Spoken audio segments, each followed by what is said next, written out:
Hello students, hello friends. Welcome to your course, How to Understand Native Speakers. The course that will teach you all the secrets and tricks to speak and understand like an English native speaker. In this first module, we are going to talk about something fundamental, the word you. We all know the word you, but when we speak quickly, the word you will change in sound. It will change to a ya, like a hiya, like a karate chop. So let's go. First fundamental basic thing, if you want to speak English fluently, is about questions with the verb to be. Maybe obvious, maybe simple, but if we compare you are and are you, change the word order. A lot of languages do not change the order.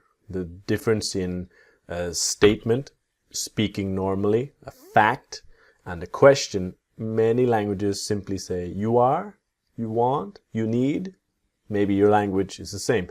English is not. You must change the word order into are you. Here, for example, all of the verb to be, you must change the word order. Am I, are you, is he, is she, are we, are they, is it, etc. But you must get this. We are interested in questions with are you. And remember, listen and repeat. Participation is a big, essential part of this course. That listening and repeating and training. So are you is are ya. Are ya. Okay? Now, for example, it could be a simple adjective. Are you okay? Are you busy? Are ya? Are you interested? Are you ready? Are you free to meet? Etc. Or, of course, it could be with a present continuous question. Like, what are you doing? What are ya? What are you doing? Why are you buying it? Why are you buying it? Etc. But it's are ya. This is the sound we are interested in. So this is the practice session. In every video, I will teach you the basic rules, how to break the rules, and the practice session is essential. When you see the orange writing like this, pause the video. Try to see where the sentence will contract, where it will become small. When you pause the video, try to see, and then I will show you the contractions in order, more and more contractions, and pause, listen and repeat. Listen and repeat, speaking alone or speaking with a friend, repeating. If you can record yourself, perfect. Record and listen again. This is even better. So that you're training your ears, training your muscles to listen. So pause video now. Back. Fantastic. So what are you doing? What are you doing? Now, what are you quickly will be what are you? What are you doing? What are you doing? What are you doing? What are you? What are you doing? Are you really busy now? Are you? Are you really busy now? Are you? And then quickly, it's making the sentence to almost one word. Are you really busy now? So the busy, the I sound, the busy. Are you really busy now? Are you free to meet tomorrow? Are you free? Are you free to meet tomorrow? Now, this is important here, that are you free? Quickly. But the to meet, this to with the verb, it will change. It will become a to meet. Not a te or a ta, but a to meet. So are you free to meet? Quickly is, are you free to meet? Are you free to meet tomorrow? Are you free to meet tomorrow? So practice and train. We will see this a lot in the course. What are you talking about? What are you? What are you talking about? What are you? So what are you? What are you? What are you talking about? What are you talking about? What time are you working tomorrow? What time are you? What time are you working tomorrow? What time are you? What time are you working tomorrow? What time are you? What time are you working tomorrow? So this ends the first video in this beginning of your course with are you to are you. We will see this again in future examples, but the next one talks about do you to do you. See you there.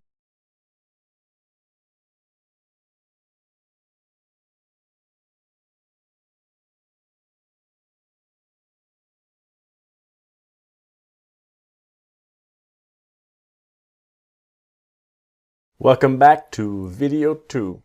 So we continue looking at the word you today, or in this video, today, tomorrow, whenever. But the word you, and specifically the do you to do ya. So let's go. Do you is part of a question English. And we want to learn about do you to do ya. So practice with me. Do ya, do ya. Now, I want to be very clear about do. Why is this word necessary, and what is the situation? Now, if we look at questions, or we look at two sentences here. In English, you want and do you want. A lot of other languages, to ask a question, you don't need another word. You don't need a different word in front. The you want, it's a fact, and you want, you need, only changing the intonation. The problem is, if you ask me a question you want, you need, you like. I'm not sure if it's a question. But if you ask me, do you like? I go, okay. Do makes it clear that it is a question. Now, when we talk about do, we must talk about when not to use do. You never use it with the verb to be, for example. The verb to be will always change the order. Am I, are you, is he, etc. For example, you never use do I am, do you are. Simple, basic mistake, but just careful. To be, and it's a part of a group of verbs that never use do for a question. You have a group of verbs. They call them modal verbs. You are, you can, you must, you will, you should, you could, and you would. And we will see all these in the course during the classes. But look here carefully that are you, can you, must you, will you, should you, could you, would you. Always changing the order of the words, never using a do. And this is the important part. So the verbs like to be that are can, will, should are 10% of verbs, and 90% of verbs in the present tense for now use do. Now it's important to remember that do is for I, you, we, and they. That we have do, I, you, we, they, want and need, and to go, to buy, to talk. Want and need are only examples to show you the idea. But we don't use do for he, she, or it. Now we will see this in future lessons here. Now we want to practice do you questions. Do ya? Do ya? Now what is really important to remember is that after WH words, the what, when, where, why, what time, who, the word do for questions is still necessary. A lot of students think or speak that after what or when you do not need do. Still necessary. So what do you want? When do you want to go? Where do you want to go? Etc. Okay, let's start our practice. Pause. What do you do? What do you do? What do you do? And a little faster. What do you do? What do you do? This is a normal question of your profession, your job. What do you do? Do you have any money? Do you? Do you have any money? Do you? And do you have? Do you have any money? Do you? Do you have any money? Why do you need it? Why do you? Why do you need it? And can you see? Why do you? Why do you need it? So why do you? Why do you? Why do you need it? What do you mean? What do you mean? What do you? And yes, what do you mean? What do you mean? What do you mean? What time do you need to be there? What time do you? What time do you need to be there? And what happens with to? What time do you need to be there? What time do you need to be there? What time do you need to be there? What do you think I should do? What do you think? What do you think I should do? Now remember, with should, the L is silent. Not should, but should. What do you think? What do you think I should do? What do you think? What do you think I should do? So this finishes our video about do you to do ya. Join me in the next video to talk about past tense questions with did you to did ya. See you there.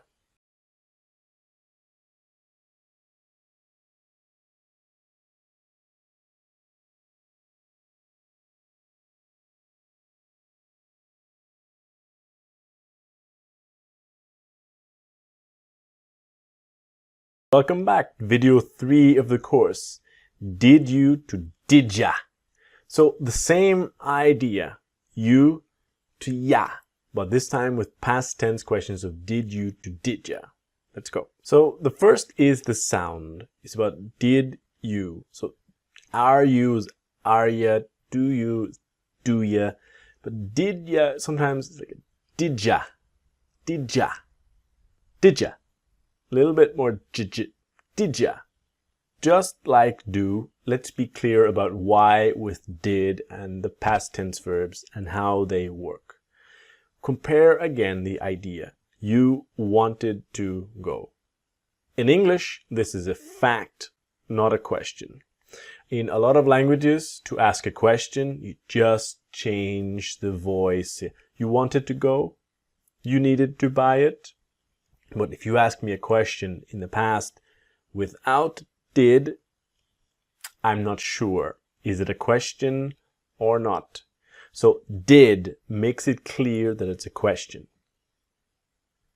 Now did, just like do, you need to be careful. You never use did with any of the verb to be in the past of I was, did I was, did you were. Simple mistakes, but be careful please. Now, two simple verbs, or the most common verbs that change the order, is about the verb to be in the past and can in the past. Can in the past is could. So they are were you and could you. So those are two big examples that do not use did for the past. So the verbs like to be or could are 10%, and the verbs using did in past questions are 90% of verbs. So we always understand English verbs in ideas of two categories of verbs. Verbs like to be and the verbs using do, does, and did. In the past is did. So with the present tense is I do, you do, we do, they do, she does, and he does. But if you look here in the past, so the present is I do, you do, we do, they do, da da da. And the past is I did, you did, we did, they did, he did, she did. All the same word. But when we have a past tense verb, simple sentence, you wanted to buy it. Nice and simple. The past tense is the did not, didn't, you didn't want to buy it. So the past tense word is only in the affirmative, the fact you wanted. If we ask questions, is did you want to buy it? Now, we need to be careful if we have you wanted to buy it, you didn't wanted to buy it. Now, this is where you need to be careful and learn the past tense rules. That if you ask questions, did you want, never did you wanted, because many other languages in the world do not change the past tense word like English. So the past tense word is only in the affirmative, you wanted, okay? We are interested in the sound or questions with did you. Very common to ask did you. So did you to did ya. Did ya. So after WH words or what, when, where, why, remember, you still need did for did ya. So where did you go? Where did you want to buy? What did you want to do, etc. So this is the practice session. Remember, always pause when you see the yellow and listening and repeating, training your ears and muscles. Why did you do that? Why did you? Why did you do that? So why did you? Why did you? Why did you do that? Why did you do that? Where did you learn to speak English? Where did you learn? Where did you learn to speak English? Where did you learn? So the to becomes a ta. Where did you learn to speak English? Where did you learn? Where did you learn? Where did you learn? Where did you learn to speak English? How long did you live there? How long did you? How long did you live there? And how long did you? How long did you? How long did you live there? Okay, so listening and repeating, listening and repeating. How long did you live there? Did you think it was funny? Did you? Did you think it was funny? So the S in was sounds like a Z, the was. So did you think it was? Did you think it was funny? Did you think it was funny? What time did you finish work last night? What time did you? What time did you finish work last night? And then with last, you will see the silent T. Now we have a complete module about silent T, but what time did you finish work last night? So not always last night, but what time did you finish work last night? Last night. What time did you finish work last night? So we come to the end of this video here about did you to did ya. Join me in the next video when we will talk about can you to can ya.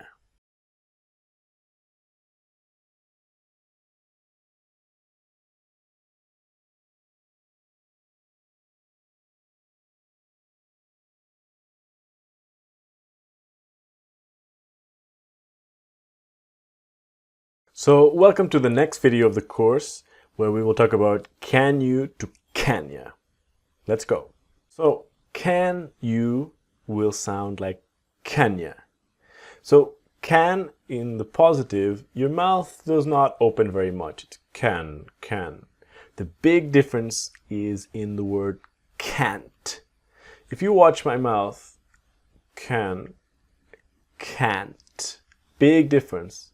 So it's a closed sound. Can you, can ya. Just like that there. So can is a little special as a verb.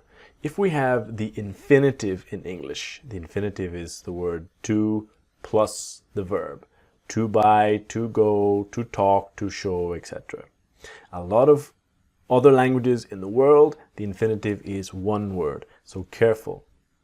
Now, after the big four examples of I want, I need, I would like, I'm going, you must have the word to plus go. If you think about your language, probably there is no to. After I want, I need, the infinitive is just one word. So very, very careful. It's an essential part. Why can is special is because it is an exception to the rule. With I can go, not I can to go or I can going, you must have I can go. So after I want, I need, I would like, I'm going, you must have to, and after can, it's only the verb. It's a very simple, basic thing you must know, okay? So the second thing about can is about the questions, about can I, can you, can he, can she, can we, can they, can it. Always changing the word order, just like the verb to be and the modal verbs. Here, for example, you can't use do with can, never. Only can you, can I, etc.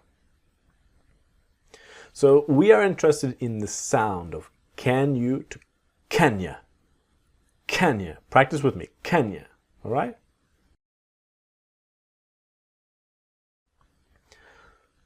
So let's practice. Always remember, pause the video, try to see where the contractions are, and listening and repeating to train your ears and train your accent and your fluency. Okay? Can you meet me in the city center tomorrow? Can you? Can you meet me? Can you meet me in the city center tomorrow? Can you meet me?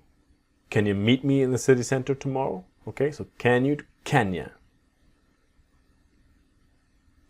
Can you wait for me there, please? Can you? Can you wait for me? Can you wait for me there, please? Now, look here about the word for. Normally the word for has an sound, but quickly, can you wait for me there? Can you wait for me there? Just like the to t, it's for to f. For to f. Can you wait for me there, please? Can you wait for me there, please? Okay? Can you send me the link by email? Can you? Can you send me? Can you send me the link by email? Can you send me? Can you send me? Can you send me? Can you send me the link by email? Can you help me with this, please? Can you? Can you help me with this, please? Can you help me with this, please? Can you help me? Can you help me with this, please? Can you give me the money tomorrow, please? Can you? Can you give me the money tomorrow, please? Can you? So give me will become gimme. Gimme, gimme, gimme, you man, etc. So can you give me? Can you give me? Can you give me the money tomorrow, please? Can you give me the money tomorrow, please? Can you tell me if it's possible to pay with credit card? Can you tell me? Can you tell me if it's possible to pay with credit card? So, can you tell me if? Can you tell me if? Can you tell me if? Can you tell me if it's possible to pay with credit card? Can you tell me if it's possible to pay with credit card? So this ends our video about can you to can ya. Join me in the next video to see about where you to where ya. See you there.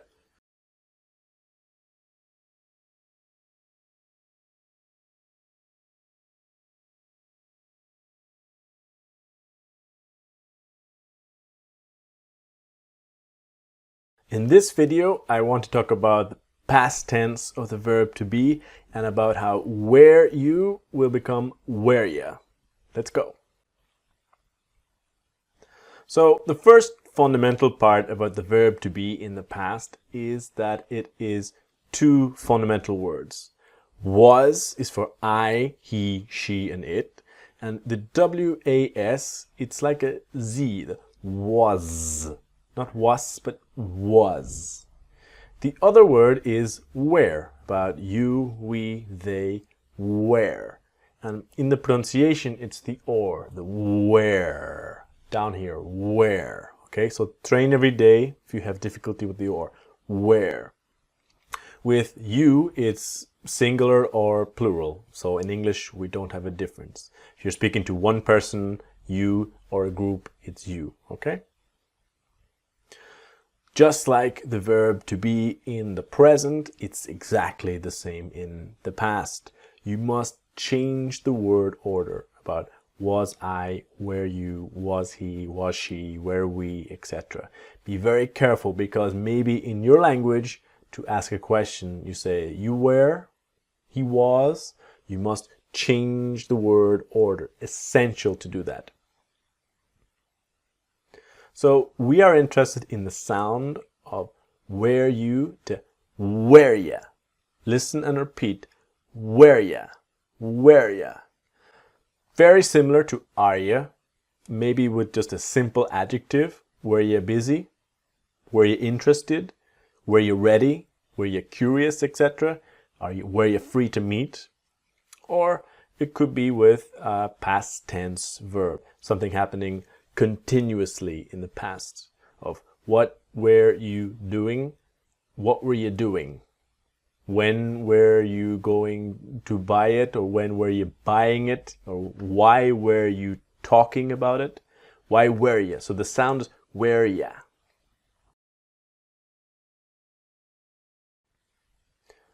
Okay, so let's practice. Now remember, always pausing, listen and repeat. Training.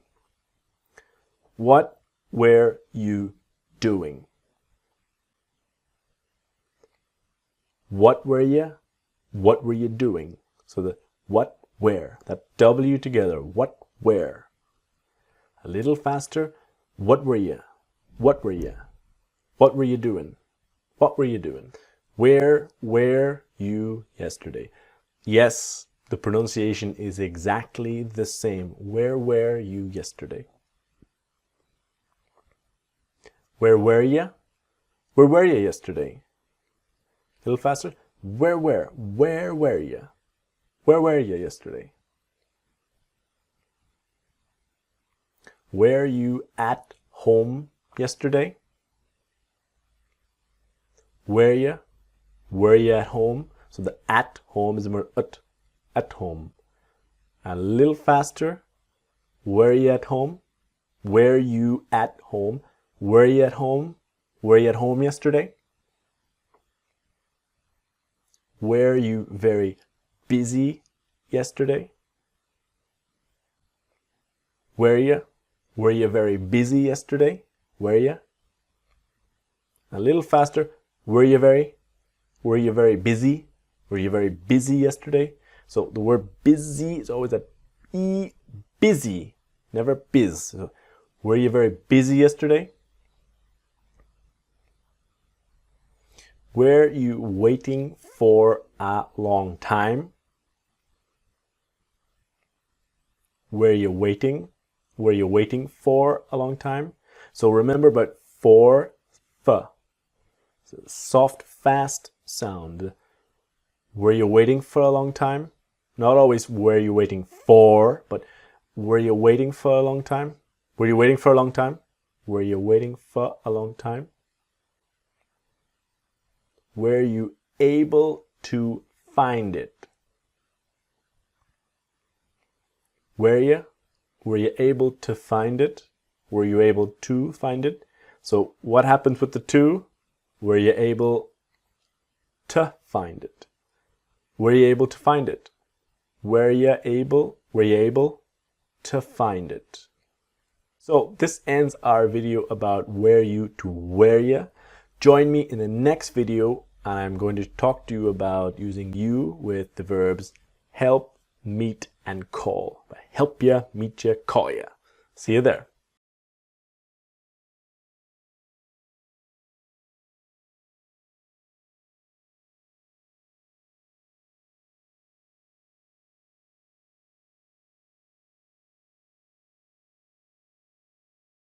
Welcome to video 6 of module 1, you to ya.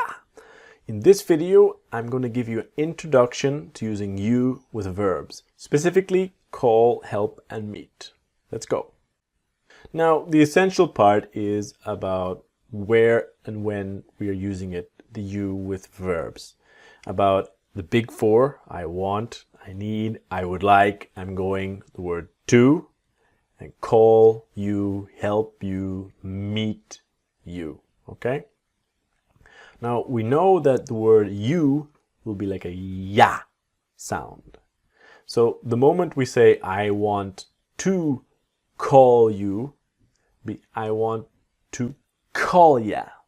I need to, I would like to help ya, to meet ya, etc. So it's using you with a verb. Now, call, meet, and help are just 3 examples. We can see a lot more examples in English about tell ya, find ya, etc. We will see this later in the course. But here it's about call ya, help ya, meet ya. Now, this you is always after the verb. I need to call you. Different languages put this word you in different places. Very careful not to you call, but that pronoun is always I need to call you, right? So The same here about using the preposition to. With call, meet, and help. A lot of other languages, the basic translation of the word to, they would say something like call to you, meet to you, help to you. It's not necessary with these three verbs in English. So it's to call you, to meet you, to help you. To help to you, call to you, it's incorrect. Careful with that, all right?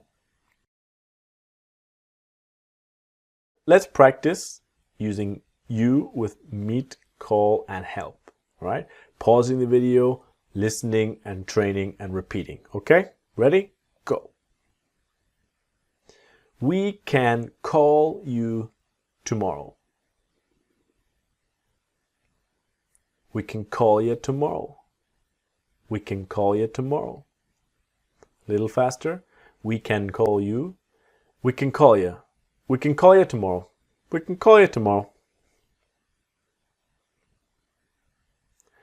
Is it okay if I call you back tomorrow? This question is so common about is it okay? Careful not to ask the question. It's okay if. Much better say, is it okay if? Okay? Not it's okay, but is it? Always changing the order. So is it okay if I call you back tomorrow? Is it okay if I call you back tomorrow? Now a little faster with is it okay? Is it? Is it okay if? Is it okay if I? Is it okay if I call you back tomorrow? So go slow. Is it okay if I call you back tomorrow? Is it okay if I call you back tomorrow? He said he will call you later. He said he will call you. He said he will call you later. And the will make a contraction to heal. So the tongue here is touching but not the teeth. So heal. Heal. He said he'll call you later. He said he'll call you later. Heal. Heal. He said he'll call you later.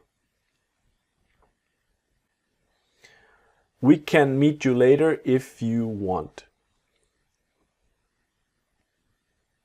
We can meet you. We can meet you later if you want. And we can meet you later if you want. So we can meet you. We can meet you later if you want. We can meet you later if you want. We can meet you later if you want. We can meet you later if you want.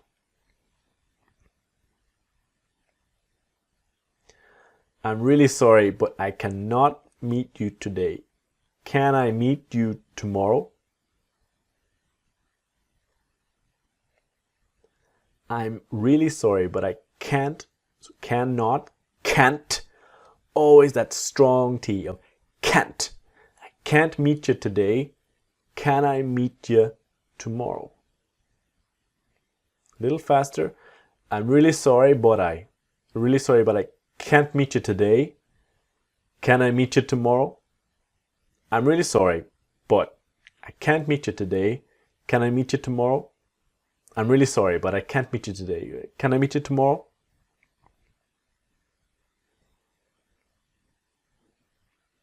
She is not sure when she can meet you this week. So she is to she's. Essential to have this sound. She's not sure when she can meet you this week. She's not sure when she can meet you this week. She's not sure when. So she is not sure when. She's not sure when she can meet you this week. She's not sure when she can meet you this week. Okay, just a second. I am going to help you now. Okay, just a second. I'm going to help you. Going to help you now.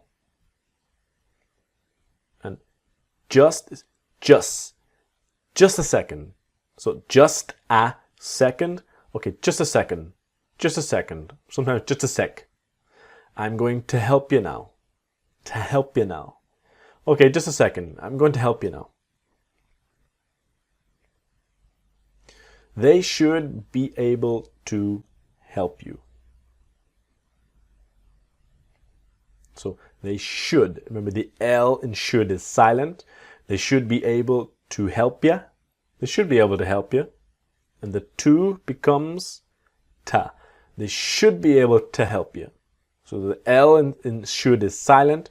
They should be able to help you. We are sorry, but we simply cannot help you. We're sorry. So we're sorry, but we simply can't help you. We're sorry, but we simply can't help you.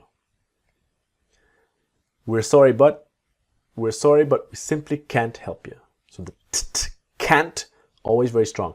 We're sorry, but we simply can't help you. Okay, so that.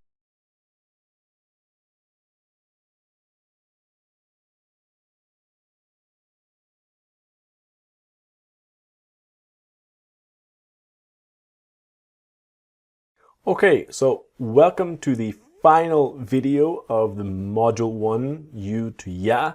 Congratulations, you almost finished your first module. In this module, we're going to talk about two essential verbs, to give and to send, and about how to use it exactly with you. Let's go. Now, a really essential part about to send and to give is that sometimes we use it with the word to, like in the examples here. So we have to send you an email and to send an email to you. Pause the video and what's the difference here? Why one say here? Can you see the difference? Well, the difference is about an email, the object, what we are talking about. Where is it in the sentence? With the first example of to send you, it's after the verb and after you. It's send you an email. And 80% because it's much more common in native speakers to speak like this, to send you an email. It is possible to say to send an email to you because an email is between send and you. Send an email to you, which is 20%, which is much less common. Possible, but less common. Same idea here with to give, the verb to give. To give you the keys, because the keys is at the end, and give the keys to you. So give you the keys, much more common. To give the keys to you is 20%. Now, to be completely clear, let's look again at more at the examples. So, to send you an email, the object, is at the end of the sentence. And send and you are connected to send you an email. Here, if the position of an email changes in the sentence, to send an email to you. So to in front of the person you, the object is after the verb, to send you, okay? With the verb to give, it's the same idea. To give you the keys, the object is at the end of the sentence, or it's after the you. And the give and you are connected, to give you the keys. If we change the position of the keys in the sentence, what happens? To give the keys to you. To in front of the person you. So this is the basic difference. To give you the keys, to send you the email, send you an email, are much more common, but when we have the change of the position, to in front of the you is possible, but not so common, okay? Now, when we have here the big four, I want, I need, I would like, I'm going, to, send you, give you, right? Same idea of you to ya, get there. So I want to send ya. I want to give ya. So listen and repeat. I want to send ya. I need to give ya. I would like to give ya. Okay? These are the important sounds. Send ya and give ya.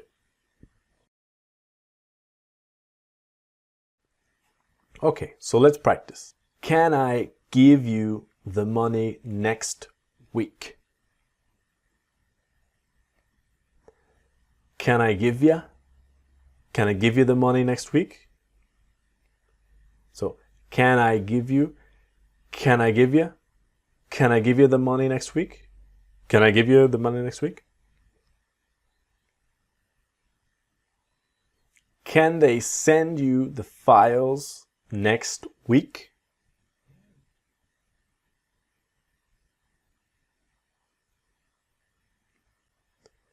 Can they send you? Can they send you the files next week? And can they send you? Can they send you? Can they send you the files next week? So when you have the word the very quickly, it sounds like a duh. Can they send you the files next week? Can they send you the files next week? So it's very, very fast. The to duh. Can they send you the files next week? She can give you more time if you need it. She can give you more time if you need it. She can give you more time if you need it. She can give you more time if you need it. If you need it.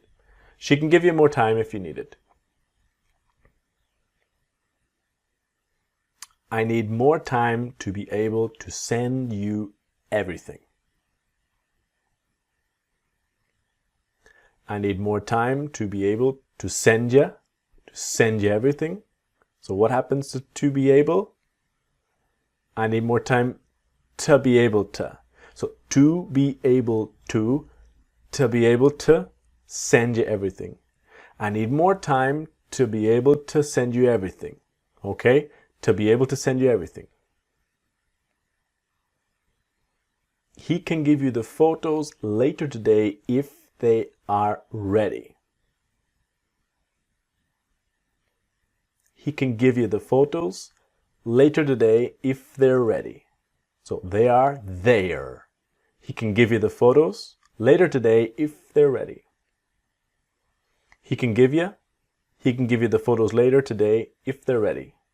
If they're ready. He can give you the photos later today if they're ready. We need to send you the documents tomorrow because they are not ready today. We need to send you the documents tomorrow because they are not ready today. So a little faster. We need to send you. We need to send you. We need to send you. We need to send you the documents tomorrow because they're not ready today. Okay? We need to send you the documents tomorrow because they're not ready today. So this brings us to the end of Module 1, you to ya. Join me in Module 2 to learn about want to wanna. Okay, so welcome to video Module 2 of the course. It's about wanna. Now, wanna is want to. Wanna. Simple, right? Yes and no. Yes, it is simple, but there are some small mistakes, small little secrets I want to show you for you to speak English with wanna and use wanna perfectly with zero mistakes. Okay, let's go. So, the basics. In English, the infinitive is to plus the verb. Now, we have seen this before about to, by, to, etc., right? So, I want to go, I need to go, I would like to buy, I'm going to, right? So, always remember that it's to plus the verb. Because in other languages, after to, it's sometimes I want go, I need buy, I would like see it, I'm going talk to them. Very, very careful. You always need that want to, need to, would like to. Now, what I want to show you is about want to will become wanna. So the wanna. So I want to do it tomorrow. I wanna do it tomorrow. Now, the first point is about wanna is with I, you, we, they. We will see in the next videos that it's not always so simple with he and she. That I want to buy it, I wanna buy it, you wanna. So that N is here, wanna. We wanna buy it, they wanna buy it. In the negative, I don't wanna buy it, you don't wanna buy it, we don't, they don't wanna. Okay? Now this is a simple, it's just video 1 to show you the basics. About to practice examples with I, you, we, they. We will see more complicated examples in the next videos, but this is simple. So, simple questions. What do you want to do today? Pause. What will contract? What will change? So the examples are now more complicated. So what will change? Pause, repeat, and listen. Okay?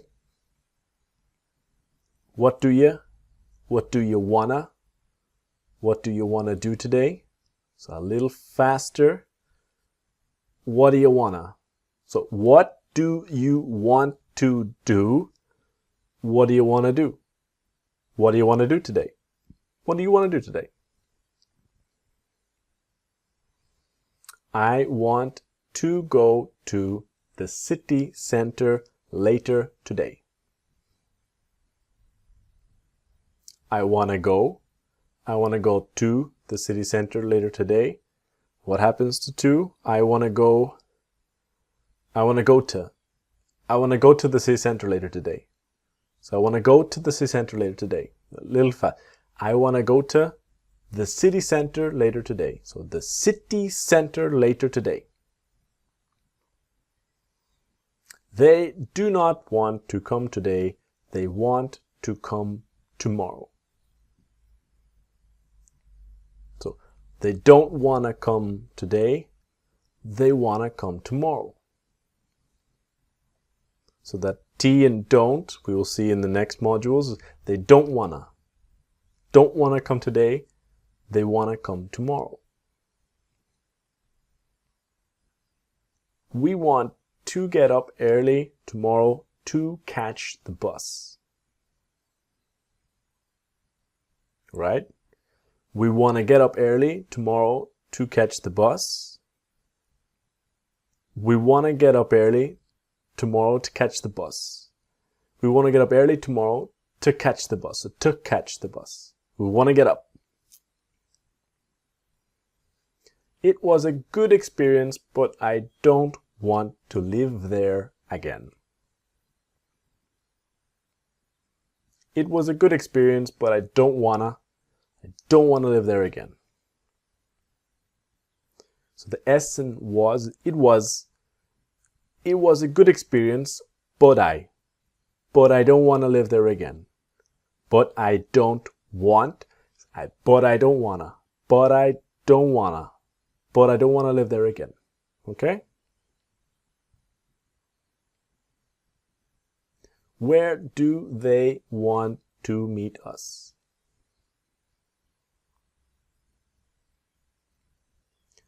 Where do they wanna? Where do they want to meet us? So where do they want to, where do they want to meet us? Where do they want to meet us? So here ends the first video in module 2 about wanna. Join me in the next video to continue learning the little secrets about want to wanna. See you there. So in the second video of want to wanna, I want to show you about what happens with wanna with he and she. Let's go. So the basics is we can use wanna with he and she, but only in negative and questions. What do you mean, Terry? Negative and questions? Well, I mean exactly that. I mean, if you have he or she wants to go there, because he or she is the S, remember? Wants to go there. And then he or she doesn't want to go there. So the wanna is want to. Not wants to, but want to. And then in questions is does he or she want to go there? Can you see?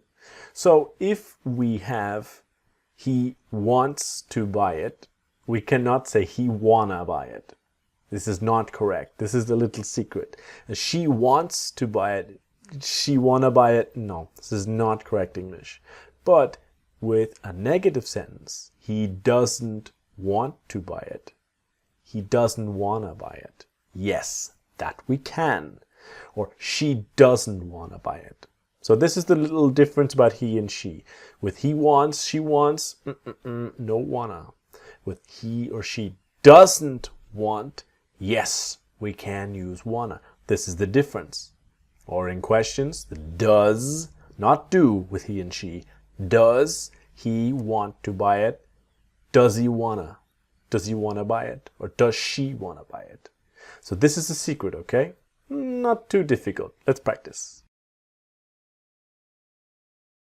So now we are going to practice examples with he and she in negative and questions. Ready? He does not want to go. He doesn't want to go. He doesn't want to go. So we will see later this T sound is disappearing and we have a full module about the T. But for now, just he doesn't want to go. He doesn't want to go. He doesn't want to go. What time does he want to leave tomorrow? What time does he wanna? What time does he wanna leave tomorrow? A little faster. So does he? Does he? What time does he? What time does he wanna leave tomorrow? What time does he wanna leave tomorrow? She does not want to be late for the concert. She doesn't wanna be late for the concert. She doesn't want to be late for the concert. So remember the T doesn't wanna be late for the concert. She doesn't want to be late for the concert. She doesn't want to be late for the concert. How long does she want to stay there? How long does she wanna? How long does she wanna stay there? Wanna stay there. How long does she? So how long does she? How long does she? How long does she wanna stay there? She does not want to clean the kitchen today because she is too tired. Tired. She doesn't want to clean the kitchen today because she's too tired. So she is to she's. She doesn't want to clean the kitchen today because she's too tired.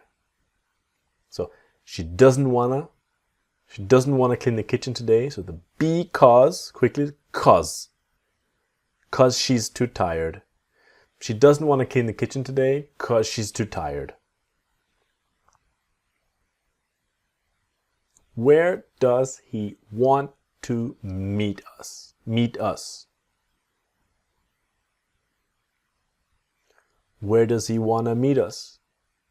Where does he want to meet us? So what happens to does he? Where does he? Where does he want to meet us? So where does he? Where does he want to meet us? Do you know why she does not want to do it? So, do you? Do you know why she doesn't want to do it? Do you? Do you know why she doesn't want to do it? So, Do you know why she doesn't want to do it? So doesn't wanna, doesn't wanna. Do you know why she doesn't want to do it? Do you know why she doesn't want to do it? So this ends our second video of using wanna, he and she. Join me in the next video to learn about one of the most simplest mistakes about using wanna with things and nouns. See you there.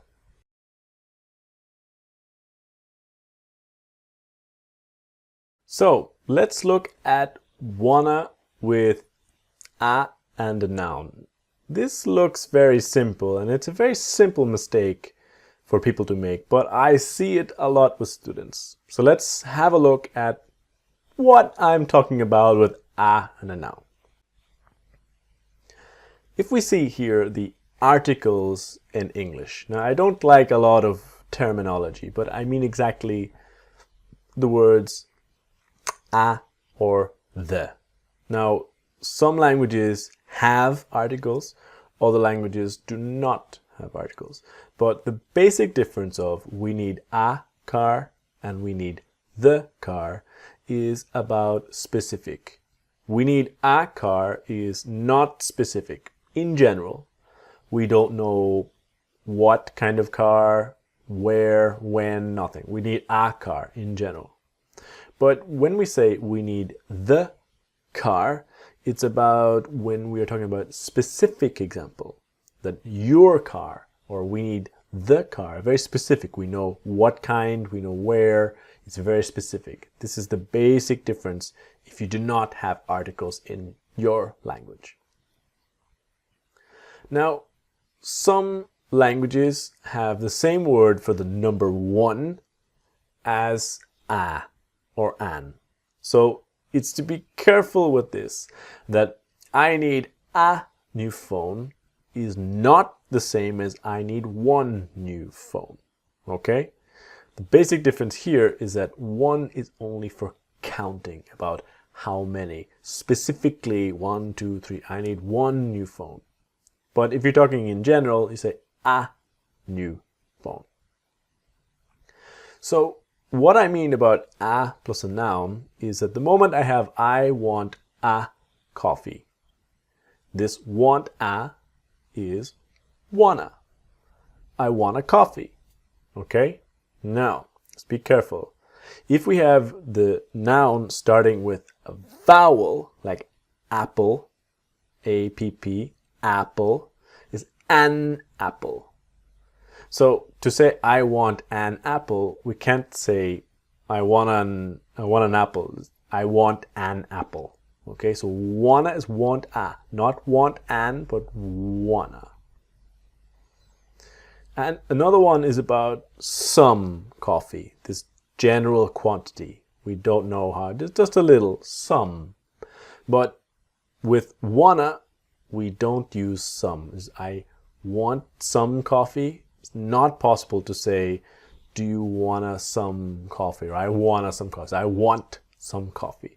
This is the basic difference. So, very simple. Want a, wanna. So let's practice. I want a really fun life. Simple. I want a really fun life. It's true for me. Do you want a really fun life? Do you want a cup of coffee? Yes, yes please.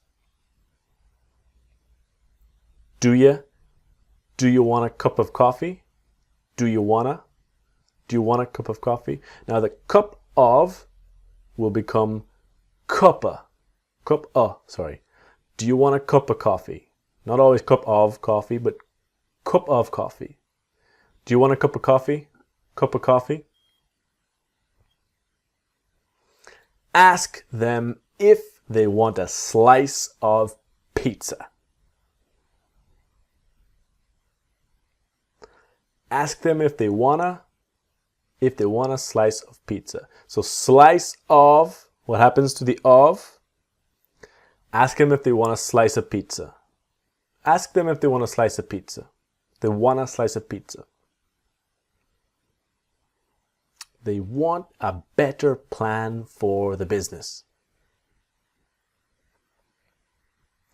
They want a better plan for the business. They want a better plan. So the for is the f. They want a better plan for the business. They want a better plan for the business. No, it's okay. He does not want a glass of wine. No, it's okay. He doesn't want a glass of wine. He doesn't want a glass of wine. So what happens next? It's okay. He doesn't want a glass of wine. So he does not want a glass of wine. No, he doesn't want a glass of wine. He doesn't want a glass of wine. She does not want a new phone. She is happy with the one she has.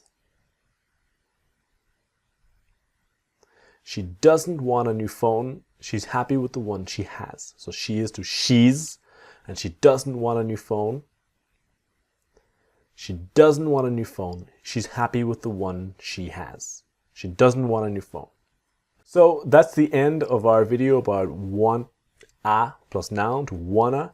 Join me in the next video to talk about wanna with past tense verbs and how it works and how to speak perfectly with wanna in the past tense.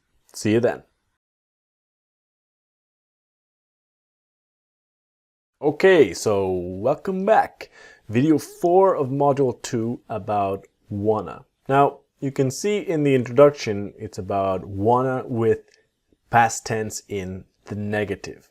Because this video and the next video will talk about wanna in negative and questions. Because can't use wanna in the affirmative. The fact, positive. Let's go. So if we look here, simple sentence, you wanted to buy it. No problems. You didn't want to buy it. So you must always remember that wanna is want to. Not wanted to, but want to.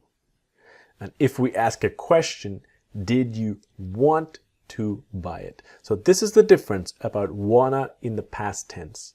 With wanted, not possible to use wanna. But the negative, you didn't want to buy it, and did you want to buy it? It is possible. So if we have I, you, we, they, he, she, it, this is the basis for all past tense verbs. In the affirmative, it's all the same word. Simple, right? Now in the negative, you have did not to didn't, the past tense of the verb do, to make it into the negative. So I, you, we, they didn't want. Now it's very, very important to always have I didn't want. Never to say I didn't wanted. That's the important part. It's the part you must get. So the positive or affirmative is I wanted to do it. It's not possible to use wanna. But in the negative, I didn't wanna do it. Okay? So if you look here, you wanted to buy it. You didn't wanna buy it. Did you wanna buy it? So that wanna in the past is only possible for negative and questions. This is the important difference. In this video, we are going to practice with the negative. Just examples with the negative. And the next video is about questions. So remember, pausing the video, training, listening, repeating. Record your voice if you can. It's the best practice possible.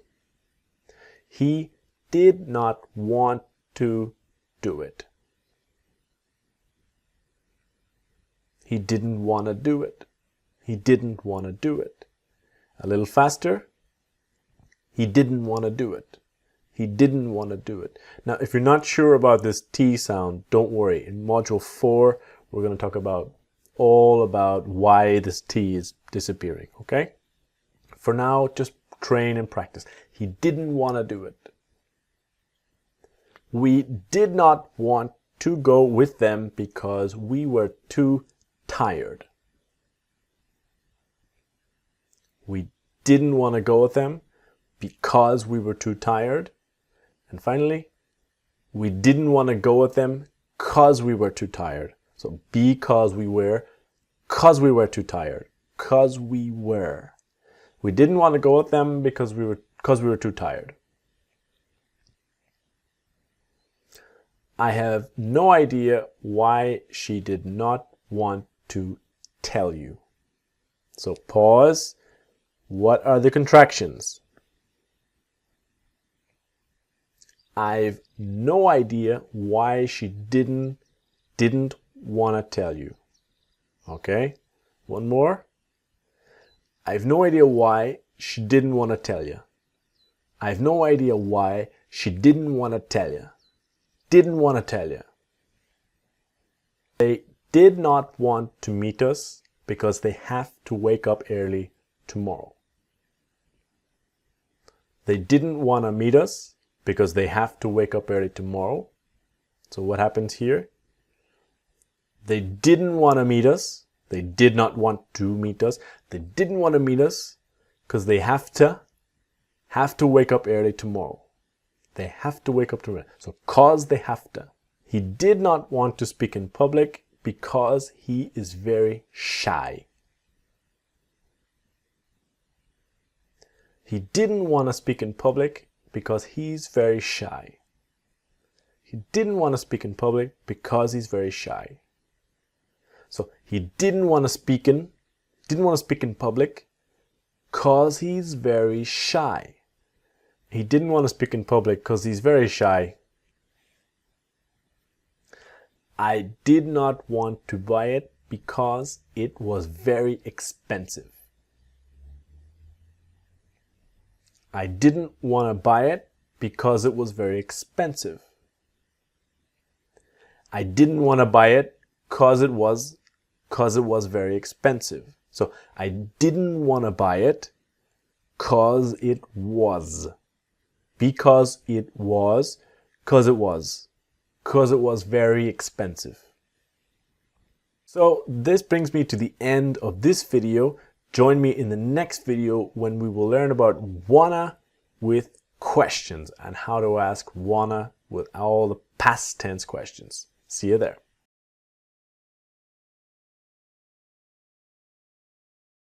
So, welcome to our final video in Module 2 about, about wanna, about using wanna with questions in the past tense. So let's have a look.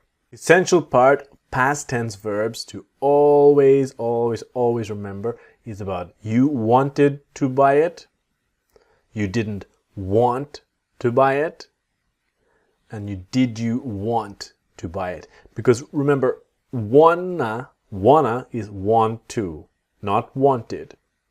Now the very common mistake is about you wanted to buy it, you didn't wanted to buy it, did you want it? Very careful. You cannot, the first part, the affirmative, the positive, uses a past tense word, wanted.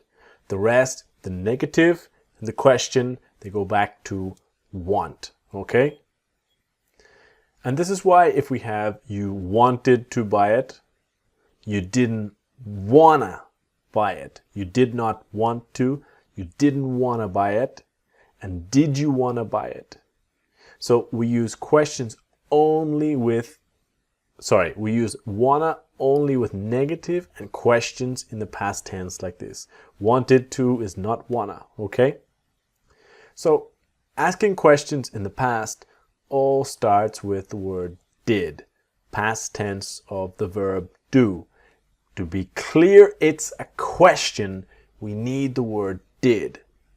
So did I, you, we, they, he, she want to do it, to buy it, to go there, to call them? It says want to. So what happens with want to? Did I, you, we, they, he, she wanna? Did I wanna? Did you wanna? Did they wanna? do it, go there, buy, call him, right? So be careful. It's never wanna to do it. It's always wanna do it. All right? You with me? So always remember, if you have the question word, WH word, what, where, when, why, what time, etc., you still need the word did. Okay? It's an important point. It's not just what you wanna do, so what did I wanna do, what did we wanna do, when did you wanna call him, okay? So let's practice. Remember, pause the video, listen, repeat, and record your voice if you can. This is the best practice to listen and training your accent and your listening. Ready? Let's go. What did he want to buy there? What did he wanna buy there? So what did he want to buy there? What did he want to buy there? What time did they want to meet us at the restaurant? What time did they wanna meet us at the restaurant? What time did they wanna meet us? What time did they want to meet us at the restaurant? Did they want to call me yesterday? Did they want to call me? Did they want to call me yesterday? And of course, faster. Did they want to call me yesterday? Did they want to call me yesterday? What time did you want to go there? What time did you wanna go there? So what happens to the you? What time did you want to go there? What time did you want to go there? What time did you want to go there? What time did you want to go there? Where did he want to go exactly?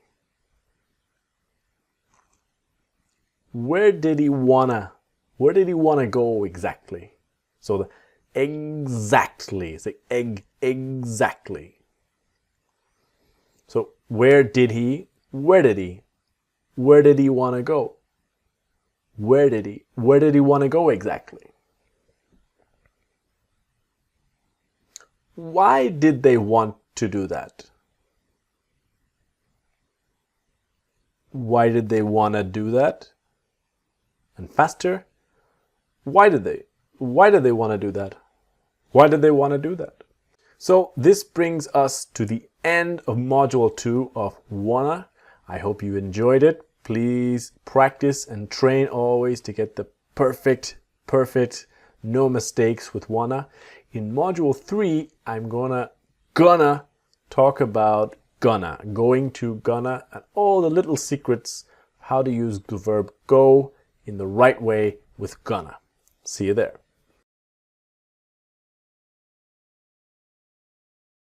Welcome back, students. Welcome to module 3 of your course, going to gonna. This first video, I want to give you an introduction. I want to show you the verb go, the little possible mistakes, and going to gonna, how to avoid all mistakes with going and gonna. Just a quick introduction. Let's go. First part of the verb go is the word to. Now, to as a preposition, it's usually about movement, to go to arrive to walk to, things that are moving and in movement.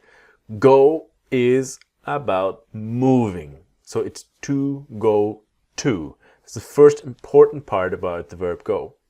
So to go to a party, to go to Italy, be careful, it's not for. Some languages, the word for and to, it's the same, but in this case, it's never to go for Italy. It's to go to. when talking about a place. This is the rule. Two little exceptions, two very basic exceptions. One is home, where you live, your house, and the word there, come on, different place. So if we say, I am going home now, we are going there now, there is no word to before home or there. A lot of students have this problem and say, I'm going to home. This is not correct. I'm going home or we are going there. This is the first essential point. Now, the next point about the verb go, because in different languages it's very different. I go and I am going. Sometimes the translation is exactly the same. Now let's be clear. I go and I am going in English are different. So the first part about I go is about routine, it's about facts. When you describe your life and your lifestyle, I go there, work, the gym, a bar, a restaurant you like, and this is part of your routine and you go there normally. I go there. I go to work at 7:30 a.m., right? Monday, Tuesday, Wednesday, Thursday, Friday. You go to work at this time. It's your routine. Or your children go to school Monday to Friday, right? It's the same idea of routine. Now, I'm going in English has two possible meanings.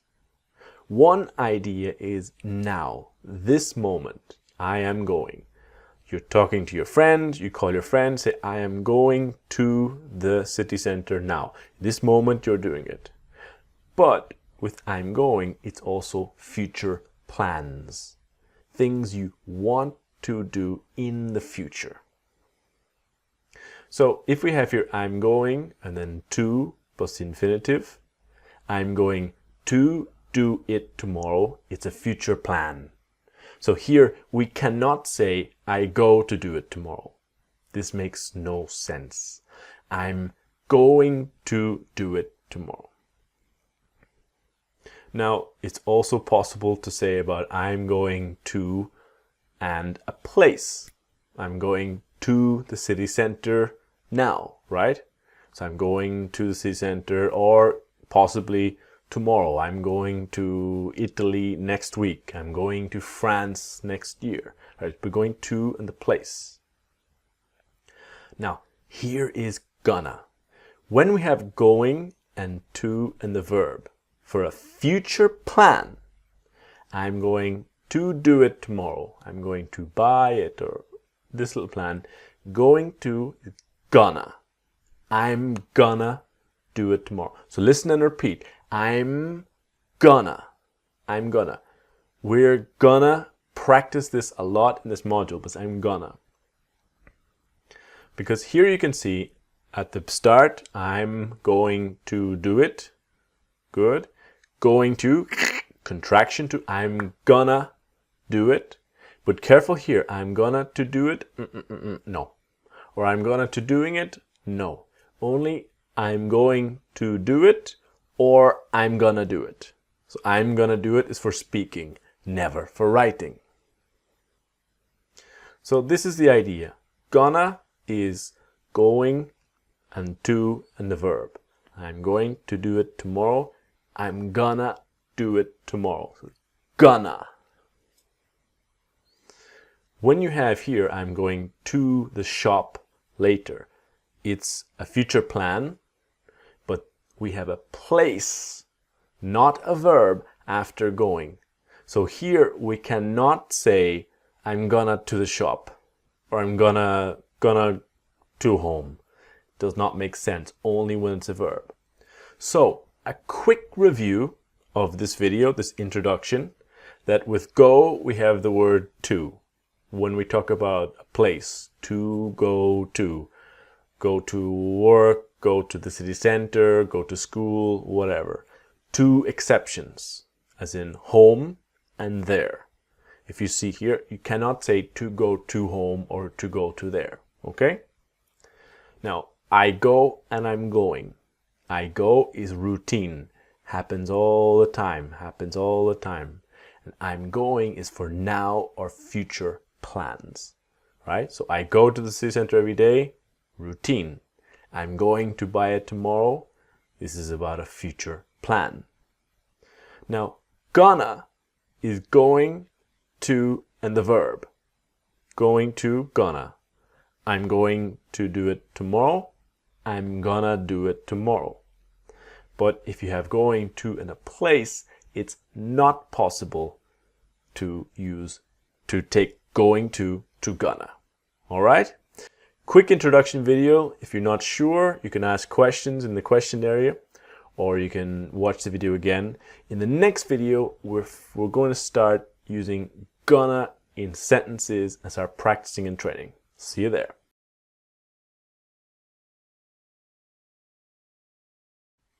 Hello students.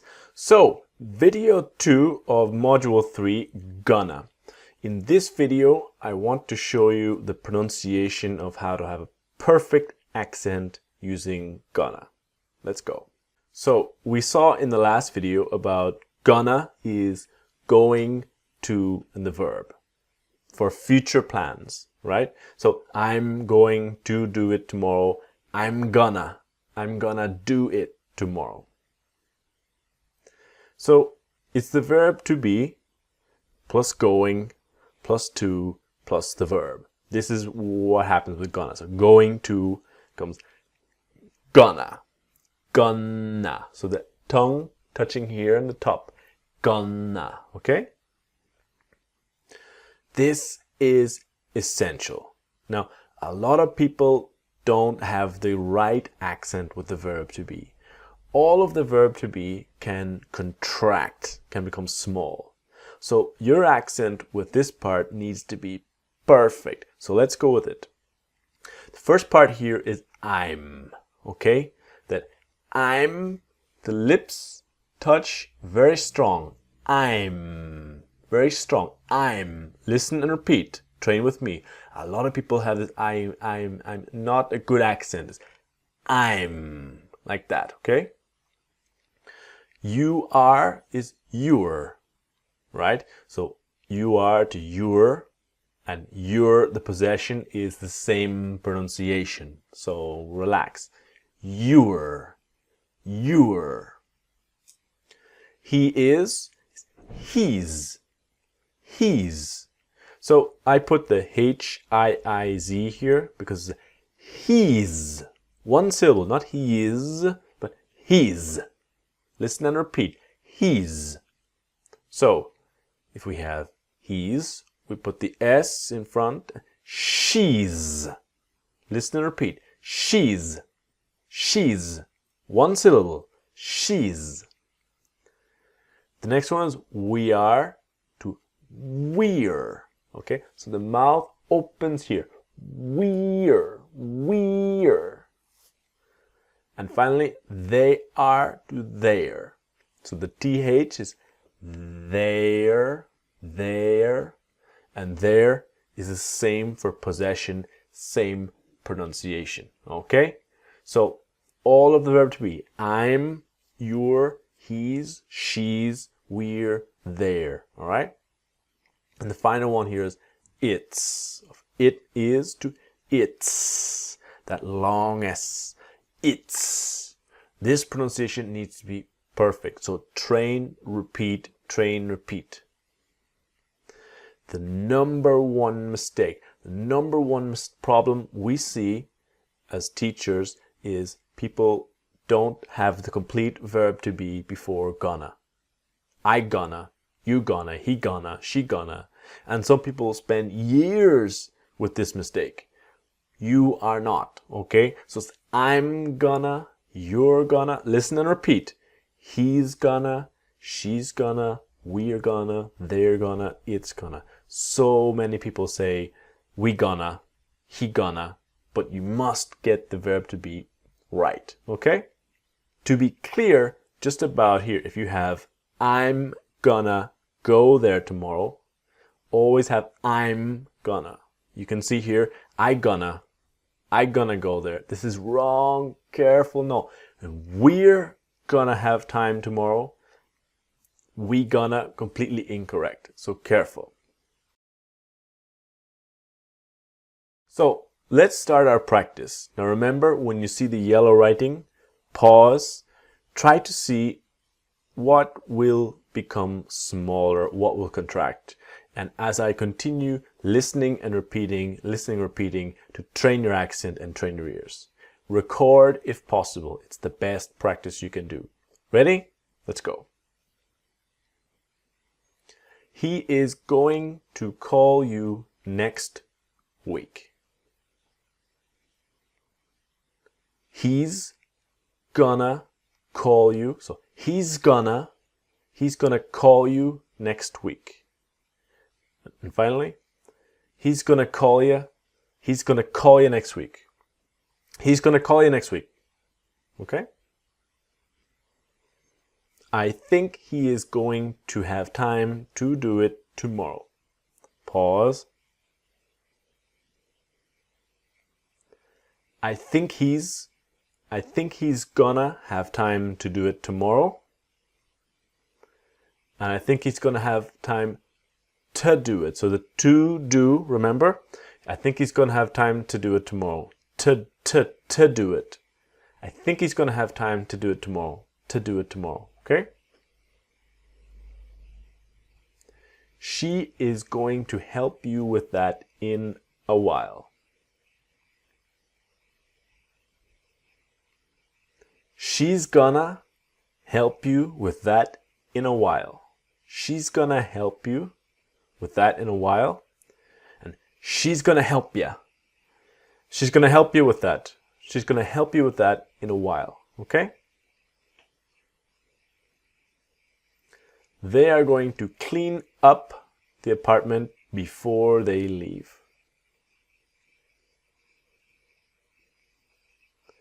They're gonna clean up the apartment before they leave.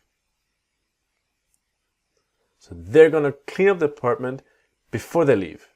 So before they leave. They're gonna clean up the apartment before they leave. We are going to think about it and call you back in a few days. We're gonna think about it and call you back in a few days. And here you can see the word and. Quickly we get n. So we're gonna think about it and call you back. We're gonna think about it and call you back in a few days. So it's and to n. So this ends our video 2 about gonna. Join me in the next one when I'm going to talk to you about using gonna in negative sentences with more examples. See you there.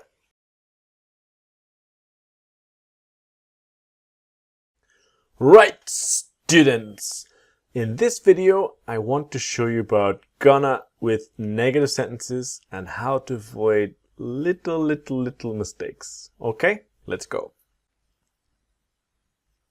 So remember that gonna is about the verb to be and going into the verb. Now the verb to be is the important point, okay? If we compare I go there every day, routine, and we are going to work now. So I go there is routine and we are going to work is happening now. But the negative is the important part because I go, negative is I don't go. But when we have going, the negative is we are not going. This is where people have little problems. So the verb to be always has that not. Okay? Now the other thing is that it has contractions. We need to have it perfect, right? So normally it's like this. I'm not, you're not, she's not, he's not. Listening, repeating.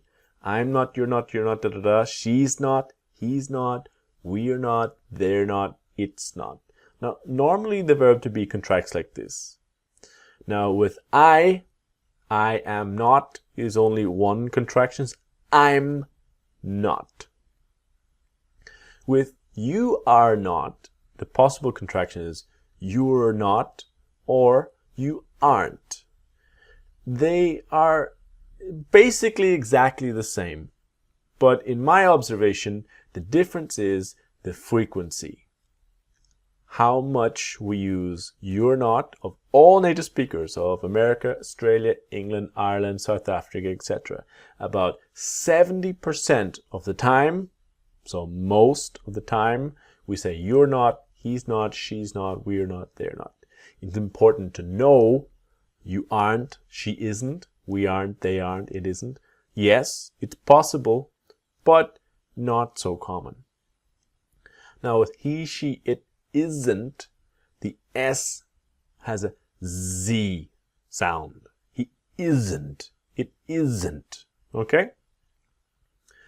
We are going to focus in our practice on this form. It's good to know about the other form, it's good to be ready, but we focus on the speaking part of English and the most common part. So you're not, she's not, we're not. In the practice session, we want to get our accent just trained, repeating, perfect. You're not, she's not, he's not, etc. So when you speak normally, it's just ready. So let's practice, and always pause. Where are the contractions going to be? And listening and repeating as I go to practice with you, okay? We are not going to have time to do that today. So we're not gonna have time. We're not gonna have time to do that today. And we're not gonna have time to do that today. We're not gonna have time to do that today. Okay? I am not going to be able to help you, unfortunately.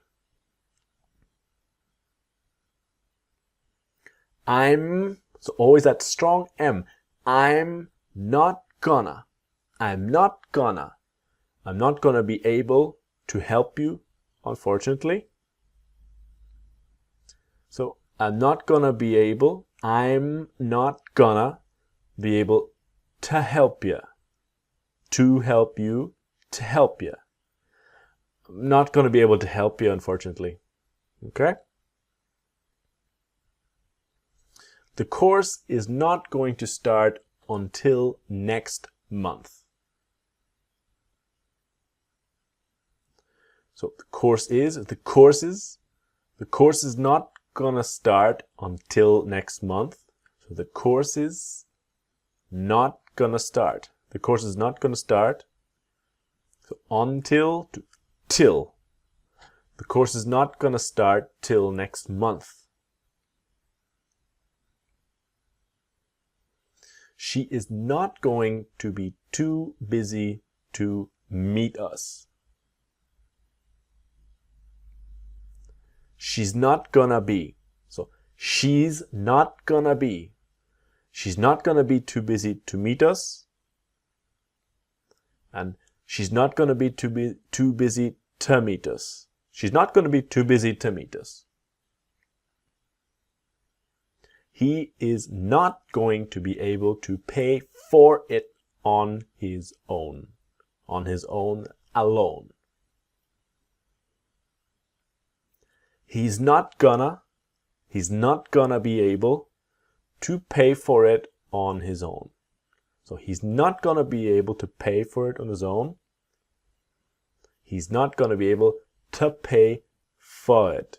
So for it, he's not going to be able to pay for it. Okay? So it's for it. He's not going to be able to pay for it on his own. Okay, this ends our video about negatives. Join me in the next video to learn about gonna with questions. See you there. Alright students, welcome to video 4, gonna with questions. It looks simple, but let's practice gonna with questions, alright? The first point, the simple point, really, really important if you want fluent English.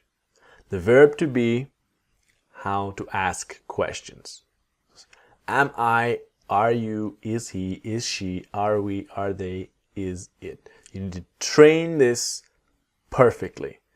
As teachers, we see little mistakes with this all the time, because here with going, if you have the affirmative, the positive, I am going, you are going, he is going, etc., you need to change the word order.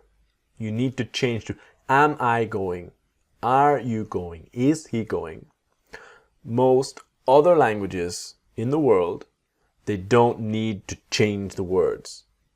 The difference of he is going and a question is he is going, she is going. So you need to train your questions. But am I going, are you going, is he going, is she going, are we going, are they going, is it going. Train and repeat until perfect. Now, here, for example, is a classic example of where people have problems. When you have a question like a word like what, when, where, why, what time, who, how. Many, many times when people were asking a question like what, when are you going to do it? They ask questions when you are going. They forget that when you are, when are you? Or where he's going, where is he going? Why is she going to buy it? Okay, this is the part that we are going to train and learn perfectly. So, of course, going will become gonna. So a simple question, where are you going to buy it, will be where are you gonna buy it? Why is she gonna meet me? What time is he gonna do it, right? This is what we are training. This is what we are practicing. The correct order in the verb to be and gonna, okay? Here is another little mistake. Now, we saw before that with gonna, with negatives, we need to be careful. It's never I don't going, it's I'm not going. Same with questions. A lot of people learn do for questions and think it's do for every question. Ooh, careful. Because where are you going and never where do you going? Or where is he going and never where does he going? All right? This is the important point. Careful with that. So let's practice. Now remember, pause, listen, repeat. Training and repeating, okay? What time are you going to go there tomorrow? What time are you gonna go there tomorrow? And what time are you? What time are you gonna go there tomorrow? Okay, so what time are you gonna go there? What is she going to need to buy tomorrow? What's she?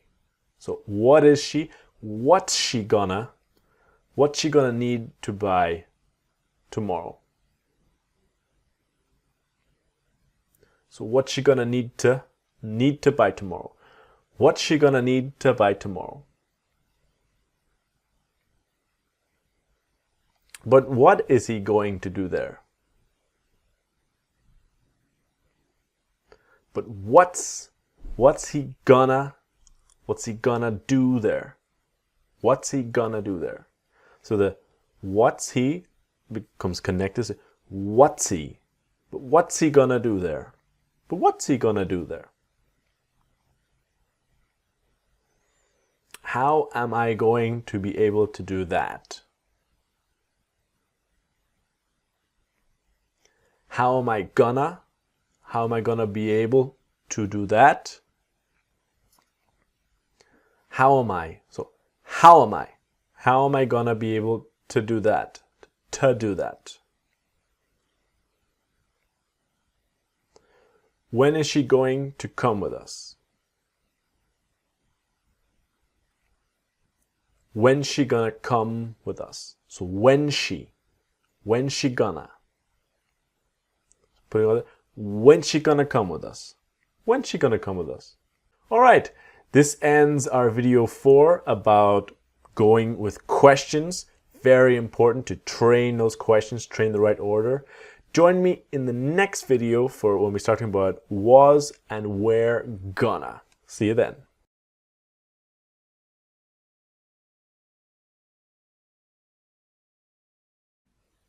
Right, students, in this video of the module, we're going to talk about was and where gonna and what that means.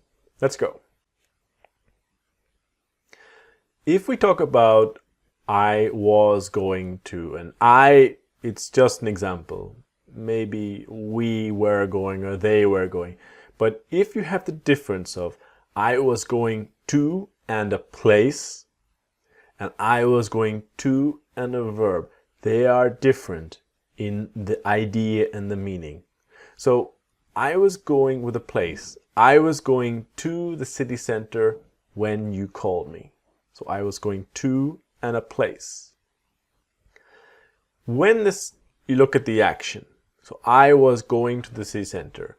Imagine you are walking, or maybe you are driving or on your bicycle, whatever. But it's an action in progress in the past. The call is I'm walking there, and let's imagine I'm walking and I was walking when you called me.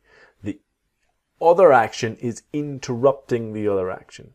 So I was going to and a place is an action in progress in the past. It was happening for a time.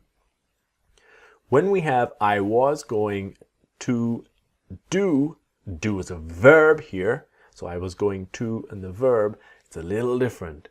So I was going to do exercise, but I was too tired. When you have I was going to and a verb, it's a previous plan, which is abandoned, not happen, or not completed. So you forget the previous plan. For example, I was going to do exercise, but I'm too tired. So the previous plan to do exercise now did not happen because I changed my plan. I was going to do exercise, but not now. Another example, she was going to take a taxi, but she saw she didn't have enough money. The previous plan was taxi, but now she can see she doesn't have any money, so the plan is abandoned and forgotten. This is the idea. We want to focus in these videos about this idea of abandoned plans, things that did not happen. The verb to be in the past is I was, he was, she was, you were, we were, they were. So I was going to buy it, she was going to buy it, you were going, etc. And going to will become gonna. So he was going to go there, he was gonna go there. You were gonna tell him, you were going to tell him, you were gonna tell him, okay? So I was not going. The verb to be always takes not in the negative. I was not going to buy it. She was not going to tell him. We were not going to find him, okay? And not gonna. She was not gonna buy it. She was not going to buy it. She was not gonna buy it, okay? So let's practice and train. Now remember, always pause, listen, and repeat in training. What did you think he was going to do? So, what did you think? What did you think he was going to do? What did you think he was gonna do?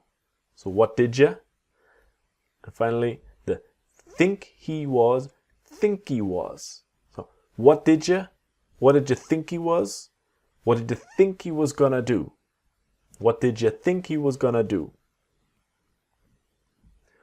I did not know you were going to do that. I didn't know you were gonna do that. And the T is disappearing. I didn't know. I didn't know you were gonna do that. So, you to ya, I didn't know you were gonna do that. I didn't know you were gonna do that. We were going to send the letter, but we completely forgot. We were gonna send the letter, but we completely forgot. And then, but we. We were gonna send the letter, but we completely forgot. He was not going to do the same thing as her. He wasn't gonna do the same thing as her. He wasn't gonna do. And then the T is silent. He wasn't gonna do. He was not going to do. He wasn't gonna do. He wasn't gonna do the same thing as her. She was not going to tell you. She wanted it to be a surprise. She wasn't gonna tell you. She wanted it to be a surprise. She wasn't gonna tell you. So she was not going to tell you. She wasn't gonna tell you. She wanted it to be a surprise. She wasn't gonna tell you. She wanted it to be a surprise. So this ends our video on was and were gonna. Join me in the next video for learning about was and were gonna with questions in the correct word order. See you there.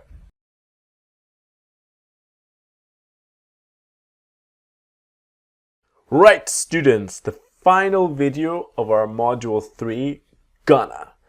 This module, I want to show you about was and were gonna with questions. Let's go.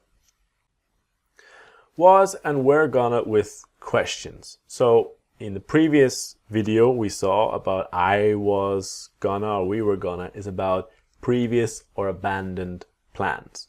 The basic idea here is that if you are using gonna in a question, you are asking about a previous or abandoned plan. So why was he going to buy a new phone? You're asking about this previous plan, but it was abandoned.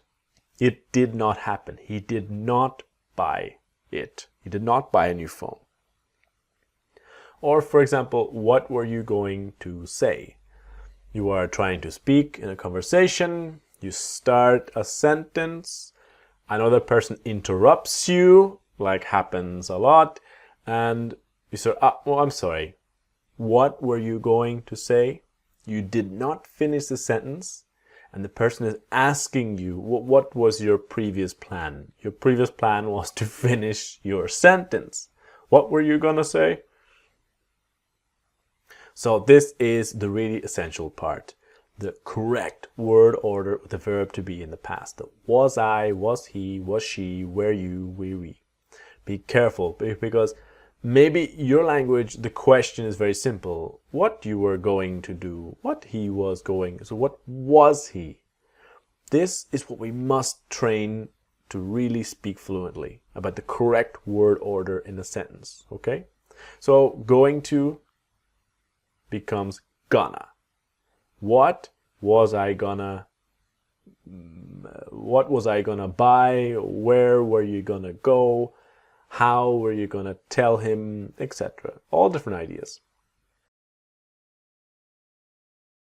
So let's train. Remember, pause, listen, and repeat and train. What were you going to say? What were you? What were you going to say? What were you gonna say? A little faster. What were you? So what were ya? What were you? What were you gonna say? What were you gonna say? What were you going to do? What were you gonna do? What were you gonna do? And finally, what were you? What were you gonna do? What were you gonna do? When were they going to tell you?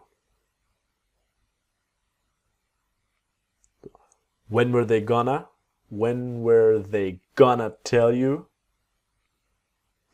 When were they gonna tell ya? And when were they? When were they gonna tell you?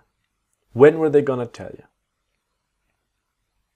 What time was he going to arrive? What time was he gonna arrive? And the was he becomes a was he. What time was he? What time was he gonna arrive? So what time was he going to arrive? What time was he? What time was he gonna arrive? What time was he gonna arrive? Where was she going to meet us? Where was she gonna meet us? And was she? Was she? Where was she? Where was she gonna meet us? And where was she gonna meet us? Where was she? Where was she? Where was she gonna meet us?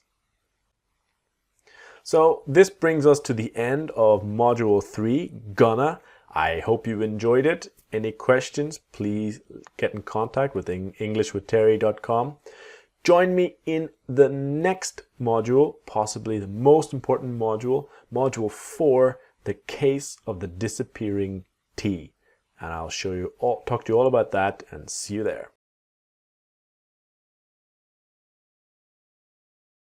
Okay, students, welcome to Module 4, the case of the disappearing T.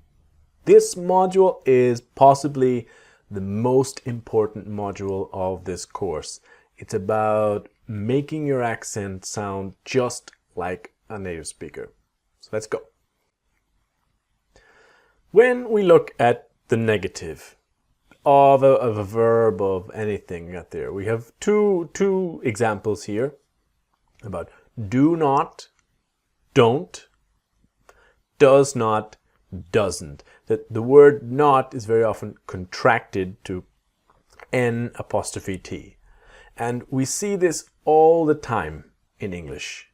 Do not, don't. Does not, doesn't, didn't, shouldn't, wouldn't, couldn't, hadn't, won't, wasn't, and weren't. We see this all the time in English. And this module will show you that this T, when we speak quickly, it boop, disappears. So, for example, the first video I will show you about don't. So, don't, the T, very often the T is sounded don't, don't, not dawn, but don't. So, when we talk about don't, we need to be clear when we use don't and when we don't use don't. The main verbs of to be able, or can, are the be verbs, and all other verbs which are 90% of verbs, right? So want, need, to have, to think. What I mean is here, use of only not in the negative. I am not, we cannot. But all the rest of the verbs for I, you, we, they, we use don't. So if we have a simple example of a verb, the basic rule of English in the present tense, you have the basic verb here, you have, I, you, we, they, have. The negative, I, you, we, they don't have. Okay?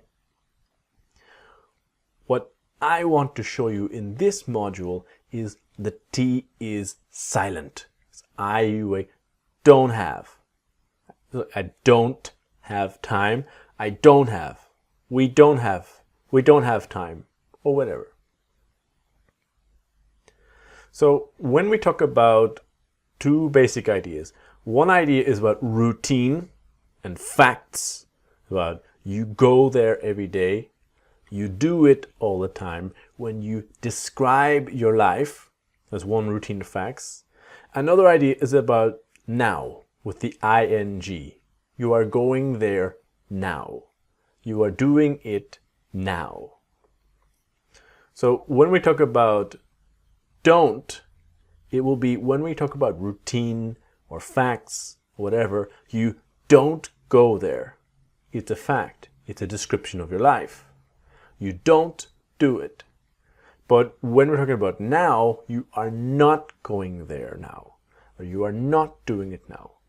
So that's the key about when we use don't, it's with facts or routine, and then not with the verb to be with now, okay? So let's train. Now remember, pause, listen, and repeat. And we're going to take the T silent, okay? I am not sure, but I do not think so. I'm not sure, but I don't think so. I'm not sure, but I don't think so. But I don't think so. They do not seem to be very worried. So, worried. They don't seem to be very worried. They don't seem to be. So remember the to be. They don't seem to be very worried. Don't seem to be very worried. You do not have a lot of problems with your pronunciation.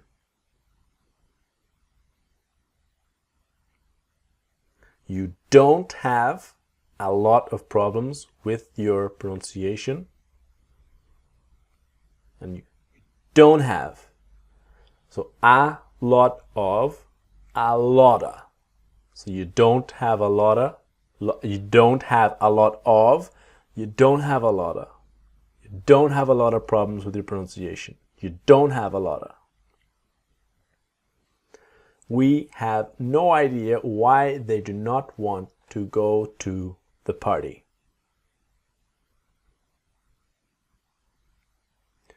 We've no idea why they don't want to go to the party. We've no idea why they don't wanna. Why they don't want to go to the party. Don't want to go to the party. Instead of doing it so quickly, why do we not take our time? Instead of doing it so quickly, why don't we? So why don't we take our time? Always be careful with the word order, not why we don't, but why don't we? Instead of doing it so quickly, why don't? So don't we? Why don't we? Why don't we take our time? And finally, instead of, quickly, instead of doing it, not instead a, but instead of doing it so quickly. Instead of doing it so quickly, why don't we take our time? We do not care where we eat, we just want to eat soon. We don't care where we eat, we just want to eat soon. And we don't care. We don't care where we eat, we just wanna eat soon. And finally, the T in just would be just wanna. We don't care where we eat, we don't care where we eat, we just wanna eat soon. So that ends our first video on don't. We continue looking at all the words and other examples. Next video, I will show you doesn't. See you there.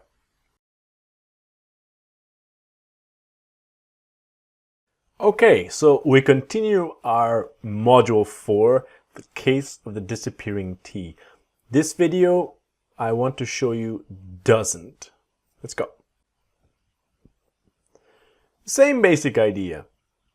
Does not, doesn't. But what happens? The T is silent, it disappears. So we want that strong N. Dozen. Dozen. And it will connect with the next verb. So again, we need to be clear about the difference, about the be verbs, the modal verbs, using not, I am not, we cannot, we can't. And we use does or doesn't for he, she, and it. In this video, I will show you he and she. The next video, I will talk about it. It needs special attention. So this is the crucial point. He or she, in the present tense, you see the little s? You cannot forget the s. He or she starts, right? He or she wants or needs or talks. Many people forget the s.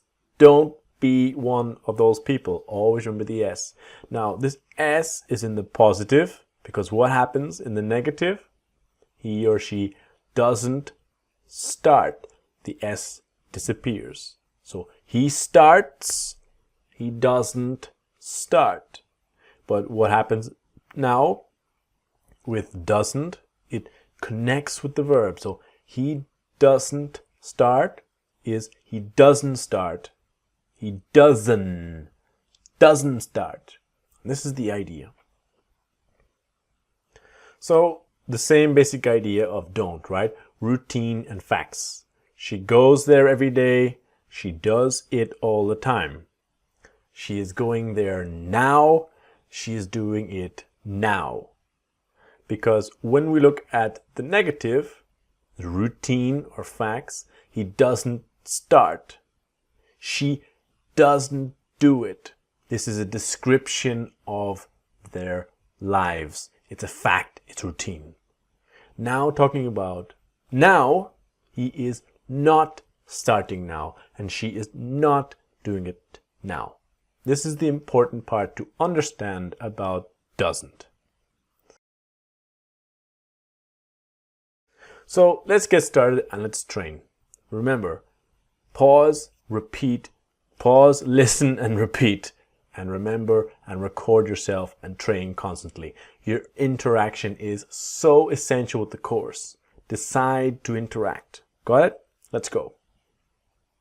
She does not have time to meet you today.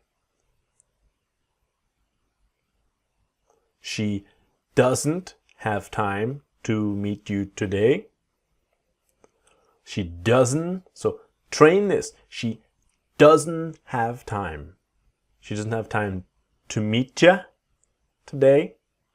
Finally, the to is ta. So she doesn't have time to meet you today.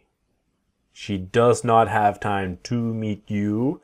She doesn't have time to meet you today. She doesn't have time to meet you today. He does not want to go there until next week. He doesn't want to go there until next week. He doesn't want to go there until next week.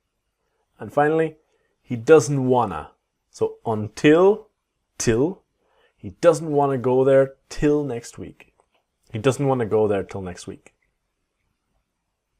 He does not like talking about it. He doesn't like talking about it. He doesn't like talking about it. And he doesn't like talking about it. Sometimes when we speak really quickly, the G in talking, it just disappears as well. He doesn't like talking. Like talking, doesn't like talking about it. Talking about it, okay? He does not need to leave now. He can stay. He doesn't doesn't need to leave now, he can stay. He doesn't need to leave now, he can stay. And he doesn't need to leave now. So to leave, to leave. He doesn't need to leave now, he can stay. If he does not pay now, he will need to pay more later. If he doesn't pay now, he will need to pay more later. Okay? So if he doesn't pay now, he will need to pay more later. And to pay will become, if he doesn't pay now, he'll, so he will, is he'll, the L up here, you got there, he'll need to pay more later. If he doesn't pay now, he'll need to pay more later. So this brings us to the end of video 2. In the next video, I would like to show you all about doesn't with it. It's a very small but important point. See you then. Now, we continue our module 4, the case of the disappearing T, with a video dedicated to the word it. A little word and so important. Let's go. First things first. It is a word we use for objects, things, never people. Not possible to use the word it talking about a person. It's the first thing. It's very, very important. So when we use the word it in English, we can use it in two ways or two ideas, two things, okay? One is, and I will explain both. One is the idea of it as a pronoun, something that is replacing another thing. Another idea is using it with verbs. So let me show you. For here, where is my phone? Anybody here also lose their phone? I lose my phone. Where is my phone? Now here we say the name of the thing, my phone. But in all languages, we try to not repeat and not repeat. For English, we say, where is my phone? I need it now. It replaces the thing or object in the sentence to not repeat. I need it now. Or do you need the money now? Yes, I need it now. Do you have my phone number? No, I don't have it. We try not to repeat, and it is for things, for objects, for money, a phone number, a phone, okay? The second idea is when we talk about objects or shops or places, we can use a verb. In this case, for example, to work. To work is also about your phone, your computer software, if it is functioning and working well or not. For example, my computer. It works very well. It's a good computer. The negative, it doesn't work very well. Can you guess the question? Does it work very well? So this is the point about it with verbs. Now, with it works very well, in some languages, you do not put a word it. Maybe in your language, it was simply works very well. And this is why many students say, work very well on my computer. No, it works very well. This is the idea. Another idea, if we have a place, a shop, school, gym, restaurant, they open. It's a place. So it opens. It opens at 8 a.m. Negative, can you guess? It doesn't open at 7 a.m. And then when does it open? Okay, so this is the idea. A lot of other languages with it opens, people say open at 8 a.m. and you forget the little word it. It's so important, the little word it. Okay? Now, what we want is to learn the native pronunciation of it doesn't work very well to it doesn't. It doesn't work very well. Or it doesn't happen, right? Or it doesn't open at 7 a.m. will be it doesn't open. Doesn't open at 7 a.m. So this is our point of interest. So let's practice. Remember, pause, listen, repeat, train, become perfect, become fluent. Okay? It does not start until later. It can be a movie, it can be a whatever. It does not start until later. It doesn't start until later. It doesn't start till later. It doesn't start till later. It doesn't start. Doesn't start till later. I do not know why it does not work. I don't know why it doesn't work. And I don't know. So I don't know. I don't know. I don't know why it doesn't work. Okay? Don't know why it doesn't work. It does not matter a lot to me. It doesn't matter a lot to me. And it doesn't matter. Doesn't matter a lot to me. Doesn't matter. Doesn't matter. So a lot to me. Doesn't matter a lot to me. Doesn't matter a lot to me. To me. Okay? It just does not accept this kind of file. We all have this problem, right? Software files. So it just does not accept this kind of file. It just doesn't accept this kind of file. It just doesn't accept this kind of file, this kinda file. So it just doesn't accept this kind of file. Kind of, kinda. And just, the T is also silent. It just doesn't accept this kind of file. It just doesn't accept this kind of file. It does not happen very often here. It doesn't happen very often here. It doesn't happen. It doesn't happen very often here. It does not have a lot of problems. It doesn't have a lot of problems. It doesn't have. What happens to a lot of? It doesn't have a lot of problems. It doesn't have a lot of problems. Okay? So this ends our video about it with doesn't. Join me in the next video where we'll start talking about past tense verbs and didn't to didn't. See you then.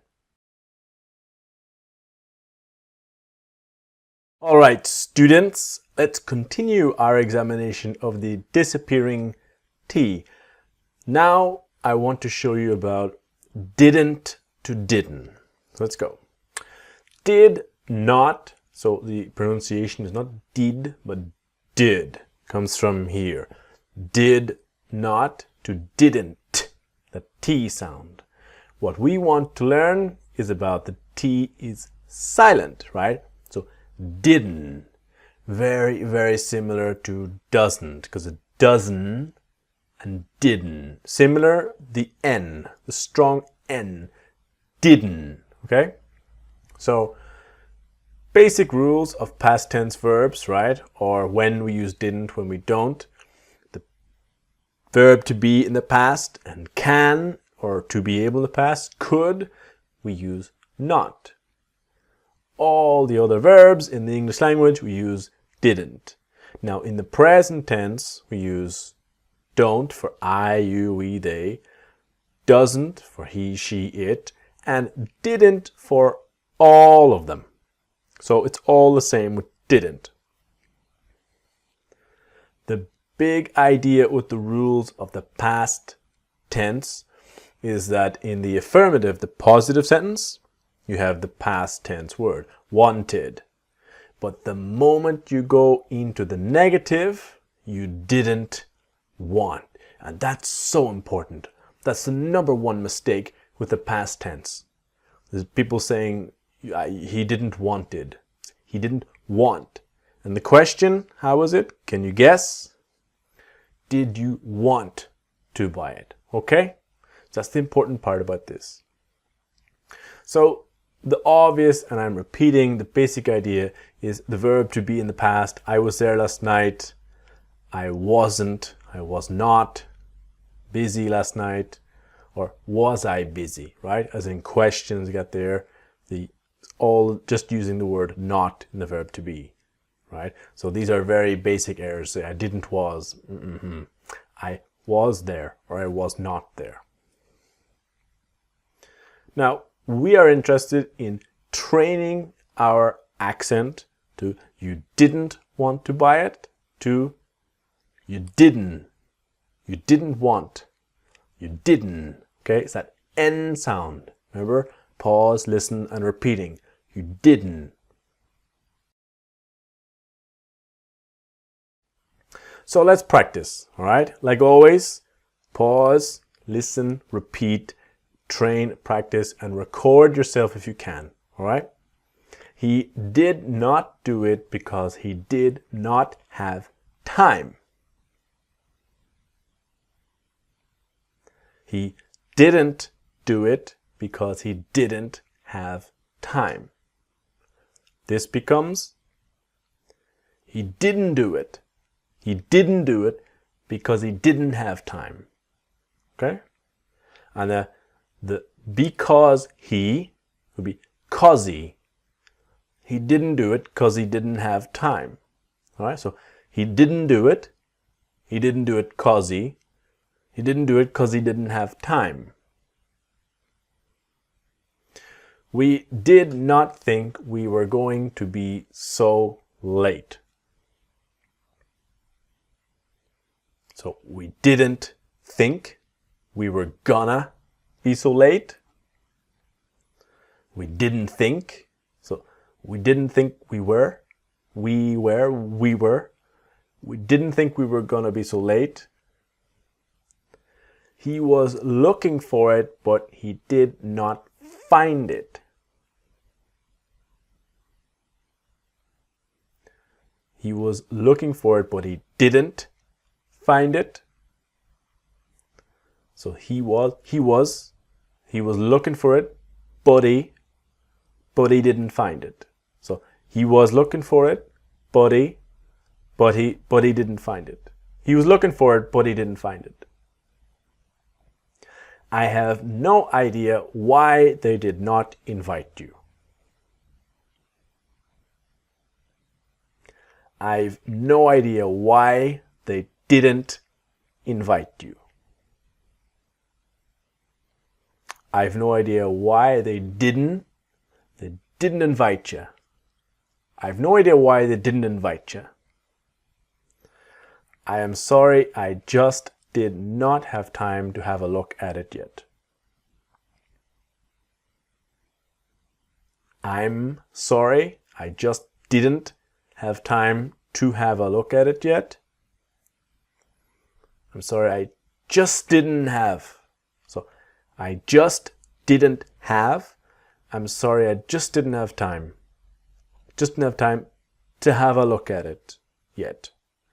I'm sorry, I just didn't have time to have a look at it yet.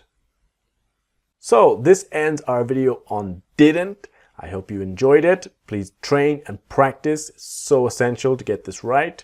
And join me in the next video for shouldn't and shouldn't. See you there.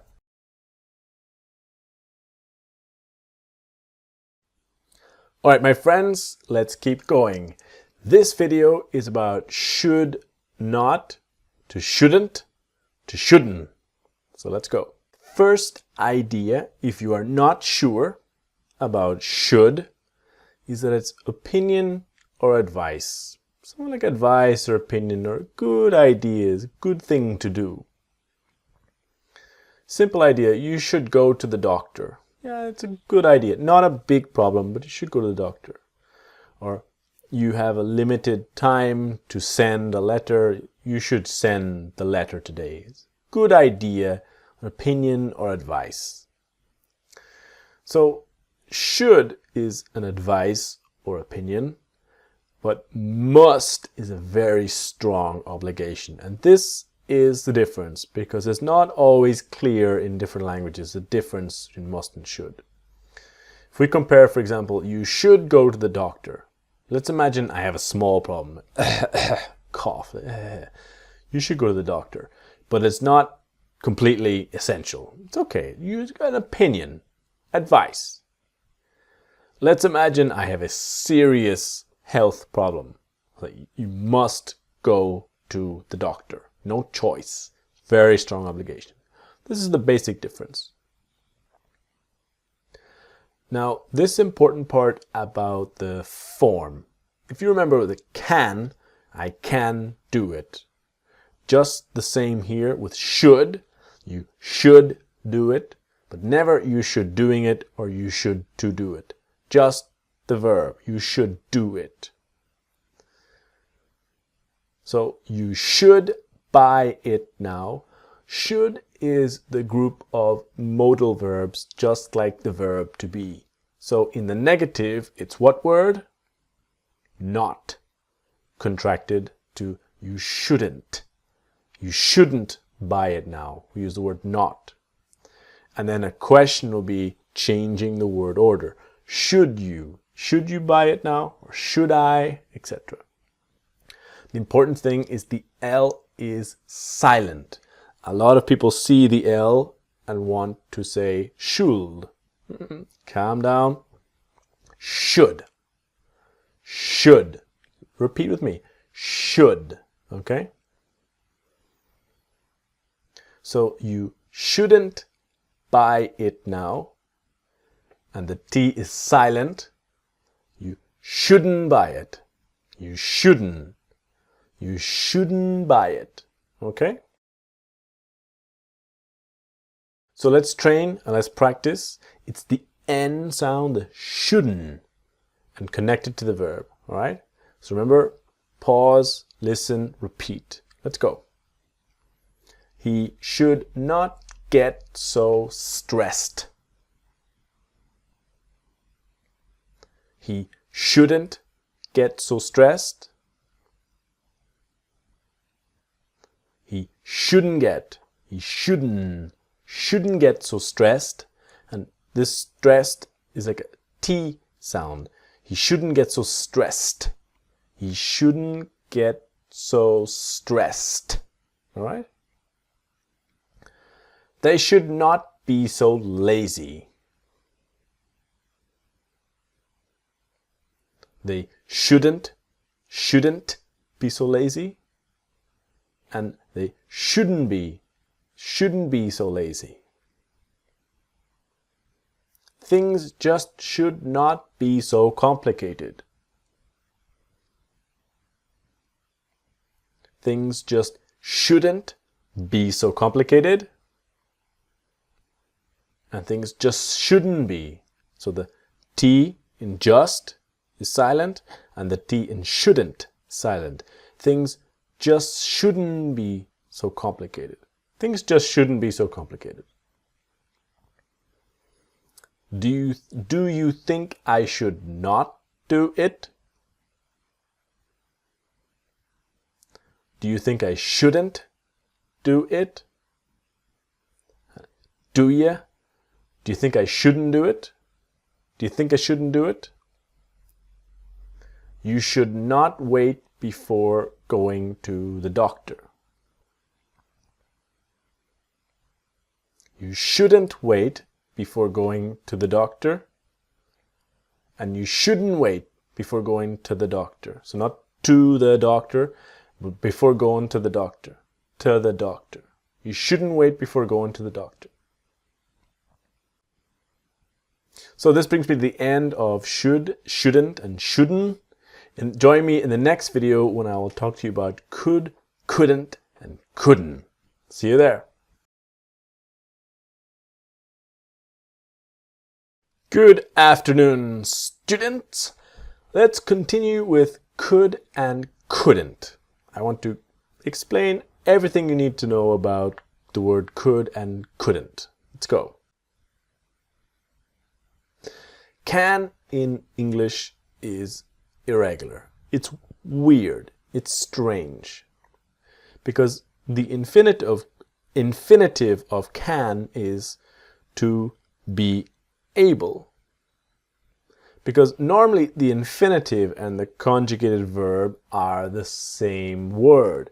For example, to need, it's I need, you need, we need, and then he and she has an S, but it's basically the same word. This is why can and to be able are completely irregular and weird. So to be able conjugated is can. Now, if you look at he and she, you will see there is no S. So there's no he cans or she cans, but he can, she can. So this is the weird part. In a sentence, we use I want to be able to speak English, right? Or you need to be able to drive. So we cannot put to can in a sentence, but it's to be able. This is the difference. So if to be able is our infinitive, in the present tense, now we have can. Could talks about future possibilities, things that are possible, things we could do. In the past, it talks about past abilities, things that we were able to do, that was our ability, our capacity. Now, in a lot of languages, the could, future possibilities, and could, past abilities are different words. But in English, they are one word, but two different meanings. We decide on the situation, we see from the situation. So future possibilities, if you are with your friends, you say, we could go to the beach. This is a future possibility. Not necessarily it will happen, but it's a possibility. Or I could help you as an offer. Past abilities. As in, if you imagine a situation, I could understand him very well. That was your ability to understand. Or I couldn't access my account in your bank or your Facebook or whatever. You were trying and trying in the past, but it was not possible for you. So again, just like can, just like should, I could go is the correct one. I could to go and I could going do not exist at all. So careful with that, all right? Now, very similar to should. As in, we could go tomorrow. The negative will be we couldn't. Using the word not, right? We couldn't go tomorrow. And could we? It's the same with the modal verbs, right? I will see in the next video with would. It's exactly the same. Same situation. The L is silent, so it's not could, but could. Practice with me. Could. All right? So the same idea, right? We couldn't go tomorrow. The T is silent, so it becomes we couldn't go. This is what we want to practice. We couldn't go. We couldn't go. That N sound, right? So let's go. Let's practice. Pause, listening, and repeating. Let's go. She is tired because she could not sleep last night. She's tired because she couldn't sleep last night. So she's tired. She's tired because she couldn't sleep last night. Right? She's tired cause she. So the because, cause. She's tired because she couldn't sleep last night. They could not speak English then as well as they can now. They couldn't speak English then as well as they can now. They couldn't speak English then, so as well as, the as, adjective as, they couldn't speak English then as well as they can now. We just could not understand what the problem was. We just couldn't understand what the problem was. And we just couldn't. We just couldn't understand. So we just couldn't understand. We just couldn't understand what the problem was. He was looking for it, but he could not find it anywhere. He was looking for it, but he couldn't find it anywhere. And he was looking for it, buddy. So the but he is buddy, but he couldn't find it anywhere. He was looking for it, but he couldn't find it anywhere. The but he, buddy, but he couldn't find it anywhere. She was trying to explain the problem, but he could not understand anything. She was trying to explain the problem, but he couldn't understand anything. She was trying to explain the problem, but he couldn't understand anything. So trying to explain the problem, but he couldn't understand anything. So this brings us to the end of our video about couldn't and couldn't. Join me in the next video to talk about wouldn't and wouldn't. See you there.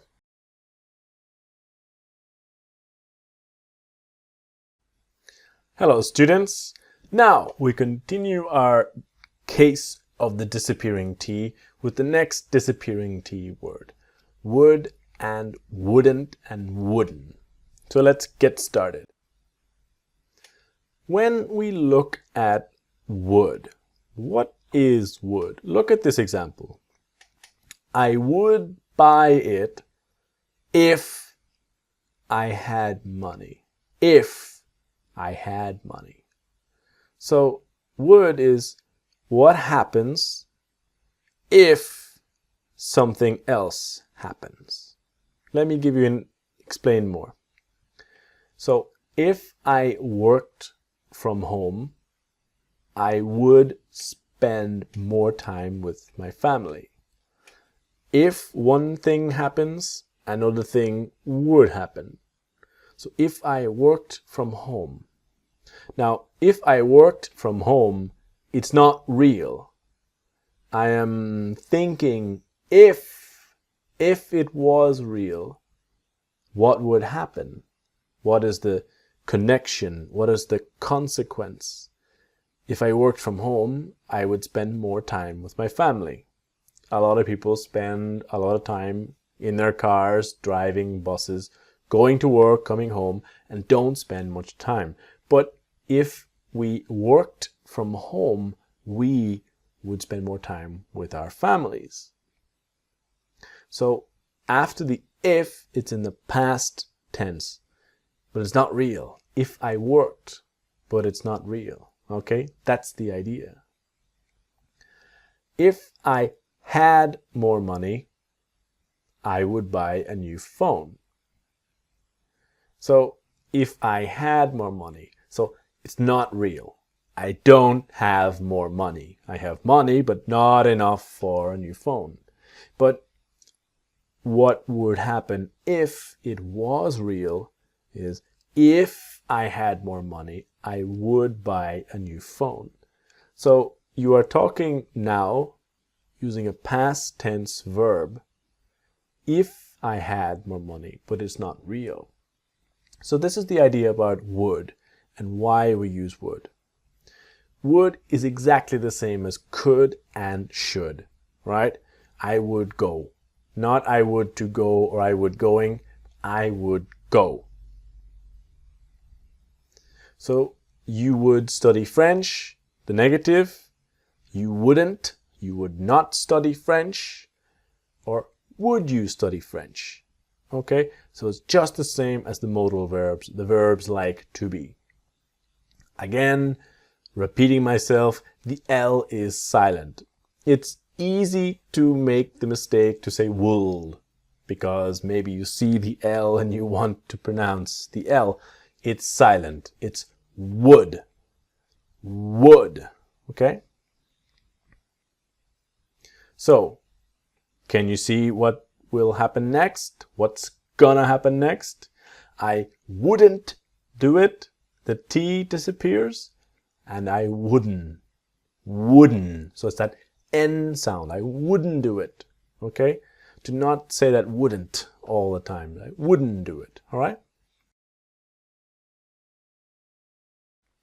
So let's train together. Now remember, it's the wouldn't sound we want to train in the negative. So pause, listen, repeat.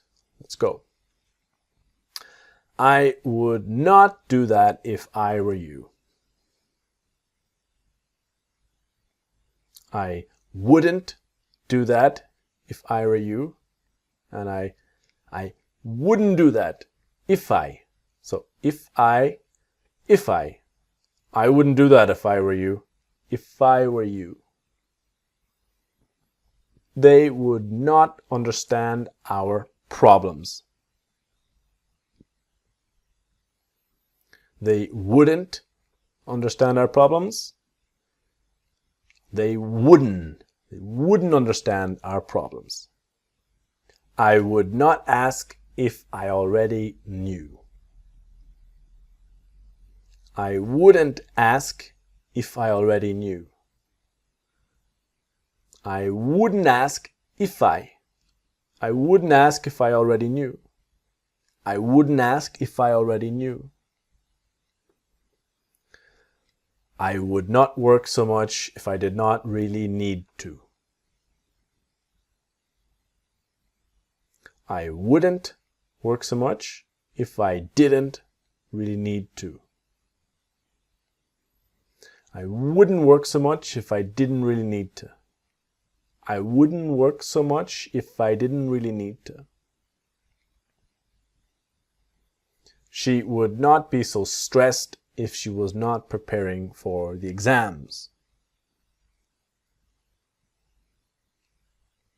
She wouldn't be so stressed if she wasn't preparing for the exams. She wouldn't be so stressed if she wasn't preparing for the exams. So the for is the f. She wouldn't be so stressed if she wasn't preparing for the exams. So that brings us to the end of our video about would and wouldn't and wouldn't. Join me in the next video to talk about will not to won't and won't. See you there. So my friends, in this video we're going to talk about the future word will in the negative. To will not to won't. So let's understand will and won't exactly.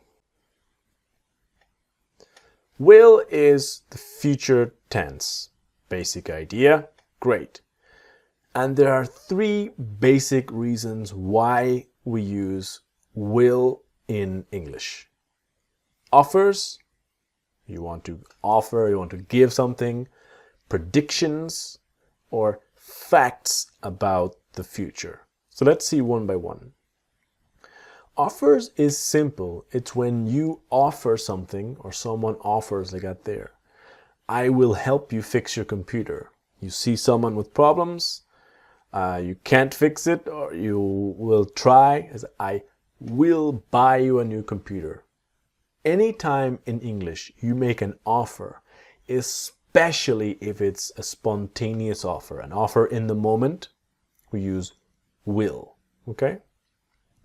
The other idea is about a prediction. A prediction is an opinion about the future. You think it's true because from your perspective it is true. So I think it will rain tomorrow. In Ireland, this is a good prediction. I think it will rain tomorrow. Or I think Brazil will win the World Cup. Who knows? We'll wait and see. And the other idea is about facts about the future. When it is something 100% sure. So you talk to a government office and they say, your documents will be ready tomorrow. Because it's a fact. Or I will not have time to meet you tomorrow. It's 100% not happening. So will is a modal verb, just like can, would, could, and should. So that it's I will go, not I will to go, and I will going right there. So I will go only. Now, I, you, we, they, he, she, it. It goes for all of them. I will go tomorrow, we will be ready soon, they will have it, she will meet them, etc. And they will do it. Can you guess the negative? They won't. Won't is a contraction of will not. And will they? Will they do it? So it's always the same, the not in the negative and change in the order in the questions, okay? So they won't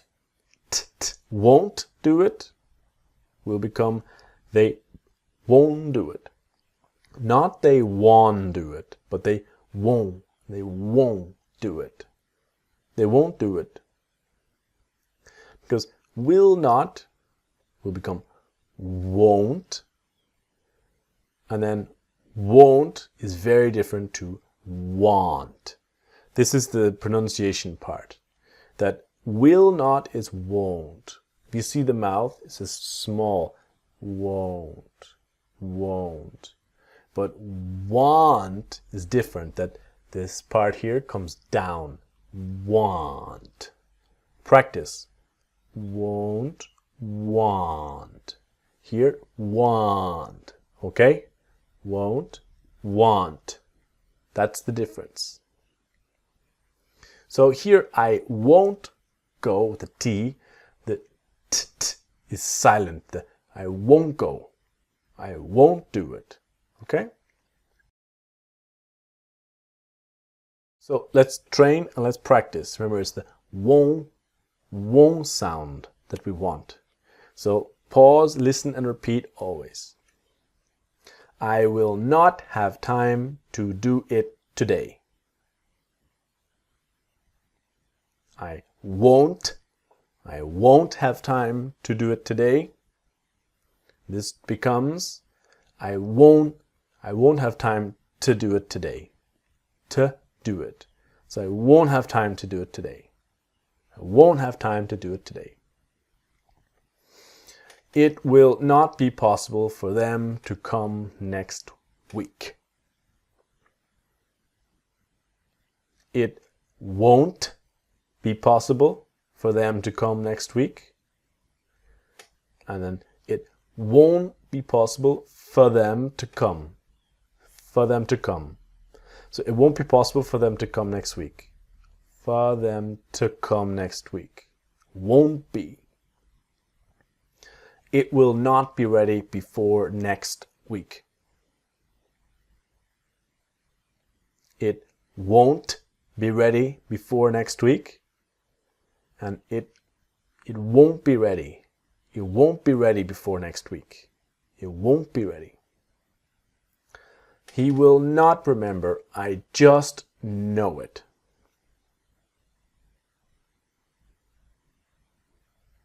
He won't remember. I just know it. And he won't remember. I just know it. He won't remember. I just know it.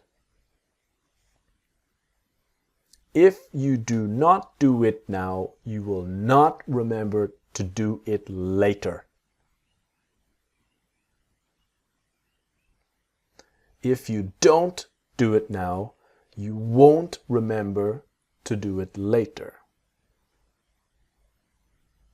So if you don't do it now, don't, you won't remember. So if you don't do it now, you won't remember to do it later.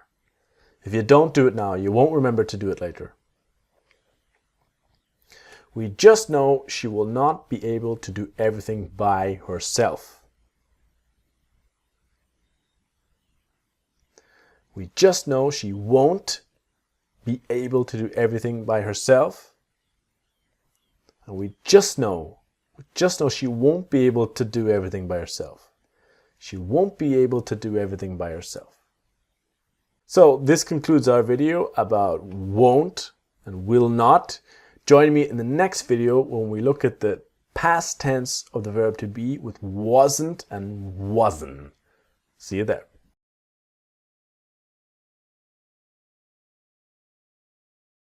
In the next two videos, I want to show you about was and were, two very important words, and how in the negative the T disappears. Let's go. So our basics, the verb to be, am is are, and in the past it's two words, was and were. I, he, she, it was, you, we, they, were. Easy, right? So the S sounds like a Z. Was. Not was, but was. Okay? This is important for later, for the wasn't. So I, he, she wasn't, as in the was not, wasn't okay, wasn't busy, interested, curious, a simple adjective. Or we can see this with a past tense or with a verb, continuous verb in the past. He or she wasn't doing it, wasn't going there, wasn't buying it, etc. So was not becomes wasn't. So the S is like a Z, wasn't. And then wasn't becomes wasn't. I wasn't. She wasn't. It's the N sound. The T is silent, so the wasn't. Okay? He or she wasn't busy, wasn't interested. So pause, listen, and repeat. He wasn't ready. Of course you can say he wasn't ready, but it's easier to say he wasn't ready. He wasn't ready. He or she wasn't doing it, wasn't buying. I wasn't talking. So let's train. Now remember, it's the S like a Z, disappearing T, N, wasn't. Ready? Pause, listen, and repeat. It was not really important. It wasn't really important, which becomes it wasn't really important. It wasn't really important. She was not interested in doing it. She wasn't interested in doing it. And she wasn't interested. So interested in. She wasn't interested in doing it. Almost the G in doing as well. She wasn't interested in doing it. He was not there when I arrived. He wasn't there when I arrived. And he wasn't there when I. He wasn't there when I arrived. He wasn't there when I arrived. That was not my fault. That wasn't my fault. That wasn't my fault. That wasn't my fault. It was not an easy decision. It wasn't an easy decision. And it wasn't an easy decision. She was not very busy. I do not know why she did not do it. She wasn't very busy. I don't know why she didn't do it. So a little faster. She wasn't very busy. I don't know why she didn't do it. She wasn't very busy. I don't know why she didn't do it. She wasn't very busy. I don't know why she didn't do it. So this ends our video about was, wasn't, and wasn't. Join me in the next video where I will show you about where not and where'n. Ready? I'll see you there.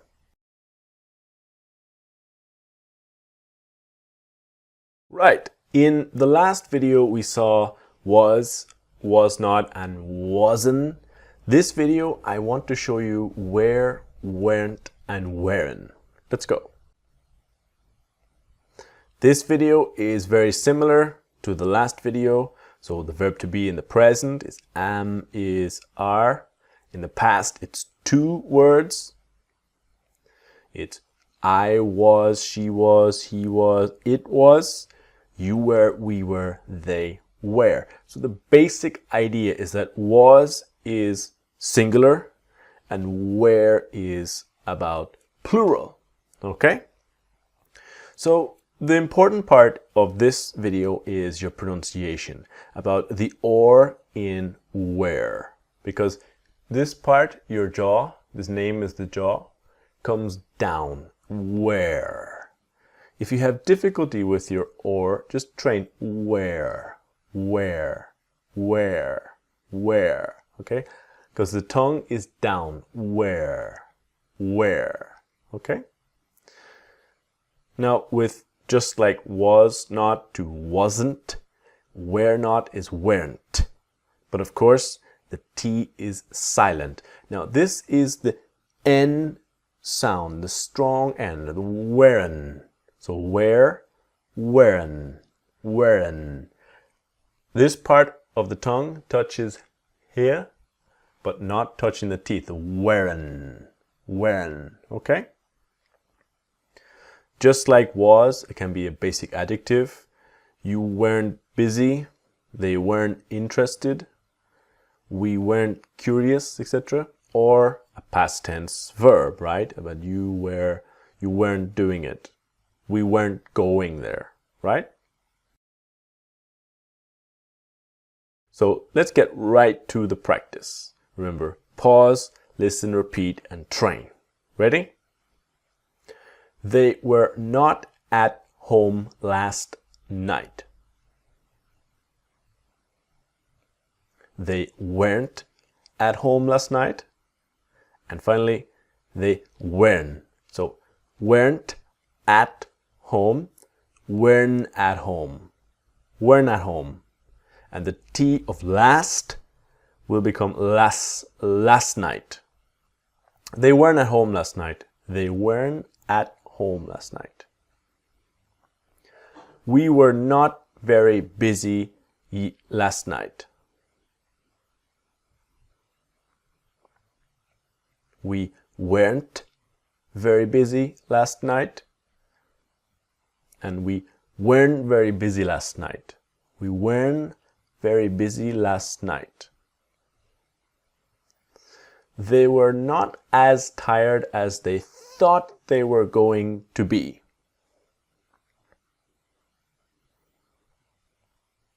They weren't as tired as they thought they were gonna be. And they weren't as tired as. So as tired as they weren't as tired as. They weren't as tired as they thought they were gonna be. They weren't as tired as they thought they were gonna be. I do not know why they were not there last night. I don't know why they weren't there last night. To I don't know why they weren't there last night. So I don't know why they weren't there last night. I don't know why they weren't there last night. We were not very far when you called. We weren't very far when you called. And we weren't very far when you called. I thought you were not interested in going. I thought you weren't. I thought you weren't interested in going. I thought you weren't interested in going. I thought you weren't interested in going. Weren't interested. So this brings us to the end of where not to weren't. Always practice that N sound. Join me in the next video when I will talk about the past perfect, had not and hadn't and hadn't. See you there. So here we are in the final video of Module 4, the case of the disappearing T. This video I will show you had not, hadn't and hadn't. Let's go. Let's go slow and explain very slowly and clearly what I mean with the verb have. Look at these two sentences. I have time today. I have done it.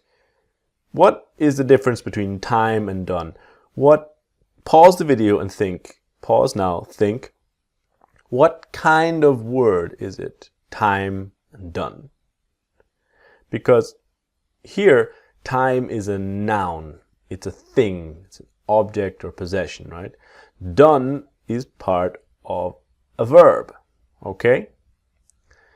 So when we have the basic system of English, you have the present tense, you have do, see, buy. The past is did, saw, bought. And the final box, the third box, the past participle, is words like done, seen, bought, and tried, okay? Now, when we have the verb have with a noun like time, you can see here that the positive is I have time. Negatives, I don't have time, or I don't have time. And the question is, do I have time? This is the important part, that when we look at the verb have, what is after? When we have a noun after, we need to put the verb do in do not, don't, etc. Do I have time for questions, okay? Because here, if we have and a verb, have is now an auxiliary verb, and you can see you have done it, okay? You have not done it. Here is where it is different. You have not done it, and then have you done it? So sometimes have is a main verb with don't, do, does, etc., like a do verb, and sometimes it is like a modal verb. How do we know? We look after have and we check. We see, is it a noun or is it a verb? This is the basic idea of how do we decide. So this is in the present tense, and if we look in the past tense, which we had plus a noun, I had time, I didn't have time, or I didn't have time, and did I have time? So after had is a noun, and here now after had is a verb. So the negative is like a modal verb, like a be verb. You had done it, you had not done it, or you hadn't done it, or had you done it. So this is what we are interested here, as in when do we use this had plus a verb? We use this basically when we have two events in the past and we are not sure which event happened first. So consider here, I was tired because I had worked a lot. What is the connection? Was tired, had worked a lot. Which happened first? Because if you say I was tired, I worked a lot, I was tired, I worked a lot, and not I was tired because I had worked a lot. Now it's not so clear when. This is the idea. So if we have two events which happen first, here I had worked a lot happened first. On this big line here, on our left is going to be the beginning, the start. And after the consequence or the connection is I was tired. Do you see? So one more example. She had not called because she was very busy.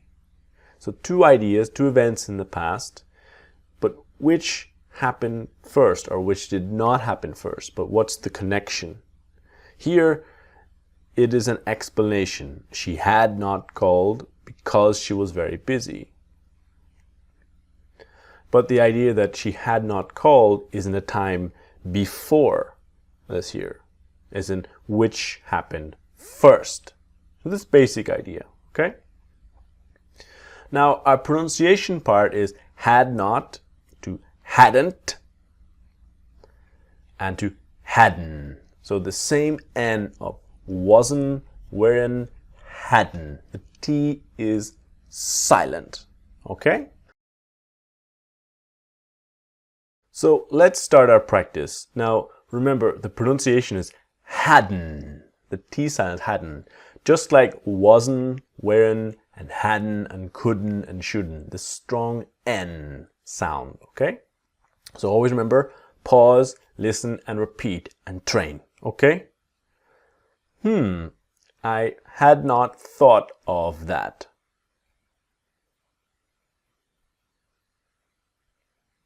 I hadn't thought of that. And finally, I hadn't thought. So the A was I hadn't thought of that. I hadn't thought of that. Hadn't thought of that. My phone was not working because I had not charged the battery. My phone was not working because I had not charged the battery. My phone wasn't working because I hadn't charged the battery. My phone wasn't working because I hadn't charged the battery. So my phone wasn't working because I hadn't charged the battery. My phone wasn't working because I hadn't charged the battery.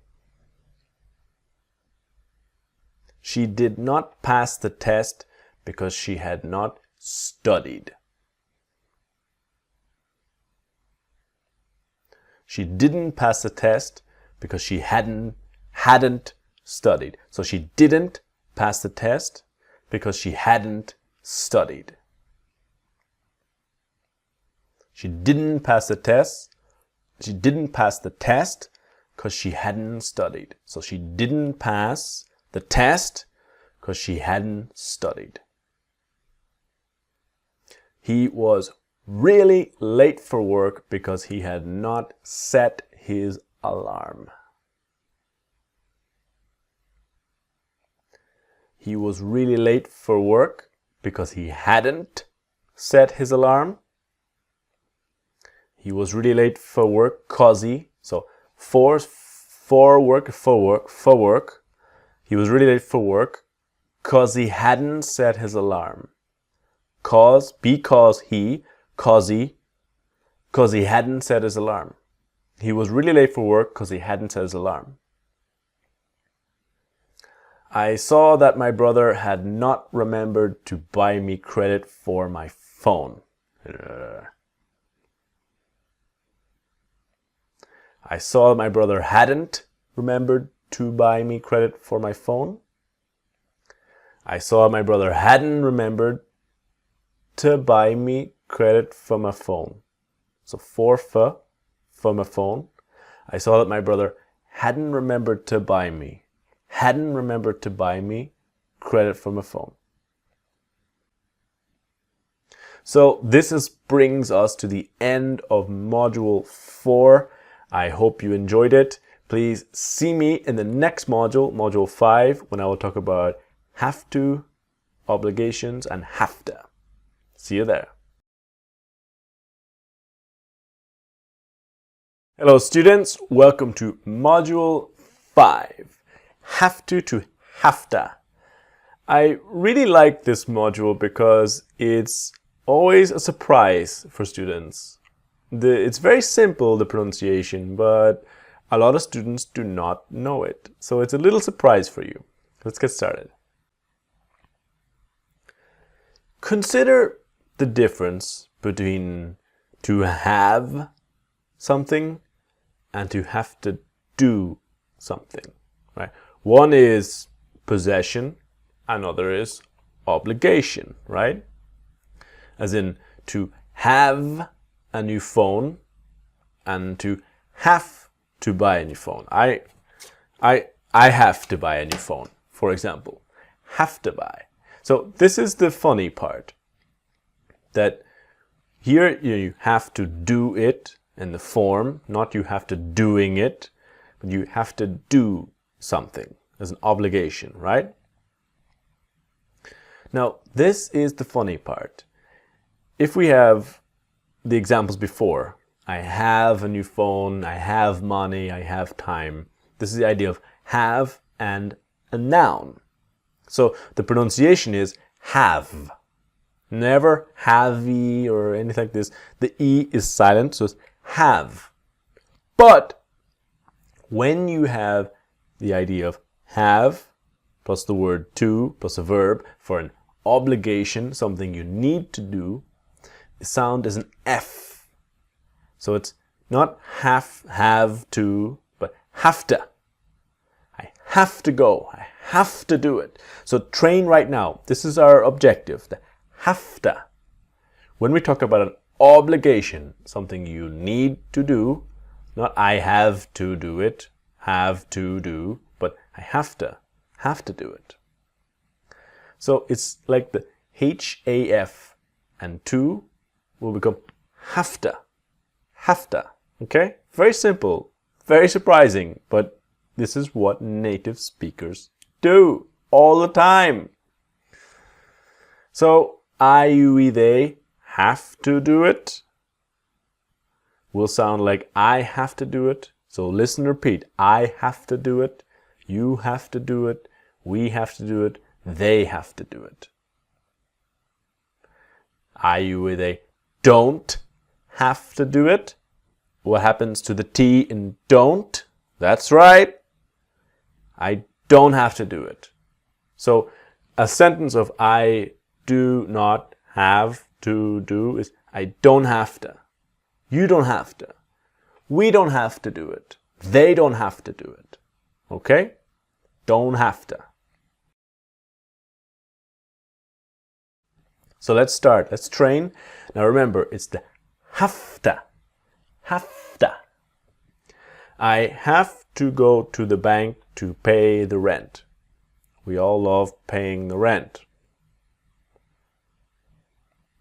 I have to go to the bank to pay the rent. I have to go to the bank to pay the rent. So slow is I have to go to the bank to pay the rent. I have to go to the bank to pay the rent. I have to go to the bank to pay the rent. So are you listening and repeating? Always interacting with the material, okay? We do not have to get up early tomorrow. We don't have to get up early tomorrow. And yes, we don't have to. We don't have to get up early tomorrow. You do not have to do it if you do not want to. You don't have to do it if you don't want to. And you don't have to do it if you don't wanna. So you don't have to do it. You don't have to do it if you don't wanna. If you don't want to. If you don't wanna. You don't have to do it if you don't wanna. They should not have to do this every time. They shouldn't have to. They shouldn't have to do this every time. What happens to the T in shouldn't? They shouldn't have to. They shouldn't have to do this every time. Shouldn't have to do this every time. You have to be more patient with things. You have to be more patient with things.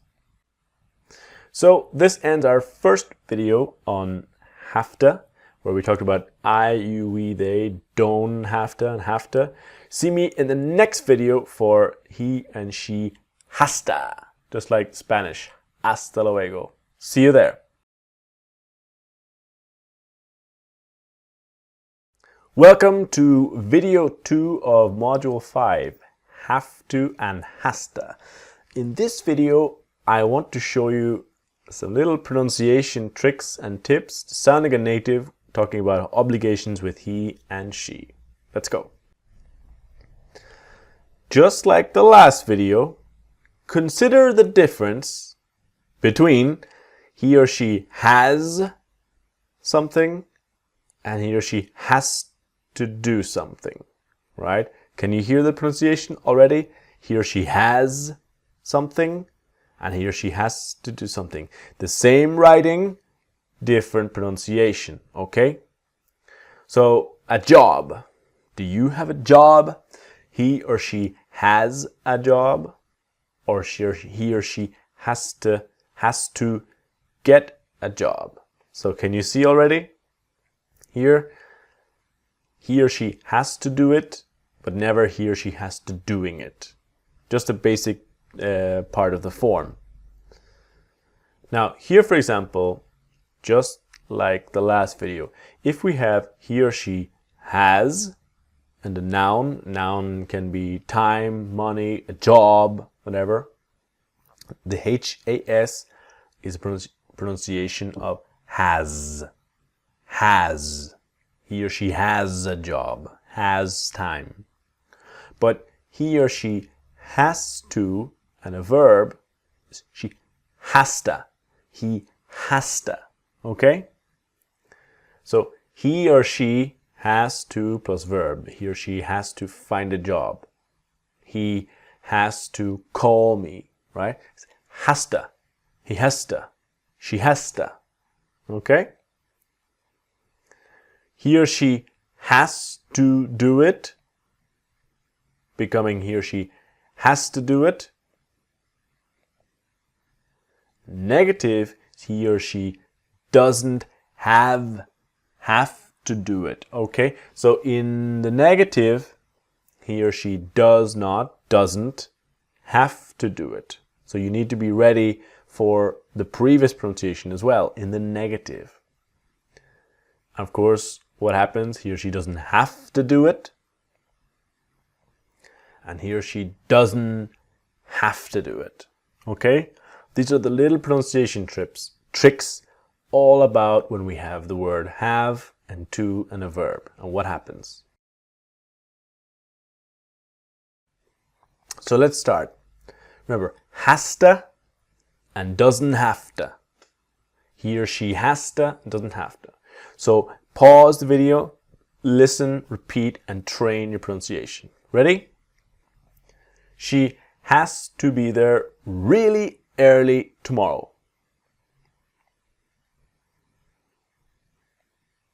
She has to. She has to be there. Has to be there really early tomorrow.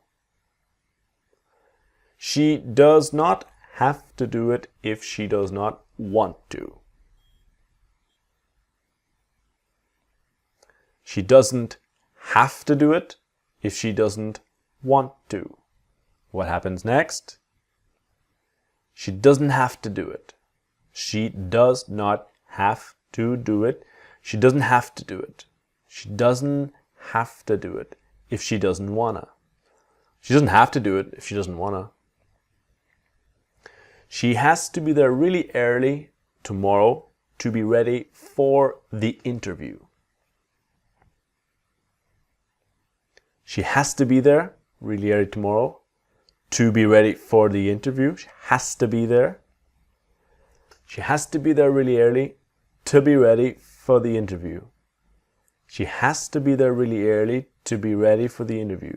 To be ready for the interview. He has to show you what to do when you get there. He has to show you what to do when you get there. He has to show you what to do when you get there. So he has to show you, he has to show you. He has to show you what to do, what to do, what to do when you get there. He has to show you what to do when you get there. He is happy because he does not have to work tomorrow.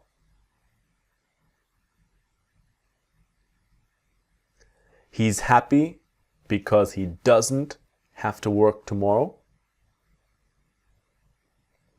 He's happy, so because he, cause he. He's happy because he doesn't have to work tomorrow. He's happy because he doesn't have to work tomorrow. Because he doesn't have to work tomorrow. He has to book the flight really soon to be able to come with us. He has to book the flight really soon to be able to come with us. And he has to book the flight really soon to be able to come with us. To be able to come with us. So this ends our video 2 on has to and has to. I will see you in the next video when I will talk to you about the past with had to and had to. See you there.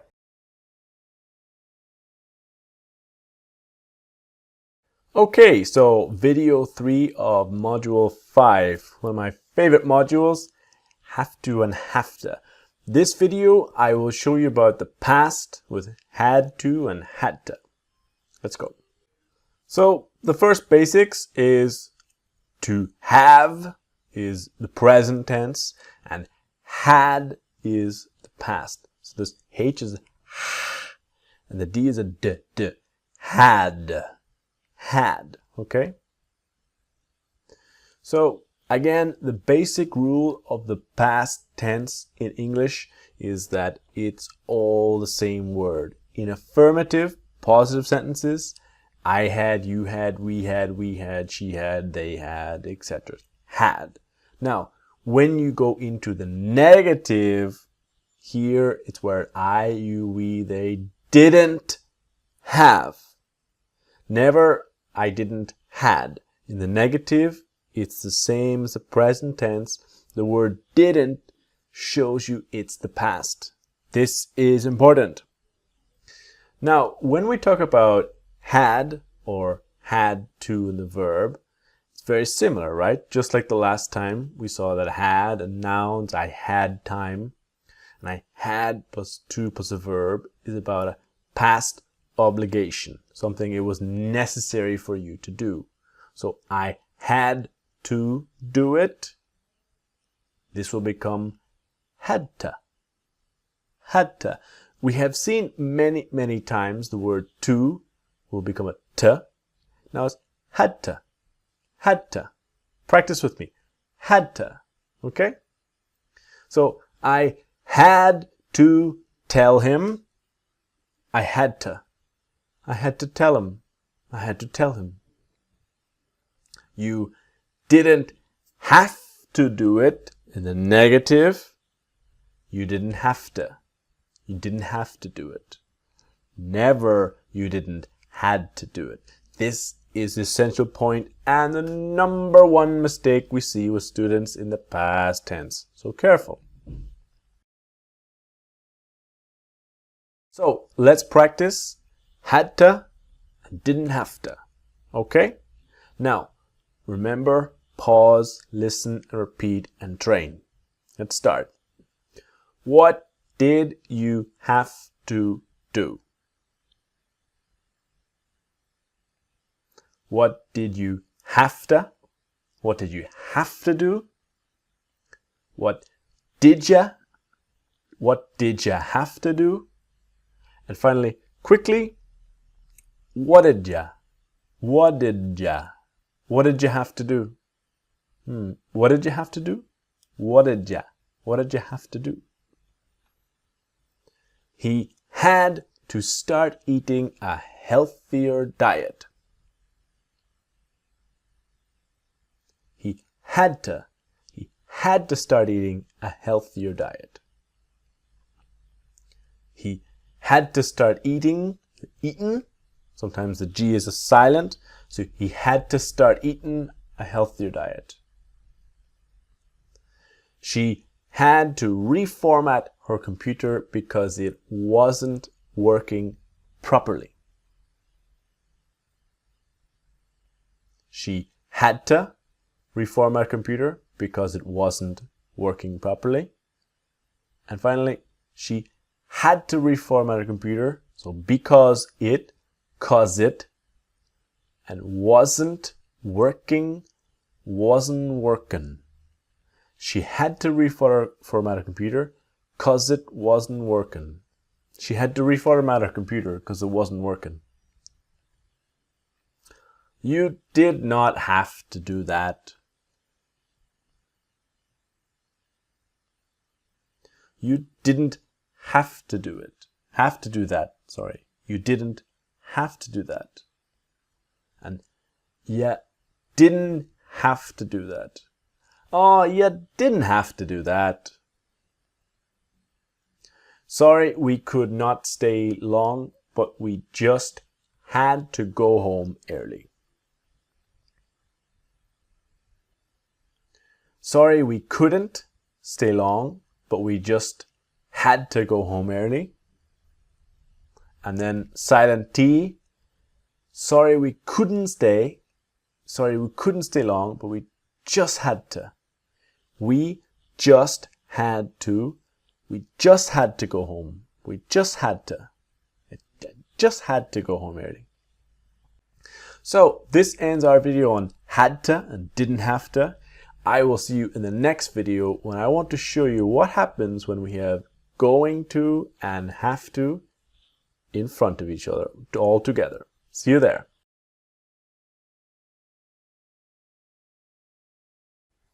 So the final video in module 5, and a very useful one, very common sentence. What happens when we have going and have to together in the same sentence? So let's go. Just to be clear, and just to start our class, our lesson here, when you have I have to do it and I must do it. Now the difference here is about must is a very strong obligation. This is the basic difference. I have to do it. Yeah, I have to. I must do it. Very strong obligation. Now here about you must do it, it's a modal verb. So you must not do it and must you do it. I have to do it, you don't have to do it, and do you have to do it. Okay? Basic idea. So if we have this here about have to and must, you don't have to buy it. That it's okay. You can buy it if you want to, but it's not necessary. Okay? But if you have something about must not, this is illegal or dangerous. Bad idea. Don't do it. You must not drive too quickly. You must not drink too much or smoke too much. But don't have to. It's something that's okay, but it's not necessary. You don't have to help me. It's okay, but it's not necessary. Now, when we have going in the sentence, I am, you are, we are going, he is, she is going, etc. To have to, and then the verb. So we are using going, talking about our future plans, but when we see in the future, we will have an obligation or will need to, we're going to have to do it. Sometimes, for example, in the recording of this course, I record a video, I check the video, I see a problem, and I think, I'm going to have to record the video again. Here, the big difference between must and have to, when we are talking about something we are going to have to do, to must does not have an infinitive. You cannot put must after going to or any other verb. Must only exists in I must and you must and we must. But to have to, yes, you can. So in other languages, sometimes must and have to, it's the same verb, the same idea. But to be clear, in English, I am going to have to do it. Something in the future, okay? So I am, you are, we are gonna. So this is the secret, that going to is gonna, have to, have-to, and then the verb. So I am going to have to buy it. I'm gonna have to buy it. Okay? So it's about connecting gonna, have to. Gonna have to. Okay? This is the objective for this lesson. So let's start our practice. Remember, pause, listen, repeat, and train that gonna have to. And you can see in your English, you will use it all the time. What do you think we are going to have to do? What do you think we're going to have to do? What do you think we're gonna have to do? So the what do you think? What do you think? What do you think? What do you think we're gonna have to do? Very different from what do you think we're going to have to do? What do you think we're gonna have to do? What do you think we're gonna have to do? I am going to have to learn how to drive soon. This is true for me. This is real. I am going to have to learn how to drive soon. I'm going to have to learn how to drive soon. I'm gonna have to learn how to drive soon. And I'm gonna have to learn how to drive soon. So I'm gonna have to learn how to drive soon. I'm gonna have to learn how to drive soon. She is not going to have to pay more money. She's not going to have to pay more money. And she's not gonna have to. So she's not gonna have to. She's not gonna have to pay more money. I knew I was going to have to do it myself. I knew I was going to have to do it myself. I knew I was gonna have to do it myself. So the was is. I knew I was gonna have to do it myself. They're going to have to study a lot this week for the exams. And finally, they're gonna have to. They're gonna have to study a lot this week for the exams. They're gonna have to study a lot this week for the exams. This ends our module 5. Congratulations, you've already completed a lot of the course, 50%. Give yourself a pat on the back, we say in English. Please see me in module 6 for one of the most interesting and useful modules. We'll talk about the word her and how it will sound like er. See you there. So, welcome to volume 6 of the course. This module will focus on the word her and what happens with the word her when native speakers speak quickly. But this module and the next 3 modules, in fact, about her, him, and them. And they will bring you to a really good understanding of how to use certain verbs with the word her, him, and them, about when we use the preposition to, the verb explain to, talk to, and when not to use preposition. So let's get started. The first part, let's be clear about the word her. Why, when, what exactly. On one side, you can see I, you, he, she, we, they. On the other side, you can see me, you, her, him, us, them. So the difference exactly between the two is what we need to understand before we continue. Now, with I, you, we, they, he, she, and they, you need a verb connected, a conjugated verb. I want, you want, we want. That the I, you, he, she always appears with a verb, with a part of the verb, connected. Right? As in the person, I, you, and the conjugated verb. So when we have situations like this, she likes me. I will call you. I can ask her. The person here is not connected directly to that verb. It's the idea of you're talking about or referring to the person, not saying what the person is actively doing, but you are talking about, as in she likes me. We are talking about me. I will call you. I'm referring to you. Who will I call? I will call you. Or I can ask her. It's this indirect idea, talking about or referring to the person. So when we focus on the word her, we need to be clear.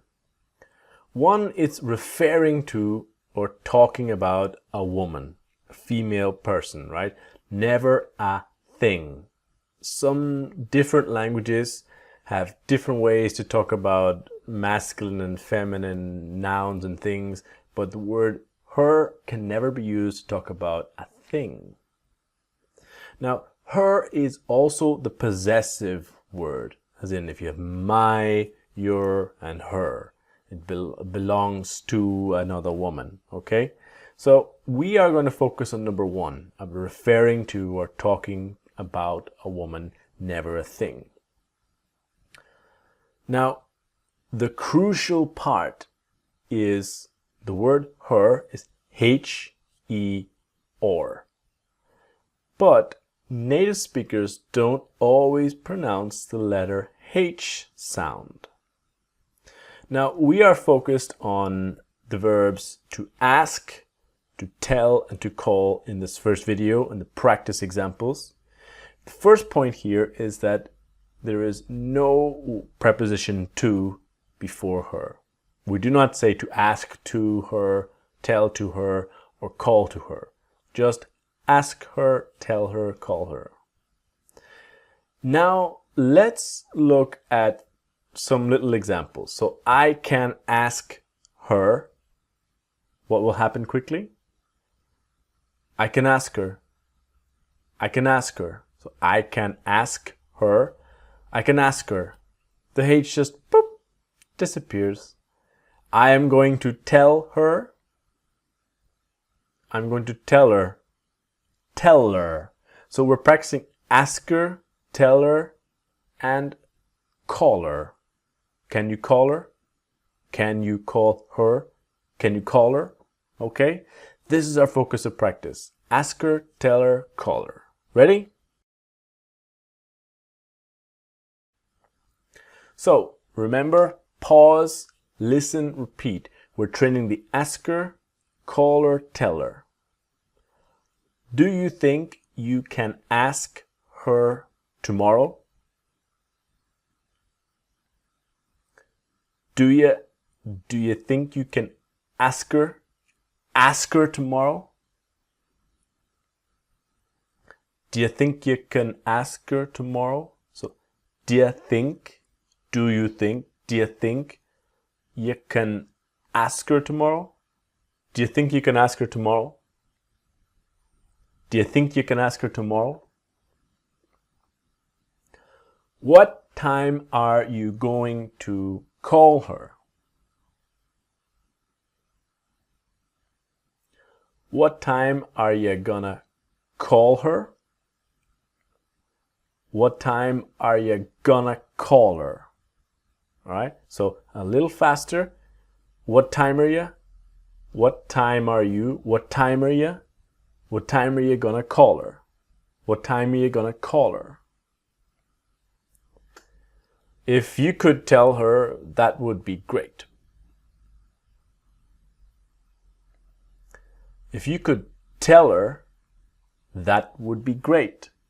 If you could tell her, that would be great. If you could tell her, that would be great. If you could tell her, that would be great. And finally, that would be that'd. That would, that'd. If you could tell her, that'd be great. That'd be great. If you could tell her, that'd be great. I am not sure if he is going to have to ask her. I'm not sure if he's gonna have to ask her. I'm not sure if he's gonna have to ask her. So ask her, ask her. So I'm not sure if he's gonna have to ask her. Not sure if he is going to have to ask her. I'm not sure if he's gonna have to ask her. If he's gonna have to ask her. I need you to call her today if you do not mind. I need you to call her today if you don't mind. I need you to call her today if you don't mind. I need you to call her today if you don't mind. And I need you to call her today. I need you to call her today if you don't mind. So slowly, I need you to call her today if you don't mind. I need you to call her today. I need you to call her today if you don't mind. They are not sure if they should tell her or not. They're not sure if they should tell her or not. They're not sure if they should tell her or not. So, or not be tell her or not. They're not sure if they should tell her or not. Okay, so this finishes the first video of Module 6 about her. We're going to see all the rest of the verbs, all the best verbs. So join me in the next video when we'll talk about to know, to meet, and to find, and all the differences and how to practice this with her. See you there. Okay, welcome to video 2 of Module 6. The word her like a native with the verbs to know, to meet, and to find. 3 confusing verbs. So let's start. To meet, to know, to find. Some languages are all the same verb, some are a little different, so we need to be clear about the differences. So the first point is the pronunciation, right? So I am going to meet her will sound meter. I'm going to meet her. I don't know her will be I don't know her. I don't know her. I don't know her. Or I need to find her. Find her. So those are 3 ideas. Meet her, know her, find her. The H just disappears. Bye-bye. So let's be clear about to meet, to find, and to help. First, let's start with to know her and to meet her. To know her is the idea of a person, female person, a woman, girl, etc., that is familiar to you. You know a person, I know you, I know her, or I know her very well. To meet has two ideas, or to meet her. One is to meet a person for the first time, to meet a woman for the first time. I don't know my girlfriend's mother, I'm going to meet her for the first time, or to meet someone for the first time. The second idea is about a specific time and place. Not the first time you meet a person, but just the idea of a specific time and place. Amy, the music teacher, is my really good friend. I meet her once or twice a week for coffee. Now, obviously, I met her years ago, but now a specific time and place, I meet her. Now, in the past, it's a little different. So, meet is the present, met is the past, know is the present now, and knew is the past. So, when we say I met her, this can be the first time I met a person in my life. I met Amy on the 17th of March in 2010. It could also be a specific time, specific place. I met her on Wednesday for coffee.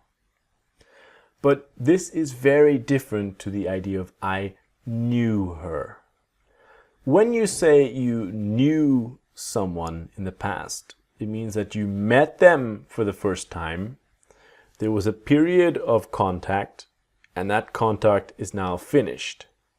So I know people in university, I met them for the first time, I had contact, and now I never see them. So I knew her in university, but I haven't seen her in years. The contact is finished. So if it's the first time, it's I met her. I knew her is some idea the contact is now completely finished. So I met her the first time and I knew her. You don't have contact with her now anymore. I mean, I knew her last night. This is the classic mistake. I knew him, It doesn't make sense. I met her last night. So, for example, my grandmother died before I was born. I never knew her. Cannot say I never met her. I never knew her. Now, to find her is, to be clear, is when you don't know where a woman or a girl is, like lost in the city center, or you are separated in a big crowd. Now, that's the basic idea. Meet is first time or specific time and place. Know is about you are familiar with or you knew in the past, you were familiar with and not now. And find is when the woman is lost and you don't know where you're trying to find. Ready? So, we're going to practice now making the H in her disappear. Pause, listen, repeat. Ready? I would really like to meet her.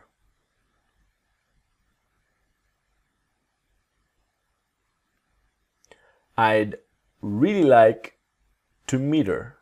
So meet her. I'd really like to meet her. So I'd really like to meet her. To meet her. I would really like to meet her. I'd really like to meet her. I'd really like to meet her. I do not know her at all. At all, 0. I don't know her at all. And I don't know her at all. I don't know her at all. And finally, I don't know her. Don't know her. And I don't know her. I don't know her at all. We had to find her in the busy crowd. We had to find her in the busy crowd. Had to find her.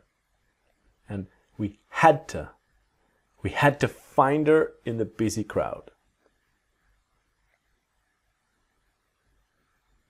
What time are we going to meet her? What time are we gonna meet her? Gonna meet her. What time are we gonna meet her? And then, what time are we? What time are we? What time are we gonna meet her? What time are we gonna meet her? How well do you know her? How well do you know her? How well do you know her? How well do you? How well do you know her? How well do you know her? How well do you? How well do you know her? How well do you know her?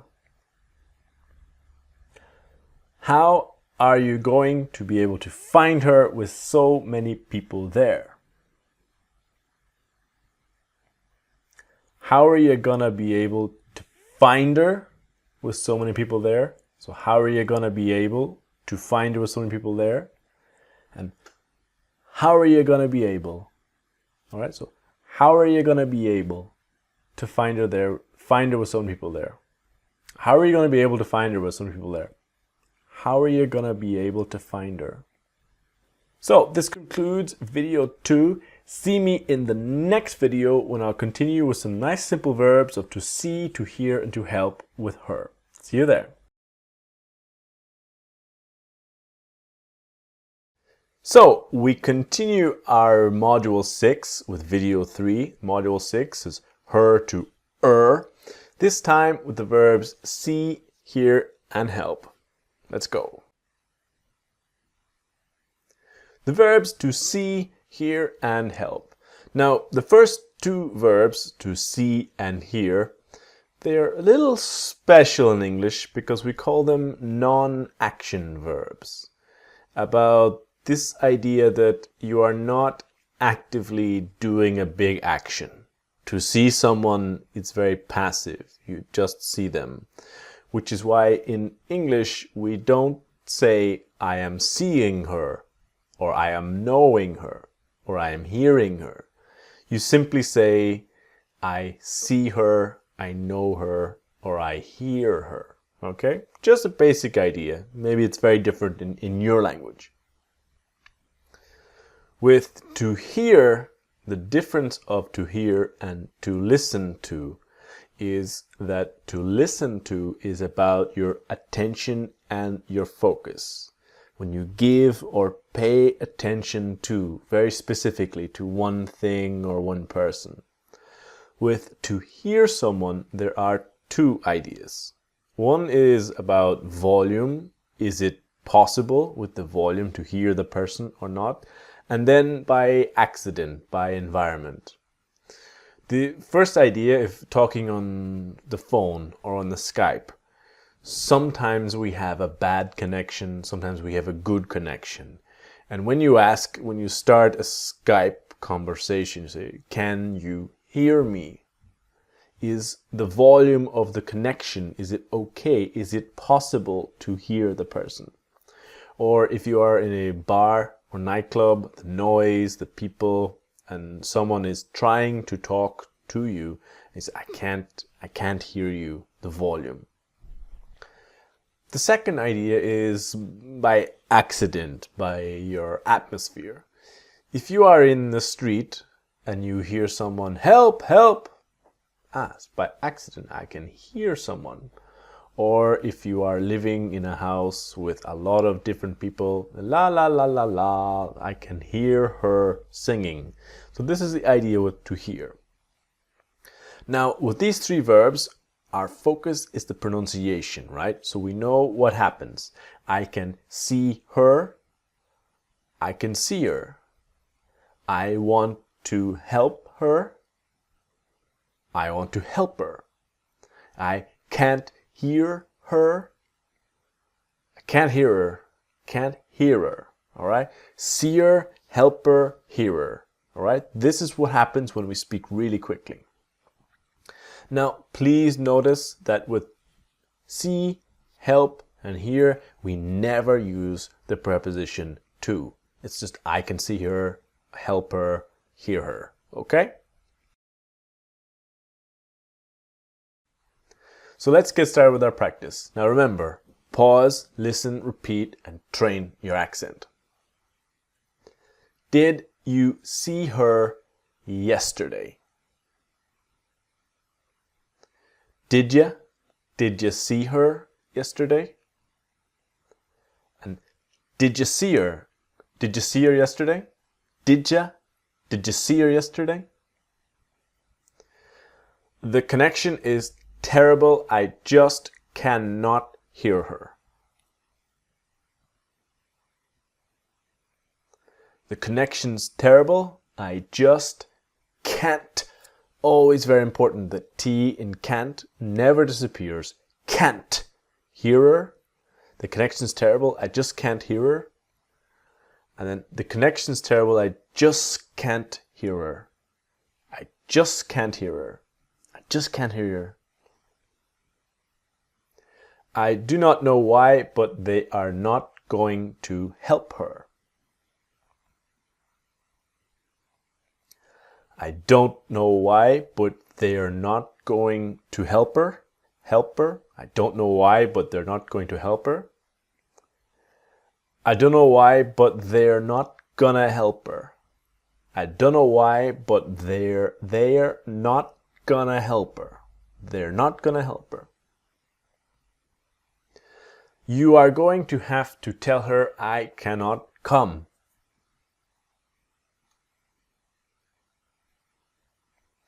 You're gonna have to tell her I can't come. You're gonna have to tell her I can't come. And you're gonna have to tell her. So you're going to have to tell her. You're gonna have to tell her. You're gonna have to tell her I can't come. The music was so loud I could not hear her properly. Properly is correctly. The music was so loud I couldn't hear her properly. I couldn't hear her properly. The music was so loud I couldn't hear her properly. I couldn't hear her properly. The music was so loud I couldn't hear her properly. We are not going to have time to help her. We're not gonna have time to help her. We're not gonna have time to help her. And we're not gonna have time to help her. To help her. We're not gonna have time to help her. So this ends this video. Join me in the next video when I will talk to you about the word her with some very important verbs to listen to talk to speak to, and to explain to.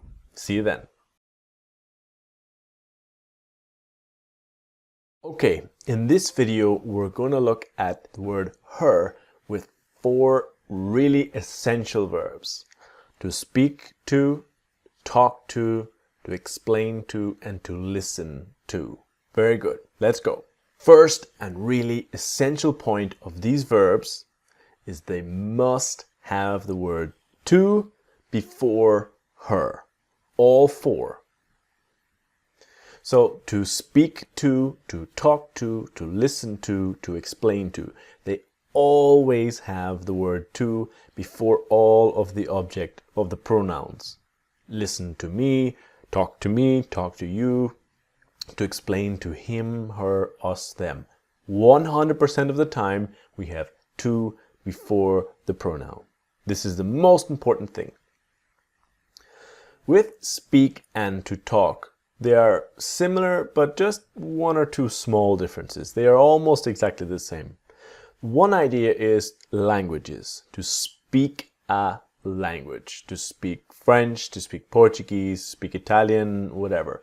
But in English, we do not say to talk a language. You cannot say I talk English. So I speak English.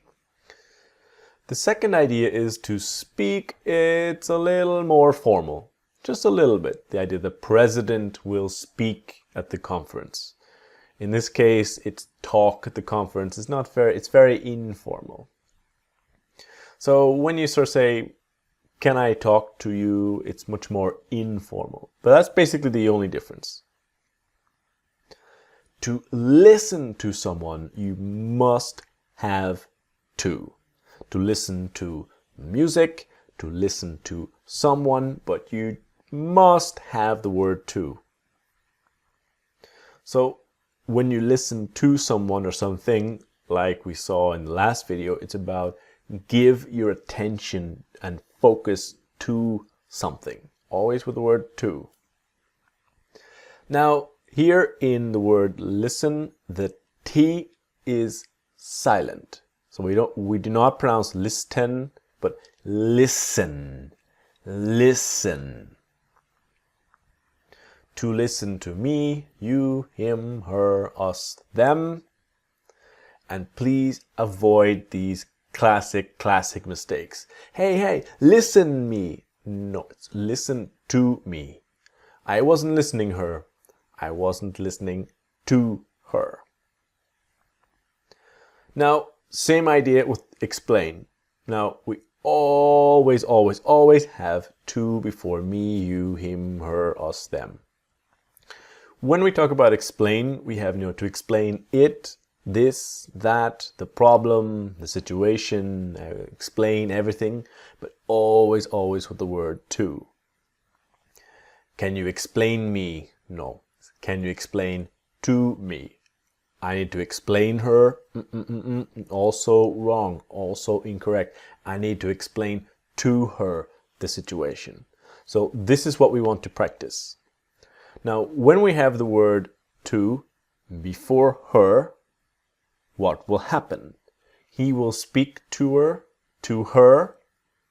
He will speak to her, to her, to her. I'm going to talk to her. I'm going to talk to her. I'm going to talk to her. We can explain it to her. We can explain it to her. To her. You need to listen to her. You need to listen to her. To her. This is the sound. To her. Speak to her, talk to her, explain to her, listen to her. Ready? So let's practice. He did not listen to her. He never listens to her. He didn't listen to her. He never listens to her. He didn't, so the T, he didn't listen to her. He didn't listen to her. He never listens to her. I did not see her yesterday, so I did not talk to her. I didn't see her yesterday, so I didn't talk to her. I didn't see her yesterday, so I didn't talk to her. I didn't see her yesterday, so I didn't talk to her. Didn't see her yesterday, so I didn't talk to her. He has to explain that to her when he sees her. He has to explain that to her when he sees her. He has to explain that to her when he sees her. He has to explain that to her when he sees her. You should not listen to her. She is wrong. You shouldn't listen to her. She's wrong.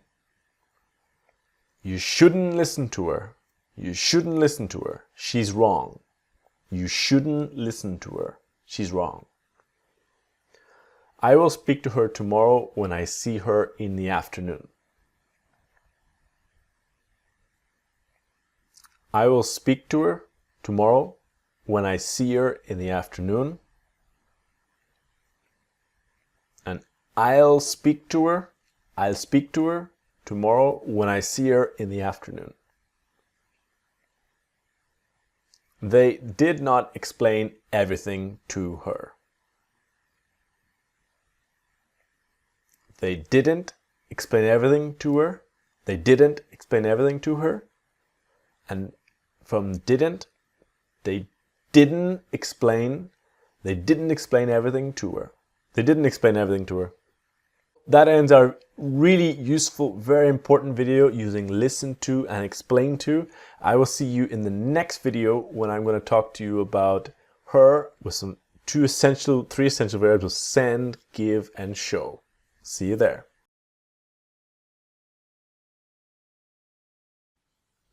Now, in this video and the next video, I want to show you some really important ways we use the word her with the verbs to give, to show, and to send. What I mean is about the sentence structure. Sometimes we see give with to and sometimes without.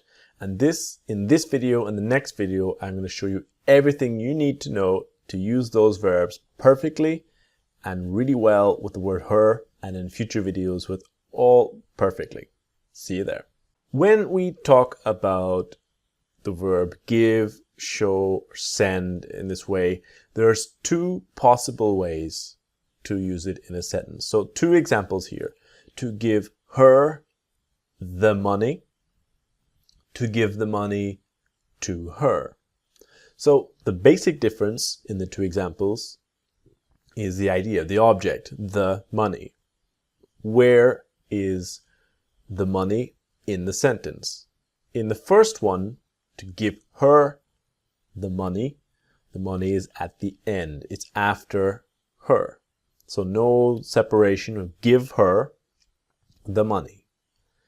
When we have give the money to her, because the money is now between give and her, it's changing position, it's necessary to have to before her. Now we have a lot of examples. So the next example, to send her an email, to send an email to her. Where is an email in the sentence? What position? In the first one is to send her an email is after her. But in the case where the second example, an email is before her, we must have to. This is the basic idea. To send her the DVD, send the DVD to her. Okay? It's the basic idea. So when we're looking again at the idea, right? That show her the DVD. The DVD is the object at the end of the sentence. So show and her are connected. If we have the object after the verb, to show the DVD, you must have to in front of her. Send her an email and to send an email to her. Now, because maybe this is a little confusing, the good news is that this two examples, to send her an email is much more common with native speakers. We prefer to use to send her, to send him, send them an email in our speaking. It is possible to say to send an email to her, but from the 30%, you can see it's not so common. It's much less common. In this video, we will focus on the first example, to send her. For example, here, I'm going to send her an email. The pronunciation will be, I'm going to send her an email. He's going to give her a present. He's going to give her a present. You can show her the room. You can show her the room. So in this first video of the two, we're going to practice this form: sender, giver, and shower. In the next video, we'll focus on send to her, give to her, and show to her. Okay?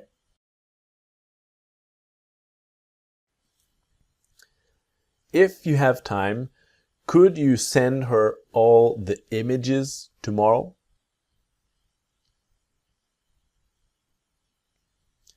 If you have time, could you send her all the images tomorrow? And if you have time, could you send her all the images tomorrow? If you have time, could you send her all the images tomorrow? Could you send her all the images tomorrow? Did they have to give her what she was asking for? Did they have to give her what she was asking for? Did they have to give her what she was asking for? And did they have to give her what she was asking for? Did they have to give her what she was asking for? Would you be able to show her the room tomorrow? Would you be able to show her the room tomorrow? And then, would you be able to show her the room tomorrow? Would you be able to show her the room tomorrow? Would you be able to show her the room tomorrow? Did you have time to send her the email? Did you have time to send her the email? And did you have time to send her the email? To send her the email? Did you have time to send her the email? Did you have time to send her the email? Is it possible to give her more time? Is it possible to give her more time? And is it two words? Imagine it's one word. Is it? Is it possible to give her more time? Is it possible to give her more time? I am not going to be able to show her what to do until tomorrow. I'm not going to be able to show her what to do until tomorrow. And I'm not gonna be able to show her what to do. I'm not gonna be able to show her what to do till tomorrow. I'm not gonna be able to show her what to do till tomorrow. That brings us to the end of this video. See me in the next video when we will continue our practice with these three essential verbs: give, show, and send, but using them with the word to.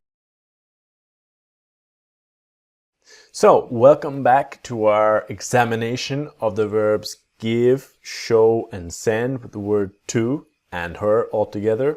So let's get started. In the last video, I showed you about to give her the money, to give the money to her.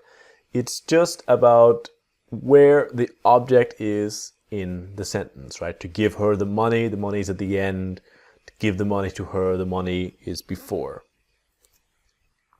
So it's to give, to show. Now, especially when we have the words it, this, that, the problem, and noun. Now, when we say the noun, in the previous examples we had the DVD, an email or DVD, or the name, the specific name. But many times when we use the words it, this, or that, this is the moment when we use to me, to him, to her. So, can you give that to him? Can you explain it to them, in this case? In this video, we're focused on her. Here, for example, the object at the end of the sentence, to send her the PDF. And here, in the next sentence, we can say to send the PDF to her. But so many times, usually when we do not repeat PDF, we say it, as in the pronoun. This is the moment when we use to send it to her, give it to her, explain it to her. This is the big difference, okay? So this is our pronunciation. Send it to her. Send it to her. We're going to give the keys to her. Give the keys to her. You can show the room to her. Show the room to her. So it's to her. This is our point of practice now. So let's get started. I am going to have to try to send it to her tomorrow. I'm going to have to try to send it to her. Send it to her tomorrow. And I'm gonna have to try to send it to her tomorrow. I'm gonna have to try to send it to her tomorrow. We can give those keys to her next week.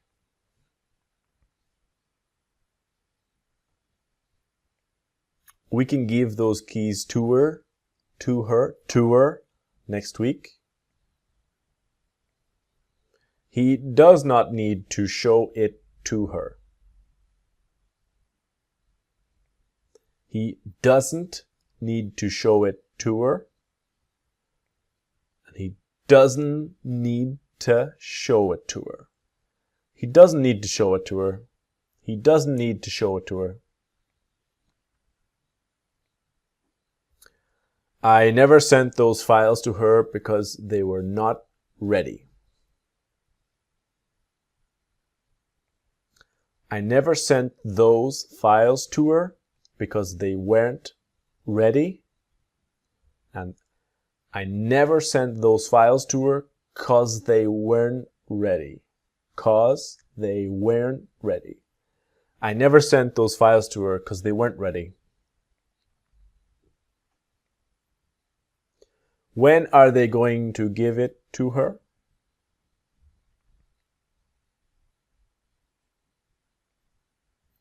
When are they gonna give it to her? When are they gonna give it to her? So when are they?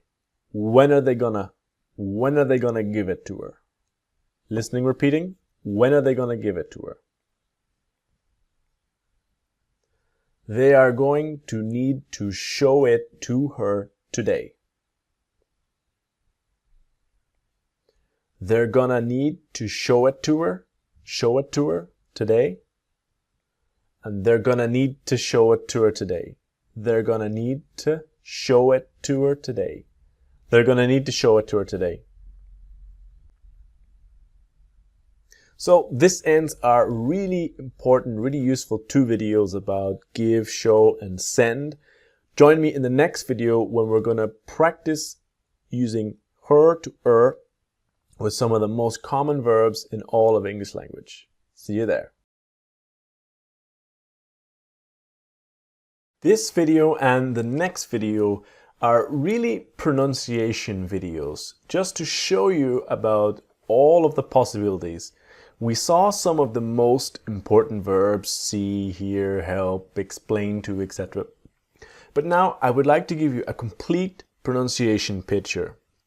In this video, I will show you out of all the common verbs in English, which verbs never take the word to, and which verbs take the word to, and to practice them with the changed pronunciation of her to All right, let's get started.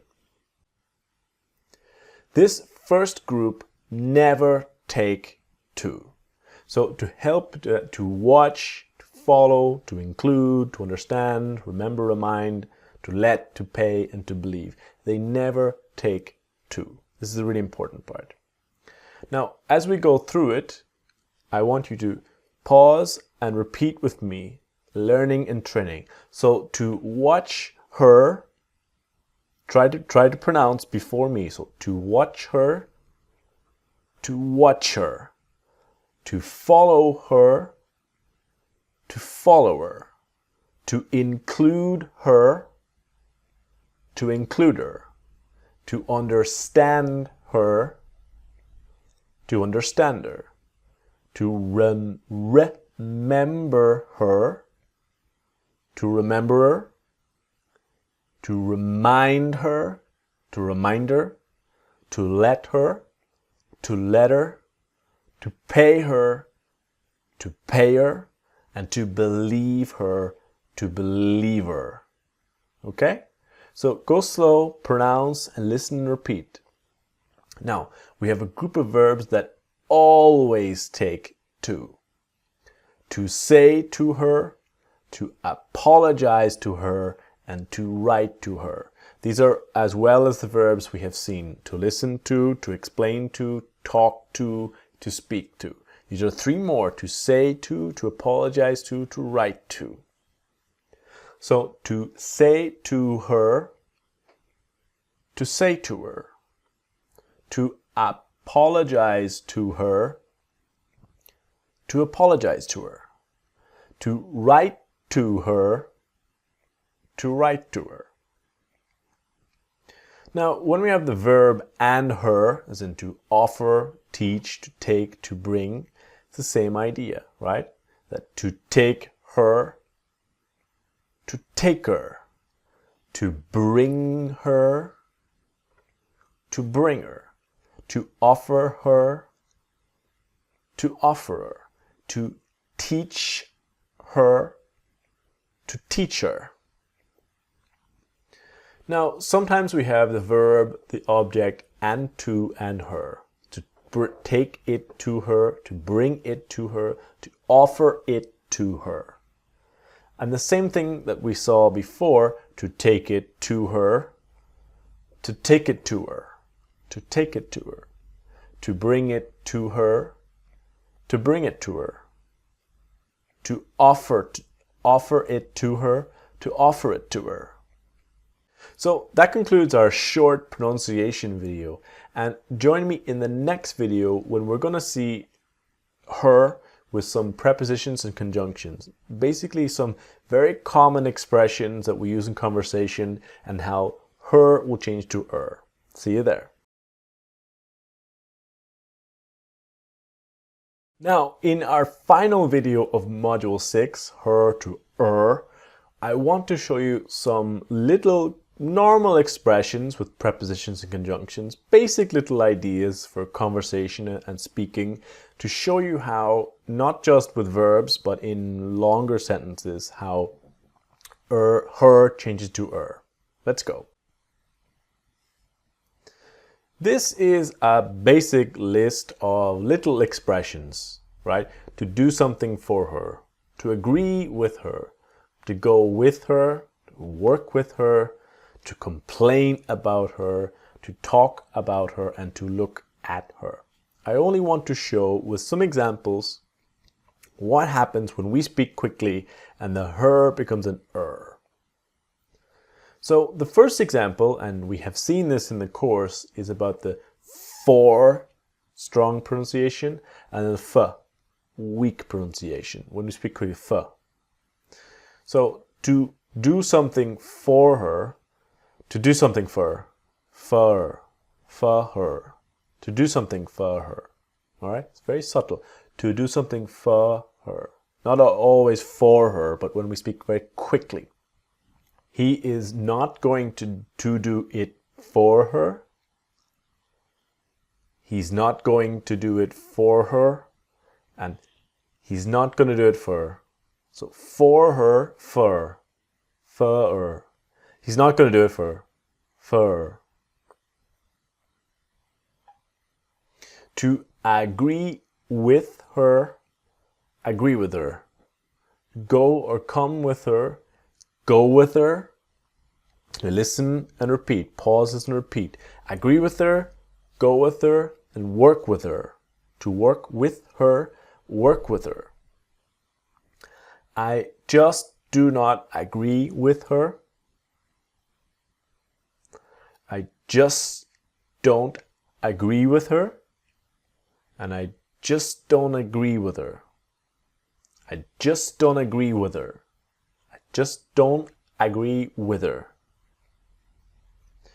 She needs you to go with her. She needs you to go with her. She needs you to go with her. So she needs you to go with her. She needs you to go. She needs you to go with her. She needs you to go with her. She needs you to go with her. I did not work with her for a long time. I didn't work with her for a long time. I didn't work with her for a long time. I didn't work with her for a long time. And I didn't work with her for a long time. Didn't work with her for a long time. To complain about her and to talk about her. So about her. That normally it's with her, for her, but the T in about, it connects with the so to complain about her, to talk about her. He is always complaining about her. He's always complaining about her, He's always complaining about her, right? So the G in complaining about her. Everybody is always talking about her. Everybody's always talking about her. Everybody's always talking about her. Everybody's always talking about her. And finally, to look at her. The verb look always takes the preposition at, to look at her. So again, it's the look at her, looking at her, right? So it's not always look at her, but look at her, Do not look at her like that. Don't look at her like that. And then don't look at her. Don't look at her like that. So don't look at her like that. Don't look at her like that. Don't look at her like that. Why is he looking at her? Why is he looking at her? And why is he looking at her? Why is he looking at her? Right? So why is he looking at her? Why is he looking at her? So this brings us to the end of module 6. I hope you enjoyed it. We are going to continue in the next module talking about the word him and im and the change in the sound, and continuing with the same idea, same verbs, but now all the verbs in the past to really master in your intermediate English and all the pronunciation. See you there. You are very welcome to Module 7, how to use the word him like a native. This module is very similar to the last module with the disappearing H of her to but the big difference is we're going to practice him to im, but we're also going to focus on our pronunciation of the past tense verbs. We are going to practice him to im with a lot of verbs, but learning all of the essential past tense verbs. Let's go. So just like the last one, we talk about the difference between I, you, he, she, we, they, me, you, her, him, us, them. That when we have me, you, her, him, we are talking about or referring to the person. That it's different that if it's connected to the verb, directly to the verb. So when we focus on the word him, we are referring to or talking about a man, never a thing. Different languages can put masculine or feminine onto nouns, but in English we do not. Him refers to a man, never a thing. His is the possessive. It's my car, it's your car, it's his car. So our focus is on him to im. The idea again about her to is native speakers don't always pronounce the letter H when we speak quickly. Here, for example, I can ask him. I can ask him. Ask him. So train and practice this sound. ask him. I'm going to tell him. I'm going to tell him. Can you call him? Can you call him? Ask him, tell him, call him. Okay? Now, to ask him, to tell him, to call him, we never use to with these three verbs. We saw this in the last module, but always good just to repeat and remember. Never using to with these verbs. Now, when we have these verbs in the past, we've got asked, told, and called. So let's learn that a bit better. Asked, so A-S-K-E-D. But the ED has a different sound. It has a T sound. So go slowly. First say ask, just ask.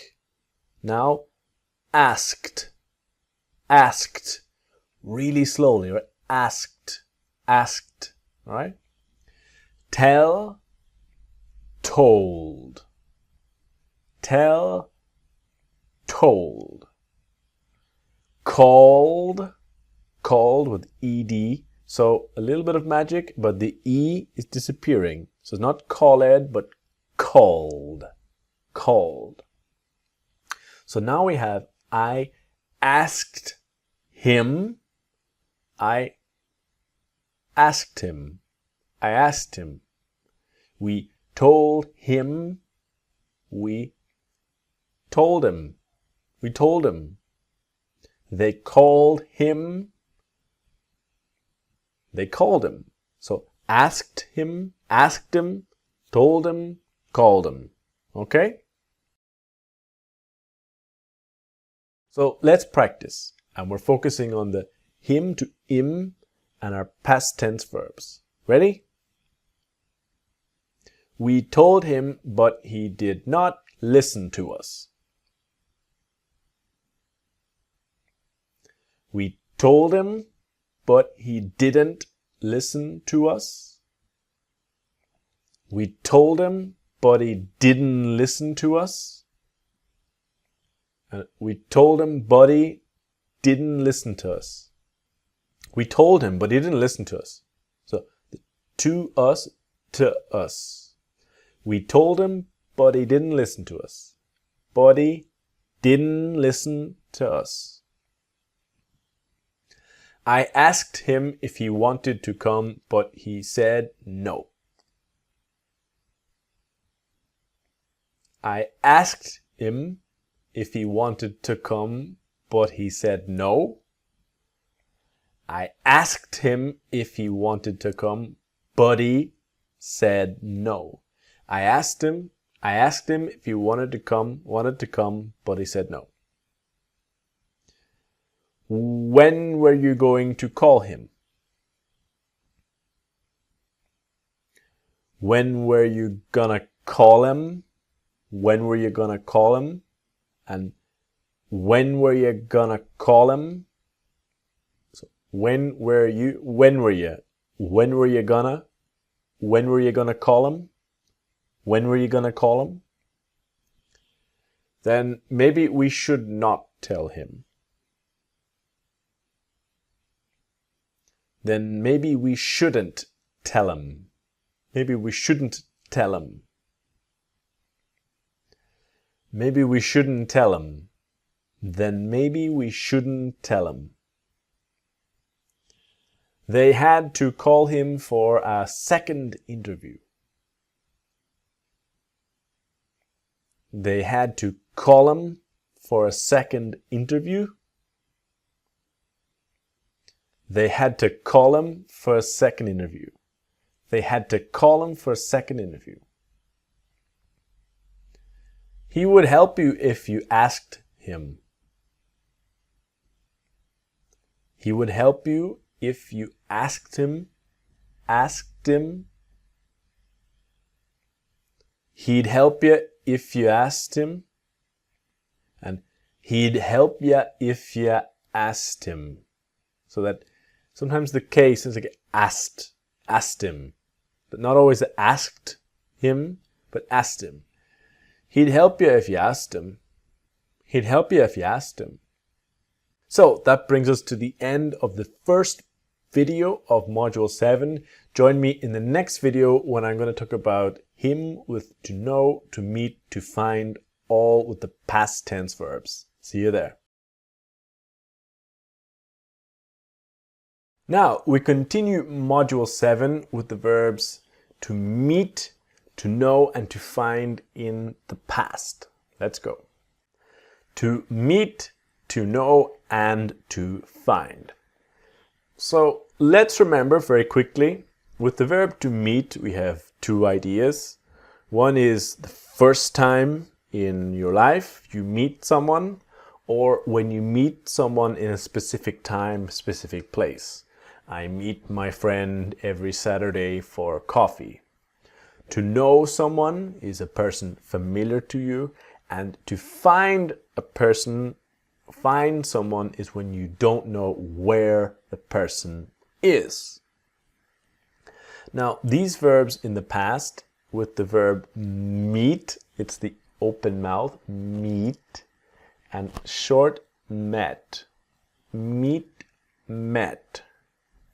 To know, knew. Okay, so know, knew. Find and found. Find, present. Found, past.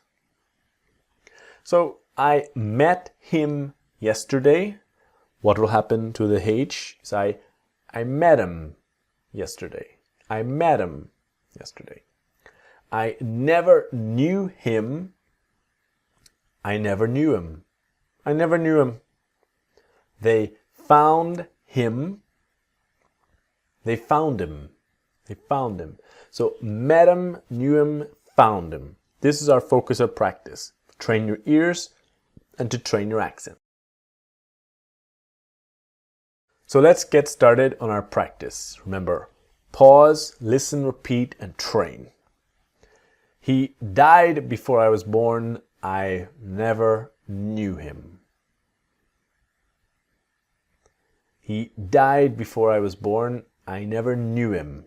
I never knew him. He died before I was born. So before I was born, I never knew him. We are going to have to meet him at the front entrance of the university. They're going to have to meet him at the front entrance of the university. And they're gonna have to meet him at the front entrance of the university. They found him asleep on the sofa. They found him asleep on the sofa. They found him. They found him asleep on, so asleep on. They found him asleep on the sofa. I knew him years ago at university, but I haven't seen him in years. I knew him years ago at university, but I haven't seen him in years. I knew him years ago at university, but I haven't seen him in years. So I knew him years ago at university, but I haven't seen him in years. I haven't seen him. I haven't seen him. Haven't seen him in years. His parents found him playing in the garden. His parents found him playing in the garden. His parents found him playing in the garden. The G in playing often disappears. His parents found him playing in the garden. Alright, so this ends our second video of Module 7. I will see you in the next video for you learning to use him with the verbs to see, hear, and help in the past. See you there.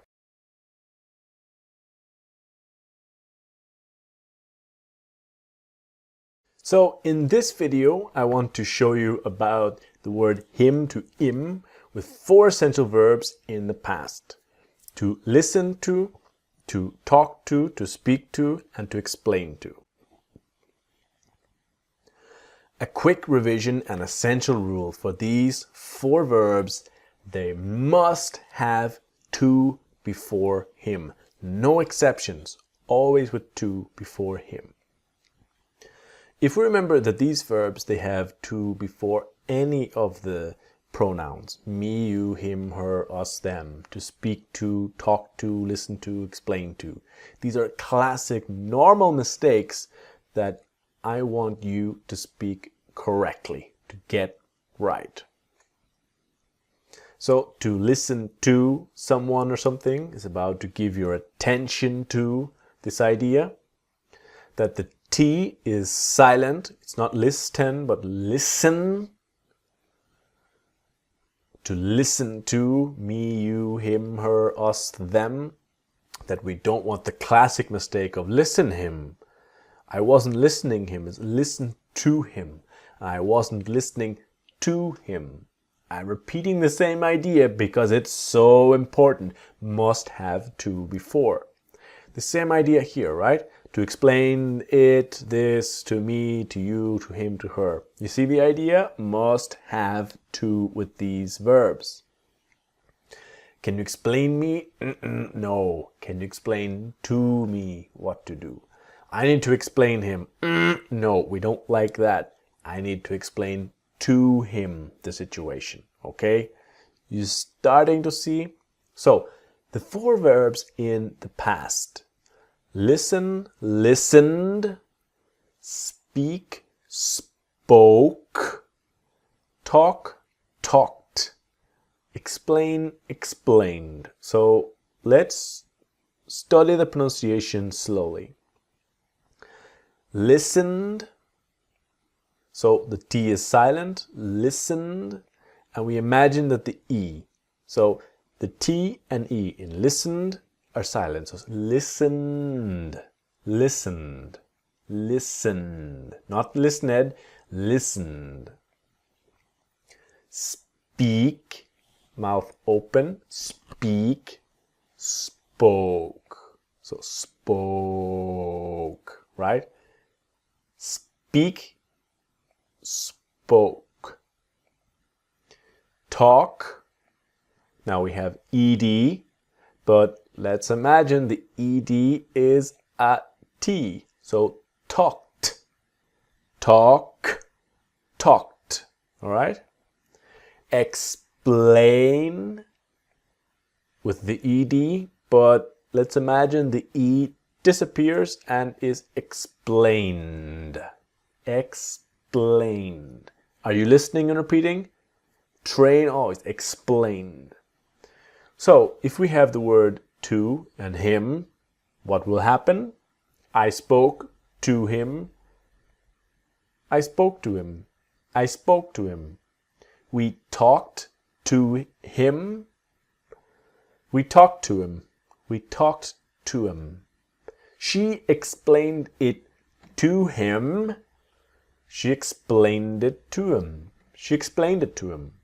They never listened to him. They never listened to him. So it's spoke to him, talked to him, explained it to him, listened to him. Got it? I listened to him and he was right about everything. So always pause, listen, repeat, and training. I listened to him and he was right about everything. I listened to him. I listened to him and he was right about everything. I listened to him and he was Annie. So and he, Annie. I listened to him and he was right about everything. I listened to him and he was right about everything. She is going to have to talk to him tomorrow. She's going to have to talk to him tomorrow. She's gonna have to talk to him tomorrow. So she's gonna have to talk to him tomorrow. They explained those new rules to him yesterday. They explained those new rules to him yesterday. They explained, so those, explain those, they explained those new rules to him yesterday. What were you talking to him about? What were you talking to him about? What were you talking to him about? And what were you talking to him about?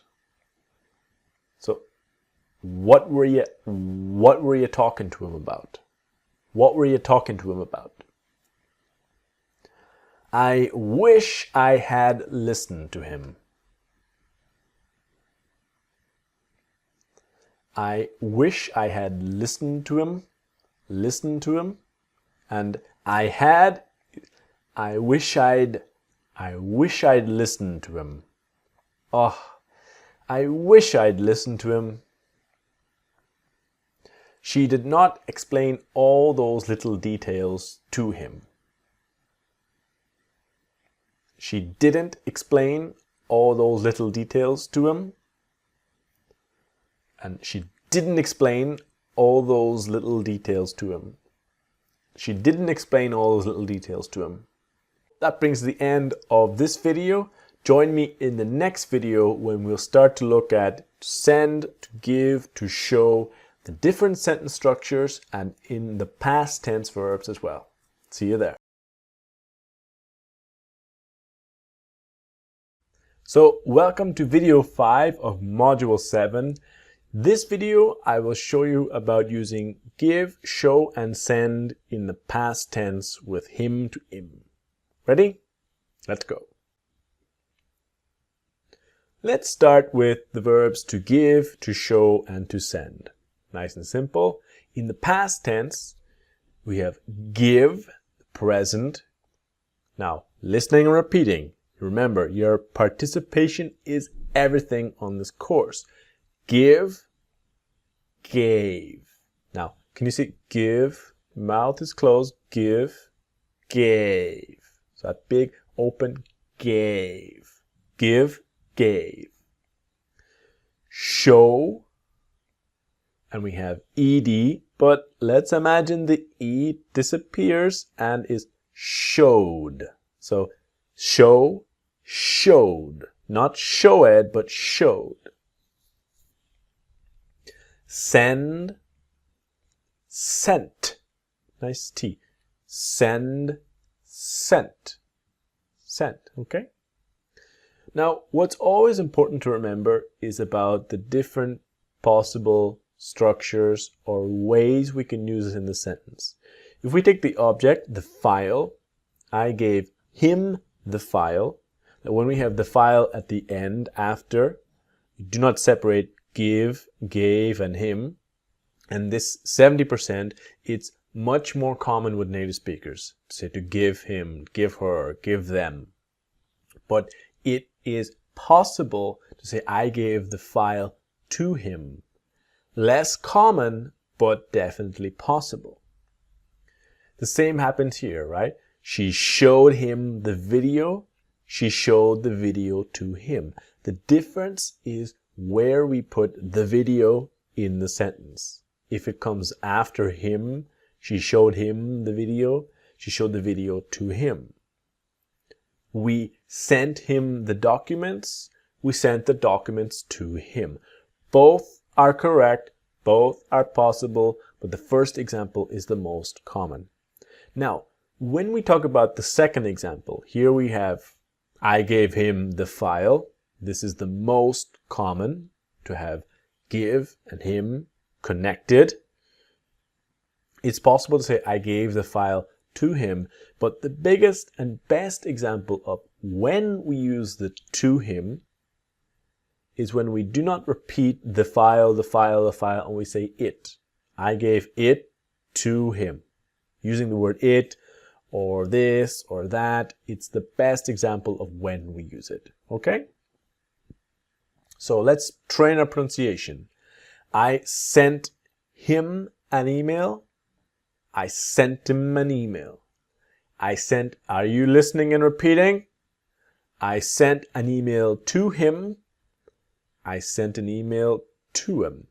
I sent him an email. I sent an email to him. We showed him the apartment. We showed him the apartment. To show the apartment to him. Show the apartment to him. Showed him, show, beep, to him. They gave him the camera. They gave the camera to him. They gave the camera to him.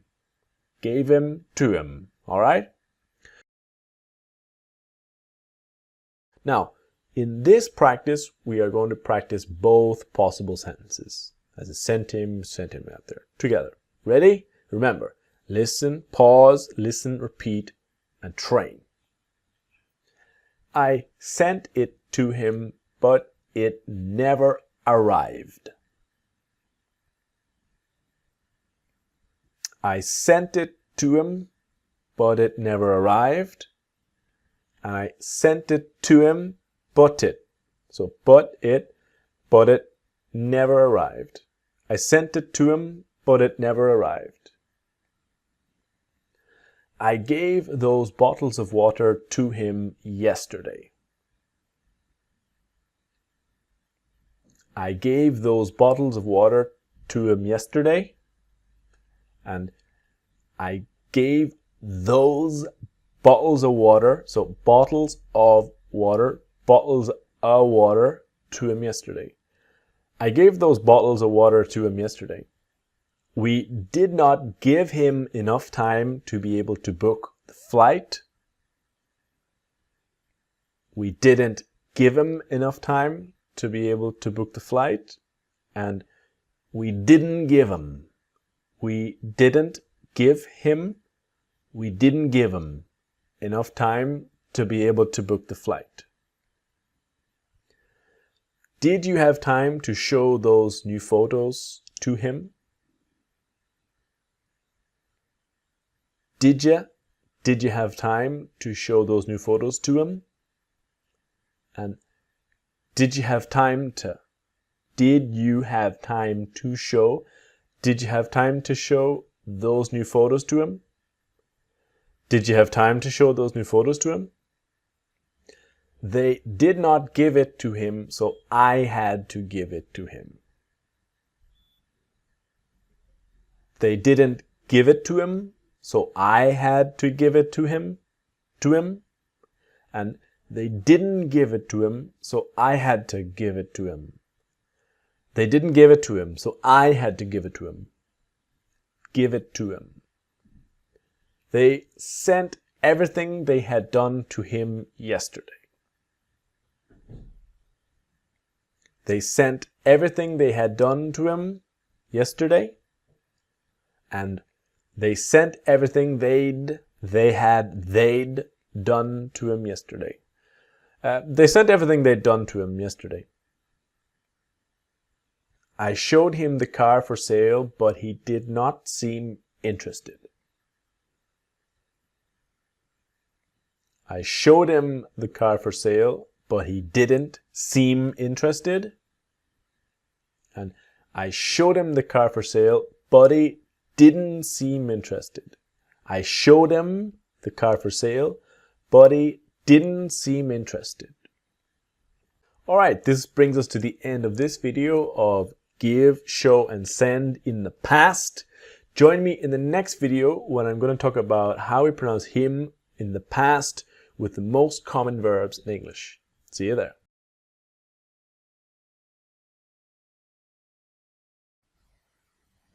So in this video, I want to show you what happens to him when we use a lot of the most common verbs in English in the past and that change pronunciation to him.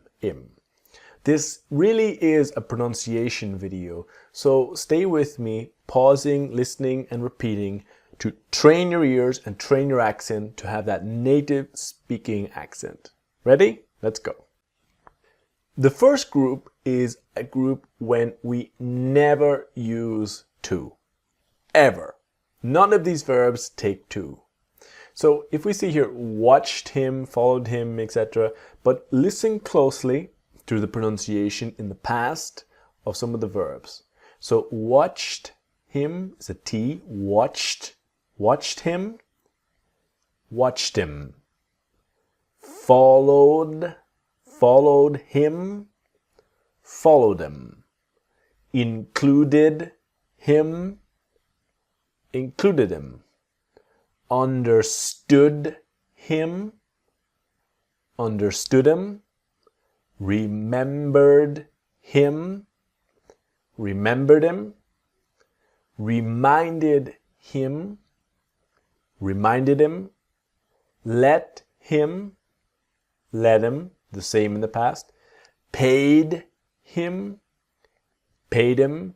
And believed him, believed him, believed him. Okay, slow pausing and repeating, pausing and repeating. This is essential for your practice with your accent training. These are verbs that always take to, always, no exceptions. We know already to talk to speak to listen to explain to, always take to, and this three always take to also. Said to him, said to him. Apologized to him, apologized to him. Wrote to him, wrote to him. This one is about the verb and the object pronoun, or to offer him, to teach him, to take him, etc. That when we have took him, so take, took him, took him. Brought him, brought him. Offered him, offered him. Taught him, taught him. These are now the verb, the object, and when we take to, just like to send something to someone, is to take it to him, bring it to him, or offer it to him. That took it to him, took it to him.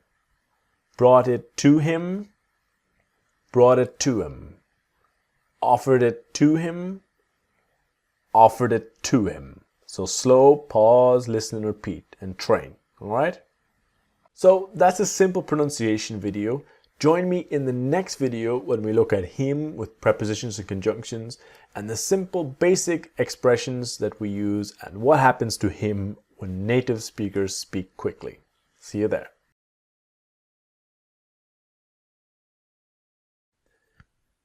This video is a simple pronunciation video to show you what happens to him in a number of small different expressions, different ideas, just to show you and to train your ears to what happens to him, the fast pronunciation. All right, let's go.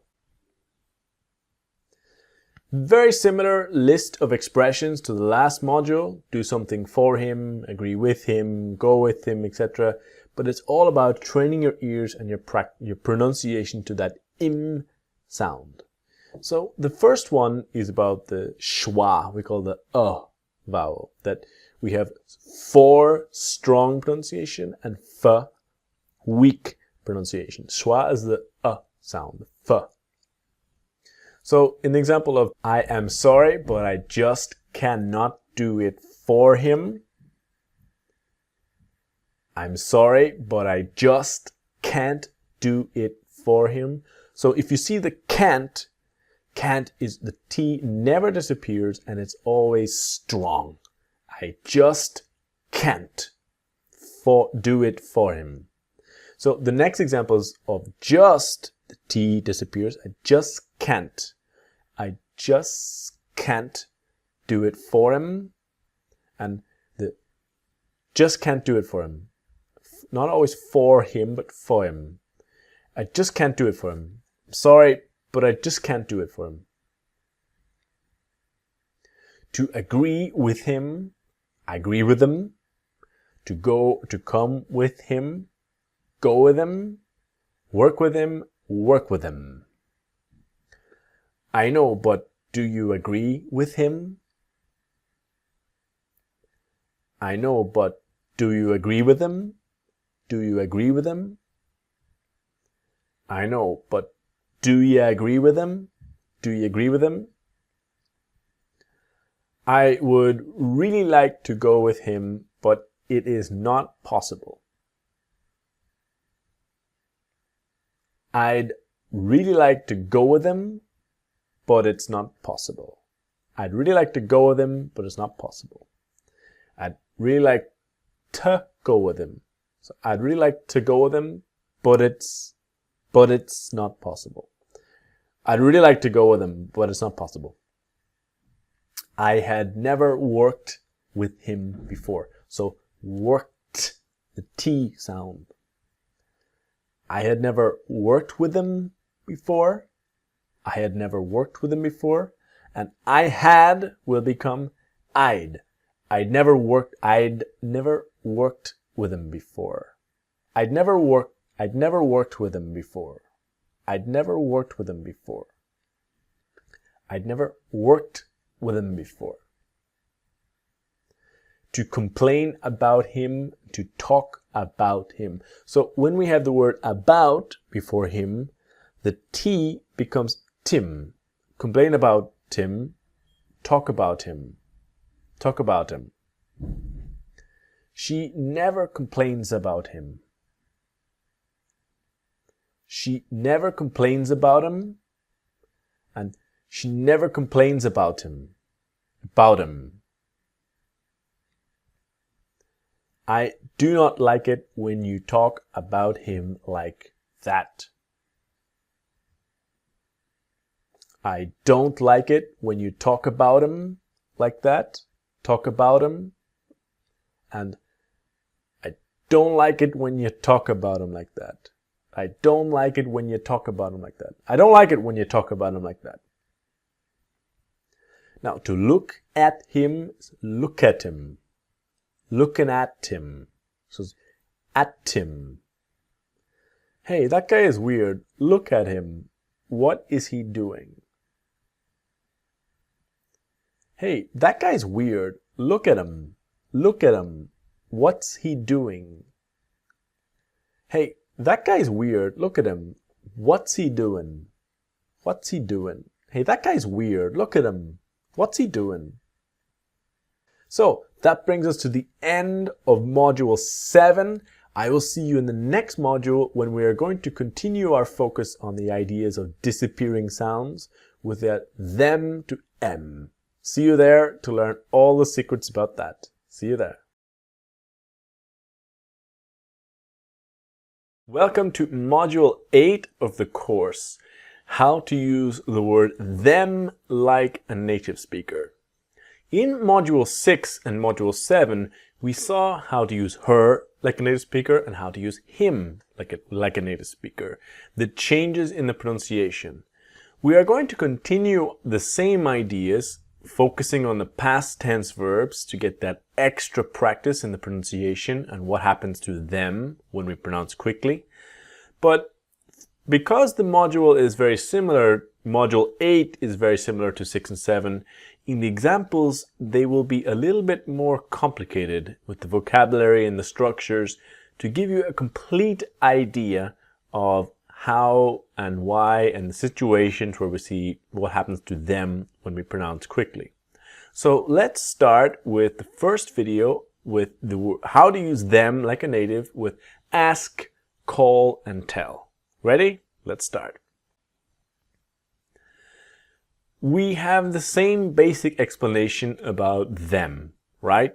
That we have I, you, he, she, we, they with verbs when they are conjugated in the verb, and me, you, her, him, and us are when you refer to or talk about a person, right? We have seen this a lot. Let's be clear. Her is talking about a woman, never a thing. Referring to or talking about a woman and never a thing, right? Her is also the possessive word. It's my car, it's your car, it's her car. Him is the same idea, right? Referring to or talking about a man. Never a thing. Now remember, never a thing. His is the possessive. My car, your car, his car. Okay? So her and him, we are talking about people, right? We're talking about a person or plural, people. Them can be people or nouns. When I say nouns, I mean things, objects, right? So let's go slowly with this. If we have my friend, which is a singular one person, and then my friends, which is a plural person, look at there. So here I can call my friends, I can call them. Here, them is referring to or talking about plural people, okay? Or I can ask my parents, I can ask them. Always that M, strong M sound, okay?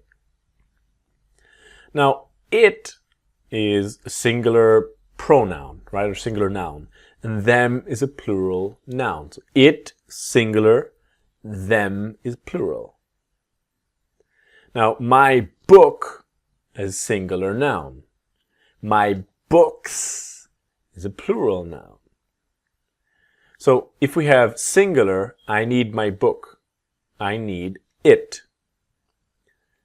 I need my books. I need them. So here, them is talking about an object or a thing, a noun. So here we have a little very close sound. If we have tell him, tell him. Tell them, tell them. So im, tell him, tell him. It's very close, but tell him, tell him. Tell them, tell them. Im, im, okay? So if we have I asked them, I asked them. It's not im, like him, but from here. I asked them. She told them, she told them. I called them, I called them. Asked them, told them, called them. Got it? So let's go slow and let's start to practice. Now, pause, listen, repeat, and train. All right? We want to get that ask them, see them, and different examples of them in the sentence quickly. I did not ask them because I did not see them yesterday. I didn't ask him because I didn't see him yesterday. Little faster. I didn't ask him because I didn't see him yesterday. I didn't ask him because I didn't see him yesterday.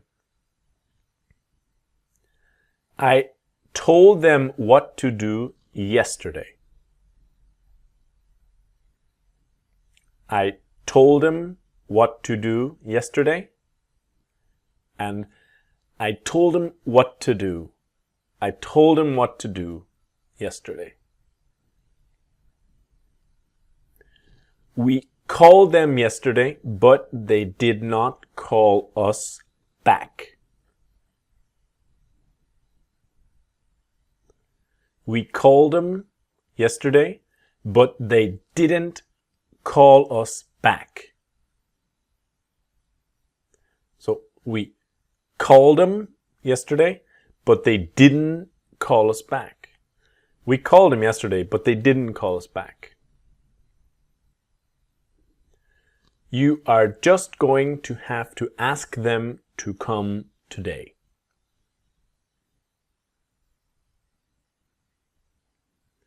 You're just going to have to ask them to come today, and you're just gonna have to ask him. You're just gonna have to ask him to come today. You're just gonna have to ask him to come today. You need to tell them to get off the train at Central Station. You need to tell him to get off this train at Central Station, and you need to tell him. You need to tell him to get off the train at Central Station. So you need to tell him to get off. You need to tell him to get off.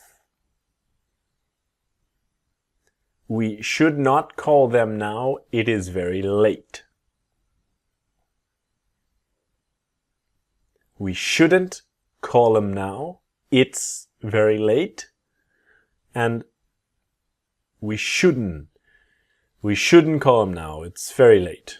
We shouldn't call them now. It's very late. So that ends the first video in our module 8. Join me in the next video where I'm going to continue talking about them to in know, meet, and to find. See you there. Alright, so module 8, video 2. How to use the word them like a native with the verbs to meet, to know, and to find. Now, these videos are very similar. Module 8 is very similar to Module 6 and 7, so we can move quickly to the practice or the pronunciation of what happens to them with these verbs when we pronounce quickly. So let's go. To meet them, to know them, to find them, right? So if we have these verbs in the past, he met them yesterday, he met them. He met them. We never knew them. We never knew him. We never knew him. And she never found them. She never found them. All right? So this is what happens when we pronounce quickly. So we can go directly to the practice. Now, like always, pause, listen, repeat, and train. Ready? I do not know them well enough to ask them. I don't know him well enough to ask him. I don't know him well enough to ask him. And I don't know him well enough to ask him. I don't know him well enough to ask him. Have you found them yet? Have you found them yet? And finally, have you found them yet? Have you found them yet? Living together was a good opportunity to get to know them better. Living together was a good opportunity to get to know them better.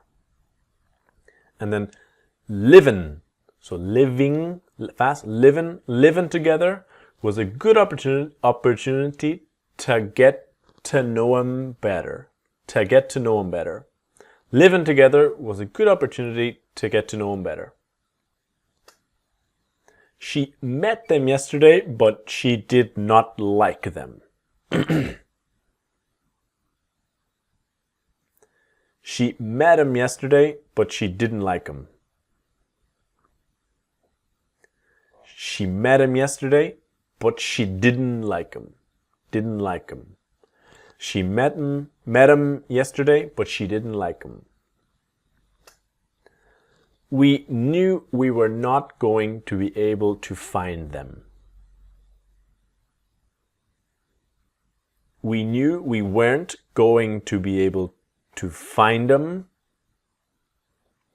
And we knew we weren't gonna be able to find them.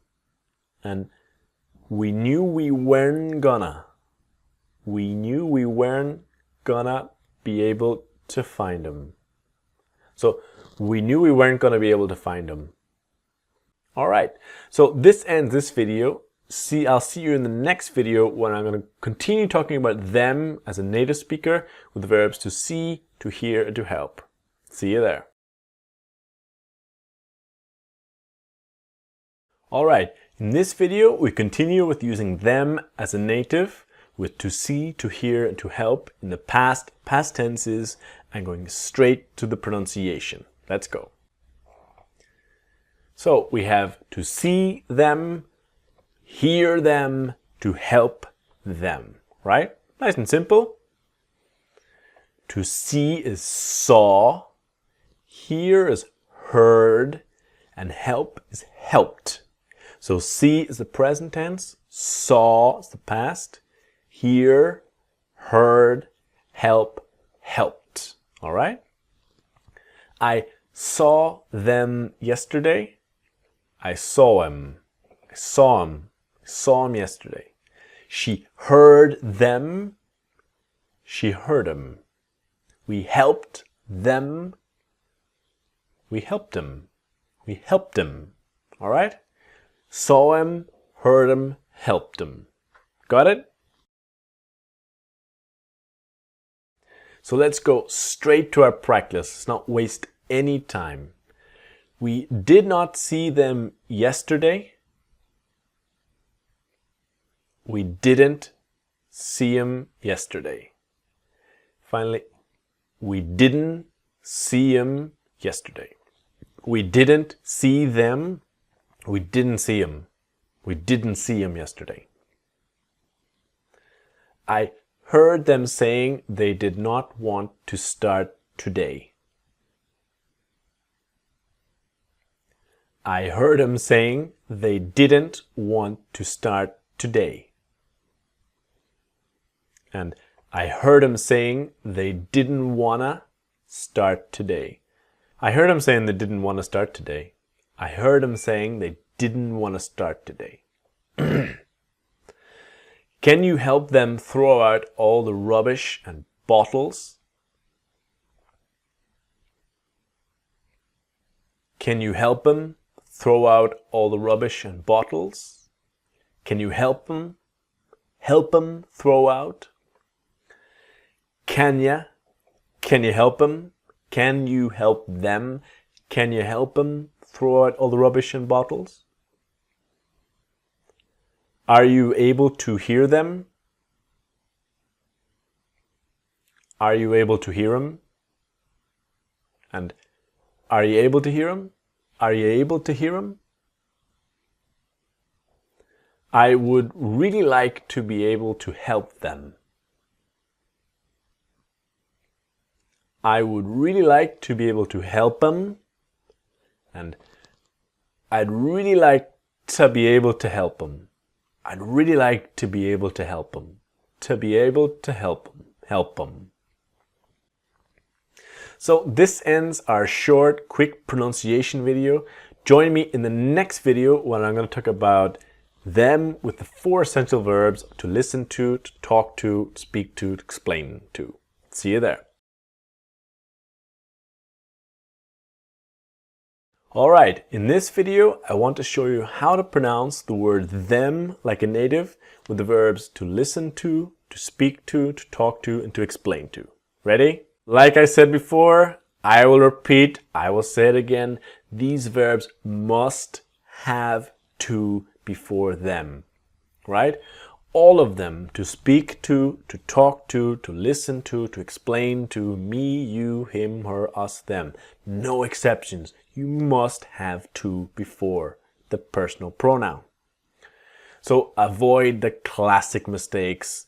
Listen to them, not listen them, or I wasn't listening to them, not that there. Must have to.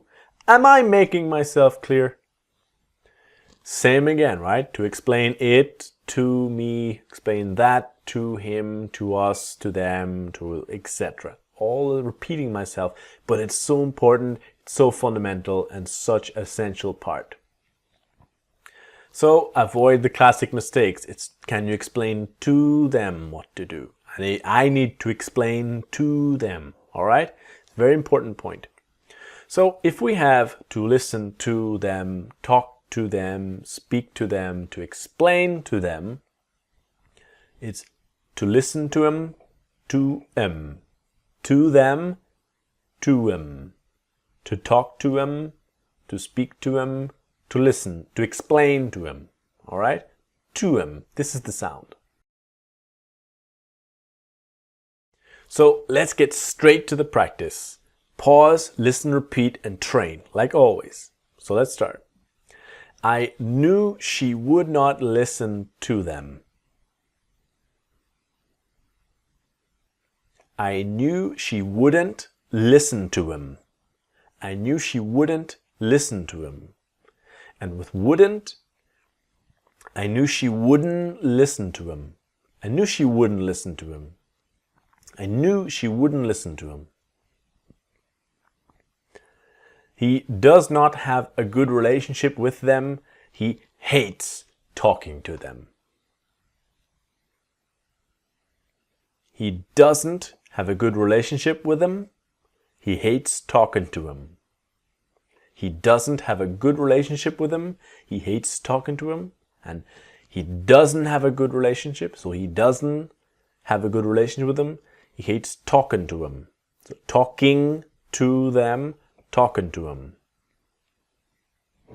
We had to explain everything to them again.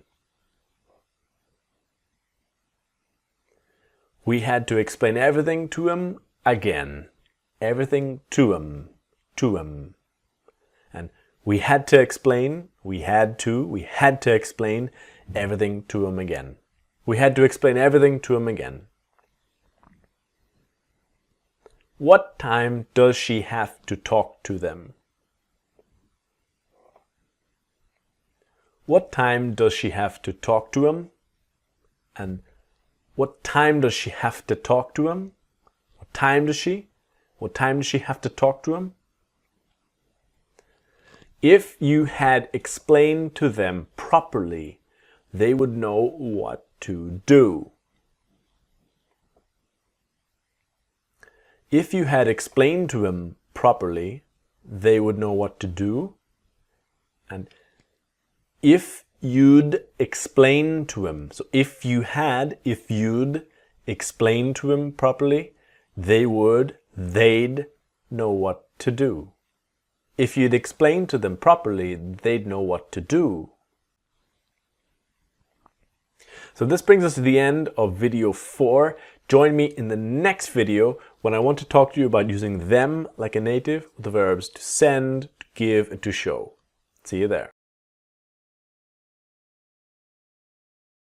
In this video, I would like to show you how native speakers pronounce the word them with the verbs to give, to show, and to send. All right, let's get started. To give, to show, to send.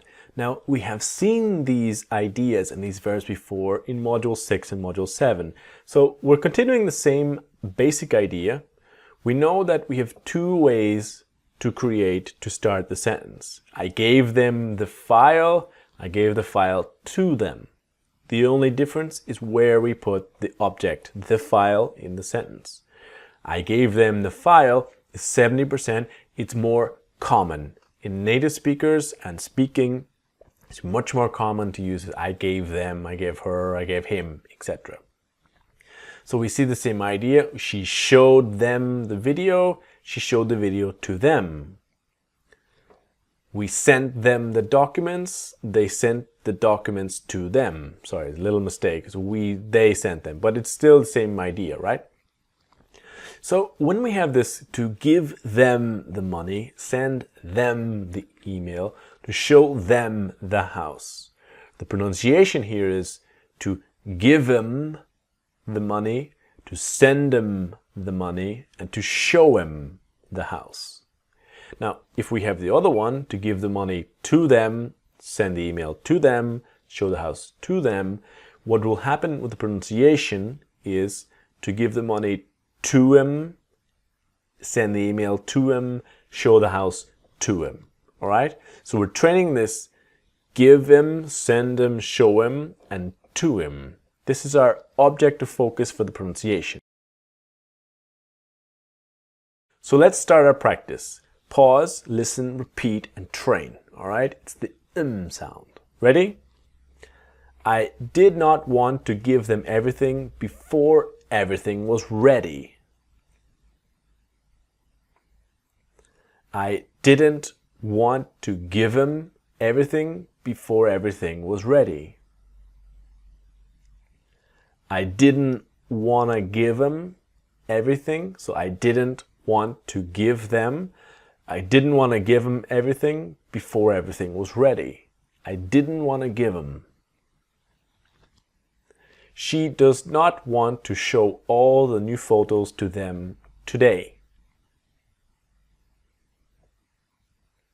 She doesn't want to show all the new photos to him today. And she doesn't want to show all the new photos to him today. We are going to have to show them what to do.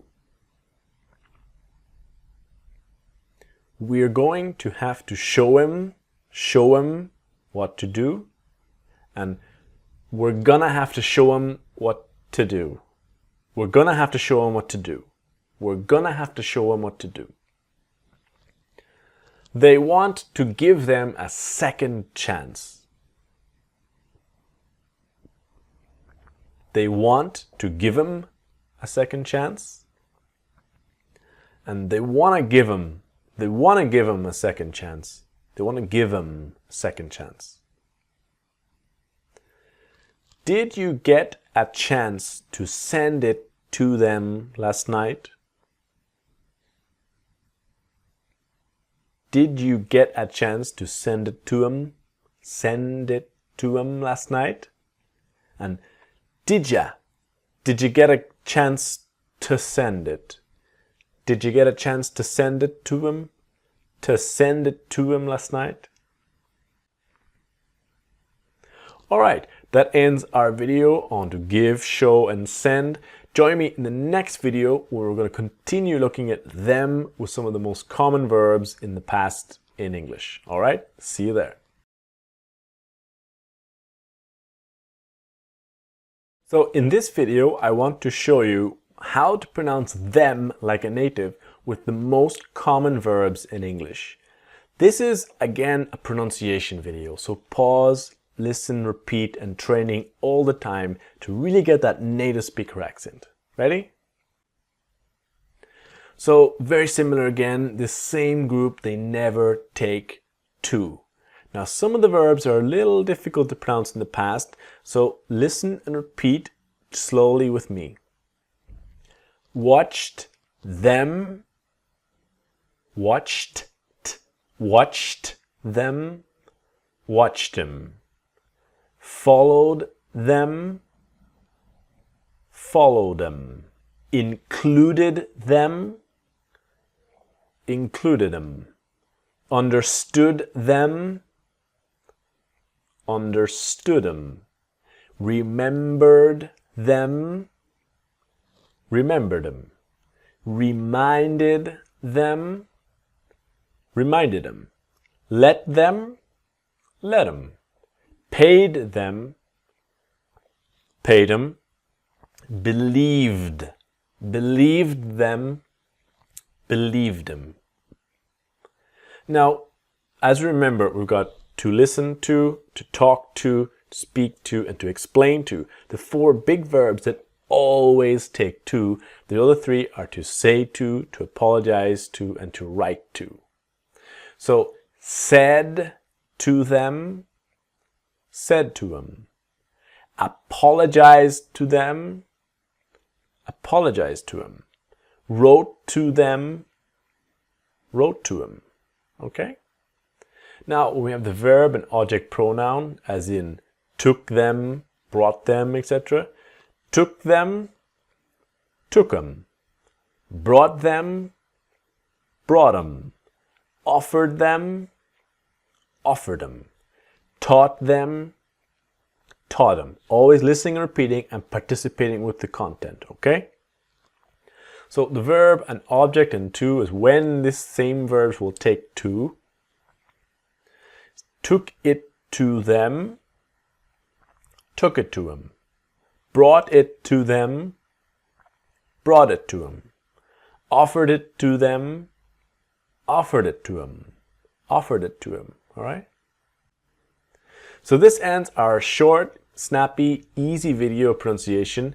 Join me in the next and the last video in this module about how to use them with little prepositions and conjunctions and normal little expressions to show you what happens when we speak very quickly. See you there.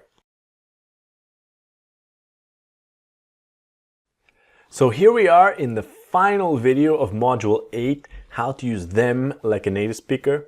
In this one, I want to show you, like in previous modules 6 and 7, how to use them with prepositions and conjunctions. Ready? Let's go. We have our basic list of, and these are just examples. You will see lots of other prepositions and conjunctions, and you will see and learn for yourself how to make that them sound to M. So let's start. We all know about to do something for them. Many times it will sound like for them, right? Strong for and weak for them, to do something for them. Can you do a favor for them? Can you do a favor for them? Can you do a favor for them? Can you do a favor for them? All right? Those little sounds when we speak quickly. Can you do a favor for them? So to agree with them, agree with them. To go or come with them, go with them. And to work with them. We could not agree with them about how to run the business. So we couldn't agree with them about how to run the business, and we couldn't agree with them. We couldn't agree with them.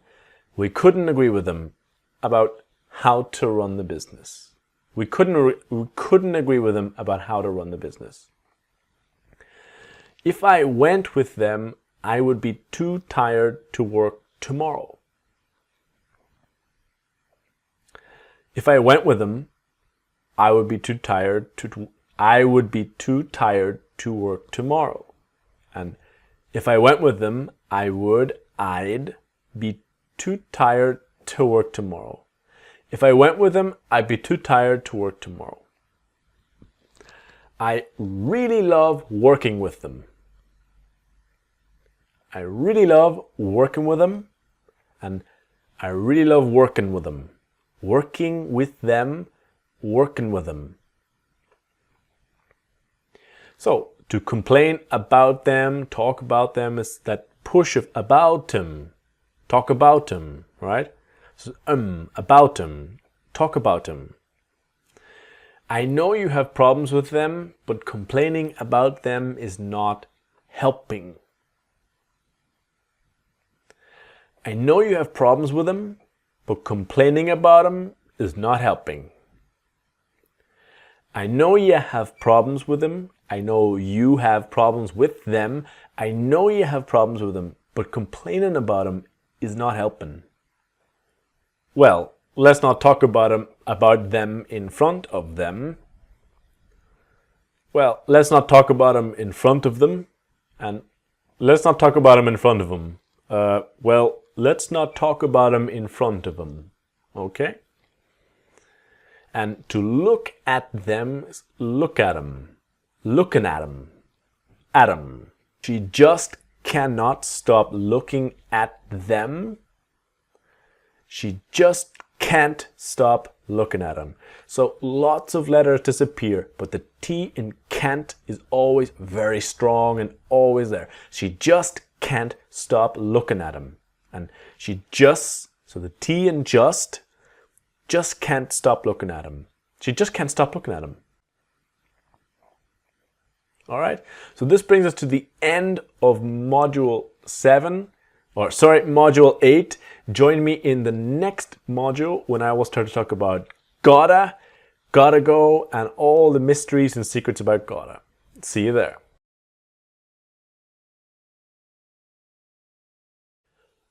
Welcome to module 9 of the course. In this module, I want to explain gotta. Now, maybe you know gotta, maybe you don't. In this first video, I would like to give you a good basic introduction to have got, gotta, and why we use gotta. Okay, let's get started. In English, we have the verb to have. We use this for possessions, right? Nouns, objects, etc. Now, we have two ways to express this idea. In English, we have to have got. The same idea about possessions and idea, but two ways to express this. Now, to have and to have got. Same idea, the same meaning, but to have got is very common in speaking and in formal situations. So the basic rules is have got is only in spoken English. We do not write to have got, we use it when we're speaking. The other idea is that it is informal, very informal. To have got, we've got, It's for speaking and informal situations, and it's only in the present tense, only for now. You can only use have got talking about now. Now, what I mean is, in the present is to have got, but the moment you are in the past, it's I had, and in the future it will be I will have. All right? So if we have only in spoken English, informal, and only for the present tense. These are the three secrets to using to have got perfectly like a native speaker. Now, when we look at have got, the important thing is the contractions in the speaking. So it's I, you, we, they have got, and this will be I've, so listening and repeating, I've got, so the teeth are here, I've got, you've got time, we've got a problem, they've got, etc. With he and she, we have he has got time, money, a problem, she has got that there. So this is the same contraction of she is and he is, of he's got and she's got. So repeat with me, he's got money, she's got time, all right? If we look at this in the negative, it's important to be clear now that it's I have not got, all right? I, we, they have not got time, not got money. And this is contracted to haven't got. In the he, with he and she, it's he has not got, he, she hasn't got, and he or she hasn't got time, money. So he or she has not got, hasn't. He hasn't, and she hasn't. All right? So if we compare the basics, you have time. Same idea, but the negative with just you have is you don't have time. And then the question is, do you have time? With have got is I have got time, you haven't got time, but see the difference in the negative of just have, don't have, and then you haven't got. This difference is crucial and essential. Look at the question. What's the difference? On one hand, we have, do you have, and then have you got. So sometimes have is like a normal verb, and sometimes it's like a modal, like a be verb. All right? So this is the end of the short introduction explaining have and have got. In the next video, I'm going to explain gotta and how we use gotta. See you there. Okay, in the last video, we learned the basics of to have and to have got, and we continue this idea, but now we want to look at to have and to have got with obligations and gotta. Let's go. So we remember in the course to have to do something is about obligations, to have to go, have to do it, etc. And we have two ways to express this idea. In the last video, I showed you that we have to have and to have got. Here, I want to show you we have to and to have got to. All right, same idea. So if we have to have got to, it's only in spoken English, it's informal, and only for the present tense. Those are the three secrets to using have got to and gotta perfectly like a native. Now, when we have the present to have got to, if it's the moment in the past, you must change.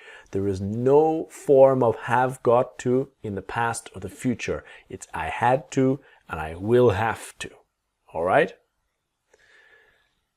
So let's look at the possible contractions. So you have got to do it. So listening and repeating. Let's start again. Pause, listening and repeating. You have got to do it. You've got to do it. And the next one is you've gotta do it. You've gotta do it. So got to is gotta. All right? Now, what happens sometimes, and it's very informal, is you gotta. You gotta do it. So you have got to do it. You've got to do it. You've gotta do it. And you gotta do it. All right? Now, slowly pausing and repeating. She has got to go. Can you guess? Can you see? She's got to go. What's next? What's next? She's gotta go. She's gotta go. And then the very informal is she gotta go. She gotta go. Very informal, very informal. You see it in movies. Normally we say she's gotta go, but she gotta go is possible. Now, to have got to is about obligations only in the affirmative, only in the positive. Now, what I mean is we have got to buy it. If it's in the negative, you need to use we don't have to buy it. Okay? And what do we have to buy? Because here, I have got to do it. I don't have to do it. But I have not got to do it. This does not exist. So I have got to do it is only in the positive. If it's in the negative, I don't have to do it. All right? So let's get started with the practice. Now remember, pause, listen, repeat, and train. And try to see all the contractions because now we have a lot of material to practice. Ready? You have got to call him now to tell him you are coming. You've got to call him now to tell him you're coming. You've got to call him now to tell him you're coming. And you gotta call him now to tell him you're coming. All right? So maybe try it one more time. You've got to call him now to tell him you're coming. You've gotta call him now to tell him you're coming. And you gotta call him now to tell him you're coming. You gotta call him now, tell him you're coming. Come on, we have got to go home now. Come on, we've got to go home now. Come on, we've gotta go home now. And finally, come on, we gotta go home now. We gotta go home now. I have got to give my parents a call. I've got to give my parents a call. I've gotta give my parents a call. And I gotta give my parents a call. She has got to go to the bank to pay a bill. She's got to go to the bank to pay a bill. And she's gotta go. She's gotta go to the bank to pay a bill. And then very, very informal, she gotta go to the bank to pay a bill. So always remember the to the bank to pay a bill. She gotta go, mega informal, but it's possible. She gotta go to the bank to pay a bill. They have got to send the email to them today. They've got to send the email to them today. They've gotta send the email to him today. So they've gotta send the email to him today. And they gotta send the email to him today. They gotta send the email to him today. All right? So that ends our first video about gotta. Join me in the next video when I want to talk about the disappearing T with haven't and hasn't. Haven't and hasn't. For that perfect accent when we use our gotta in the right way. See you there.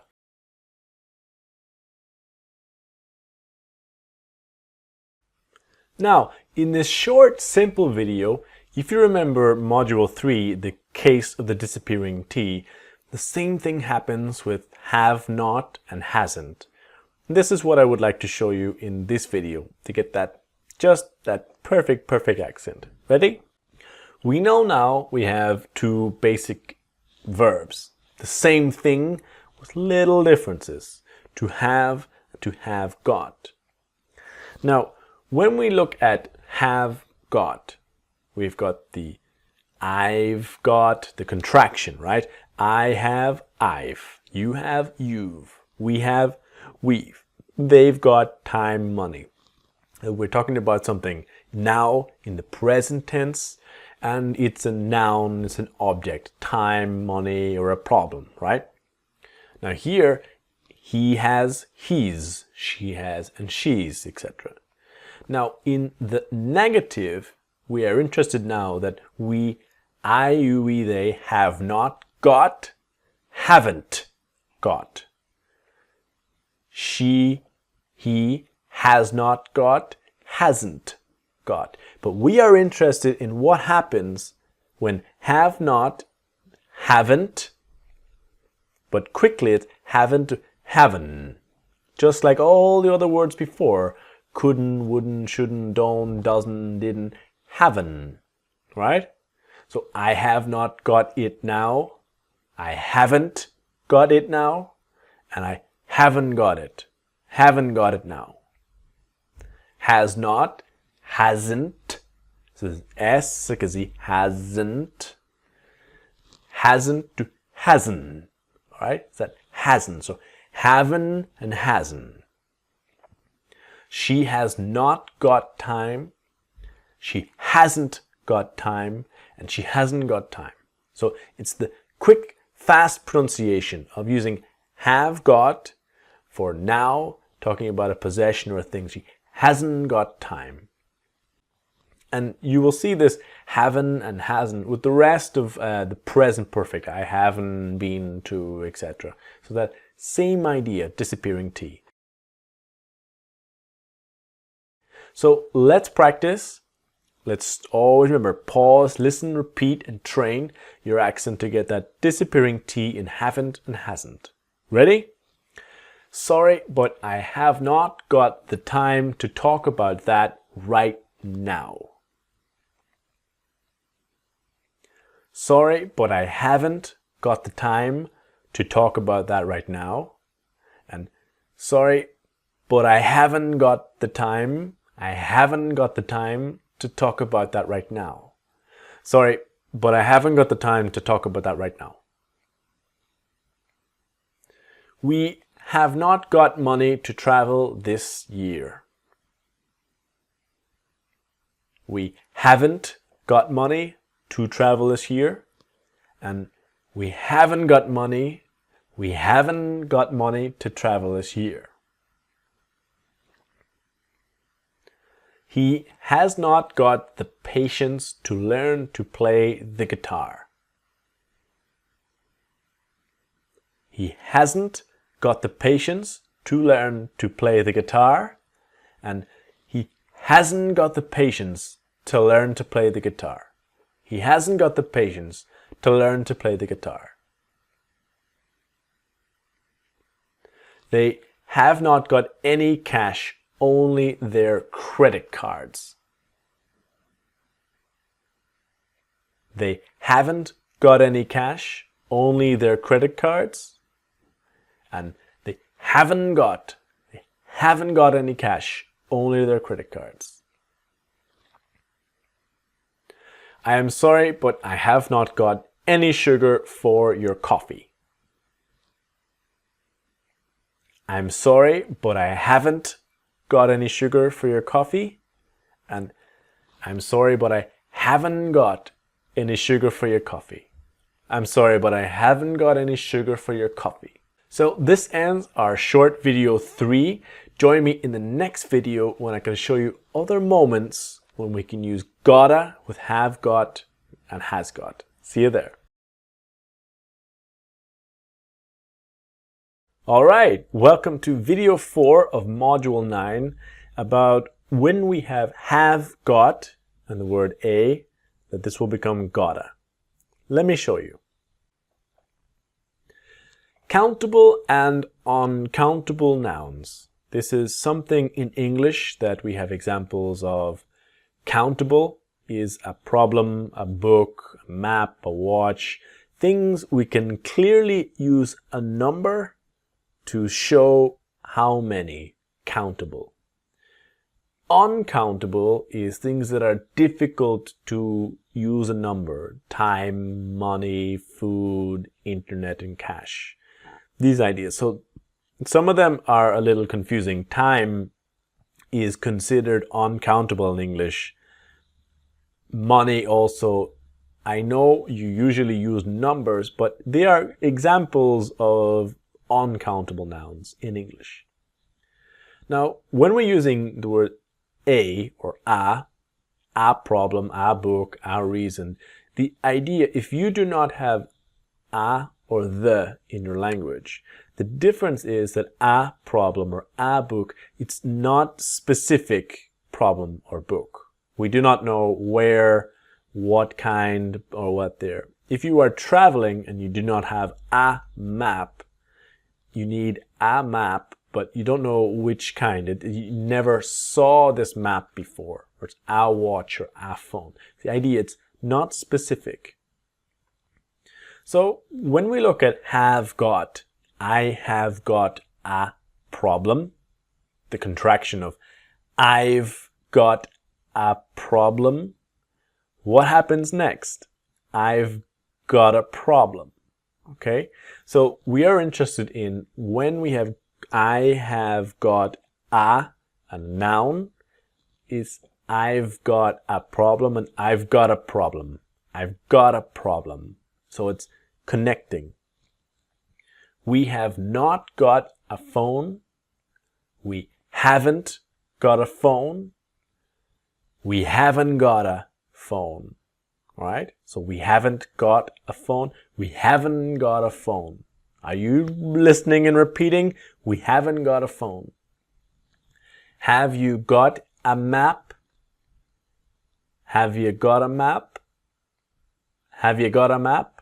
So have you got a map? Have you got a map? All right. So it's the fast pronunciation. Have you got a map? We have got the money. We've got the money, but we got the money? No, this is the difference. Only with the word a, all right? I have got time. I've got time. I've got a time? No, this is the difference, all right? So have or has got with a and the noun is when we have gotta. Equals gotta and the noun. Ready to practice? All right, let's go. Have not got in the noun. Haven't, hasn't gotta and the noun. So, pause, listen, repeat, and train. Ready? Excuse me, have you got a pen? Excuse me, have you got a pen? Have you got a pen? Excuse me, have you got a pen? Have you got a pen? I have got a €1 coin for the machine. I've got a €1 coin for the machine. I've got a €1 coin for the machine. Okay? I've got a €1 coin for the machine. Have you got a light? This is normally when people are smoking a cigarette and they ask for the lighter. Have you got a light? Excuse me, have you got a light? Have you got a light? And have ya? Excuse me, have you got a light? Have you got a light? She has not got a computer to work with. She hasn't got a computer to work with. And she hasn't got a computer to work with. She hasn't got a computer to work with. They have got a really nice dog. This is true of my neighbors. They have got a really nice dog. They've got a really nice dog. And they've got a really nice dog. They've got a really nice dog. All right, this ends this video. Join me in the next video where I'm going to talk about using gotta for deductions. See you then.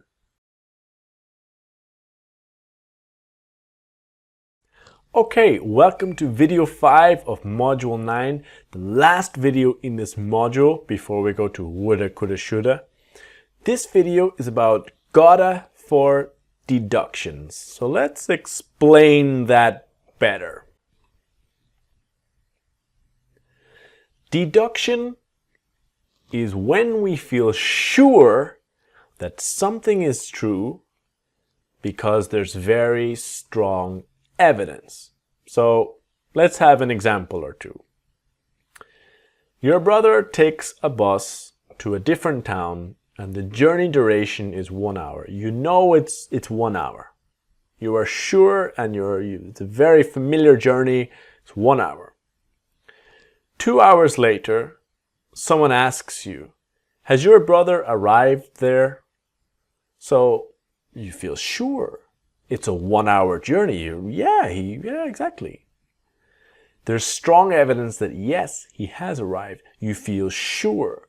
So this is how we use he has got to be there now. It's logical deduction because you feel sure. Let's try one more. So you watch a video of funny accidents. We all love funny YouTube videos. You see someone fall and think, ooh, that has got to hurt. You are sure it hurt. So it's all about you see something, you feel sure, and you say, oh, it has got to what there, because you are making a deduction. So he has got to be there, he's got to be there, and he's gotta be there. He's gotta be there, right?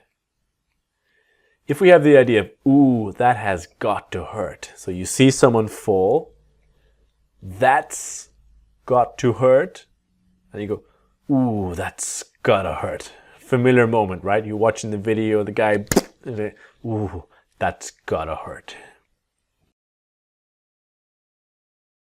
So this is what we're gonna practice about gotta for moments when you are sure you're making a deduction, you're sure something is true because there's strong evidence, all right? So let's go.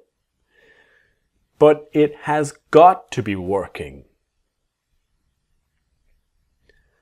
But it's got to be working.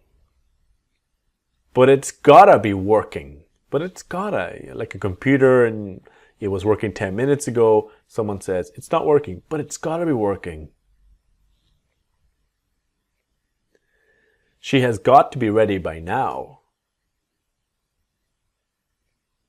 She's got to be ready by now. She's got to be ready by now. It has got to be here somewhere. Let me see. This situation, A person cannot find something, but you are sure it's there. It has got to be here somewhere. Let me see. It's got to be here somewhere. Let me see. And it's gotta be here somewhere. Let me see. So let me see. Let me. It's gotta be here somewhere. Let me see. You have got to be kidding me. Kidding is joking or making fun. You've got to be kidding me. And you've gotta be kidding me. You've gotta be kidding me. You gotta be kidding me. You gotta be kidding me. It's not true. They have got to be joking. They've got to be joking. And they've gotta be joking. And finally, they gotta be joking. They gotta be joking. It's not true. This ends our module 9. I will see you in the next and maybe the most exciting and most useful module of the course, module 10, woulda, coulda, shoulda. See you there. Welcome to module 10, the final module in this course, woulda, coulda, shoulda. If the name is not clear, don't worry, you will understand soon. But in this module, we have some advanced conditionals, and we are going to see what native speakers are really saying, so you can speak just like a native speaker with the advanced conditionals as well. If you're looking for a challenge, you're in the right place. Because this is advanced materials, I want to be clear. Let's have 2 steps. Step 1 is be able to understand first. This is always our first objective with conditional ideas, especially when we teach in the classroom. Don't worry if you cannot use it now perfectly. It's fine. Be able to understand first. If you can understand, you can respond. If you can respond, you can communicate. And then later with time, you will see how to use it and be able to use it after. 2 steps. First understand, after use. Okay? So remember, the focus here is to be able to understand natives, to not get lost trying to understand. Now, if we start with some basics, the first video here is about would have and would exactly. So the first idea here, simple idea, I would buy it if it wasn't expensive. So I would buy it if it wasn't expensive. When we talk about this kind of sentence, we say, what happens if something else happens? So I would buy it if it wasn't so expensive. So it is very expensive and I'm not going to buy it. So it's what happens if something else happens. This sentence, I would buy it if it wasn't expensive, is talking about now. But if we want to make this idea about the past, the magic word is have. I would have bought it if it had not been so expensive. All right? So what's the magic word? Have. This is the magic word we use in the sentence to make, because we had the previous sentence here, I would buy it, and then after it, I would have bought it. So have is the magic word. And in my experience, the number one problem of when people start to use these conditionals, they forget the word have, and it's confusing for the other person. If you don't have the word have and you say, I would buy it, I understand you are speaking about now. If you say, I would have bought it, I go, okay, it's a past moment and a before, not talking about now. Very important. What's the magic word? Have. So now is I would do it. Past, I would have done it, right? So the whole idea about this, the past is the past. You cannot change it. But you can talk about different possibilities. So something happened to you a week ago. You cannot change it, but you can imagine and think and talk about different possibilities in the past. And this is when we use these conditionals. So what would have happened if something else had happened? Okay? Let's get an example or an idea. Well, first is about the present tense, is to do, to see, to buy. Past is did, saw, bought, and tried. And past participle is done, seen, bought, tried. Because after the have, you must have the past participle. Not the verb in the present, but the past participle. So looking at the form, all the ingredients or little pieces of the sentence, we start with I, you, we, they, he, she. Would, have, now it's past participle. Now here is only examples. You can have whatever verb you want. I would have done it. I would have seen him, etc. And the little word if that makes everything happen here. I, you, we, they, da, da, da, had, and past participle. These are all the elements, all the ingredients for this kind of conditional. Now, we call this the third conditional, but don't worry too much about names, whatever. Just get the idea and get the concept first. Now, this is the form, but we can easily have in a different order. If I, we, they had, and past participle. So previously it was in a different order, and now we can just change the order. All the ingredients in a different order. I, we, they would have, past participle, right? So this is our form. These are the essential ingredients, and they can move around, all right? Now, let's get an example of when and why we use this third conditional. Now, this is a fact. I left the house late and I was late for work. Two things happened in the past, right? I cannot change the past, but I can imagine different ideas. Now, if I imagine different ideas, so past the past, we cannot change it, but we can talk about different possibilities. And if I had not left the house late, I would have arrived on time.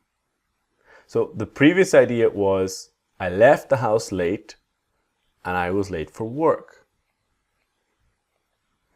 If I had not left the house late, so had not is negative, but it's true. I left the house late and I would have arrived on time, but I didn't arrive on time. So it's all about different possibilities in the past. Now, in my life, when I finished secondary school, I started to work and I didn't go to university. Not a great choice, but it was my choice. That is what I did. So if I look and think and imagine different possibilities, if I had not started to work when I finished secondary school, I would have gone to university. So I look at I would have gone. I think about what would have happened if something else had or had not happened. And this is the basics, okay? So please, if this is a little bit complicated, please ask questions in this discussion on the Facebook group or wherever. But watch the video again if you need to. And I will see you in the next video where I'm going to explain how would have and the pronunciation of woulda, where you can really start to use this like a native. See you there. All right, here we go. Now we get to the pronunciation. Now is the real fun part. This video I will explain would have to woulda. So get ready. In the last video I talked about the difference of I would do it and I would have done it. What's the magic word? Have. Have is magic word. Not please, have. Okay? So I would have done it. This is the number one mistake people have when they are starting to use these conditionals. They forget the word have. It's essential. What's the magic word? So let's look at the possible contractions of when we speak, of when native speakers speak. So let's go nice and slow and listening and repeating, and watch the video again if necessary. So I would have done it. I would have. So sound. Would have. I would have done it.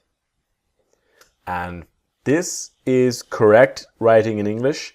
And the next part, this is not correct in writing, but we use it all the time in speaking.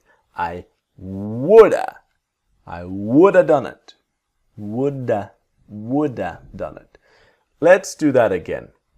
I would have done it. I would have done it. Now, those are correct grammatically, and this is not completely correct, but it's the spoken English. I woulda done it. All right? If I had not been late, if I hadn't been late, and then the disappearing T, remember? If I hadn't been late. If I hadn't been late. All right? Let's get to our practice, and this is so important. Pause, listen, and repeat. But pause and try to train your brain. Try to see what is going to happen. Don't go too quickly. Nice and slow. All right? So let's start. If you had told me, I would have known.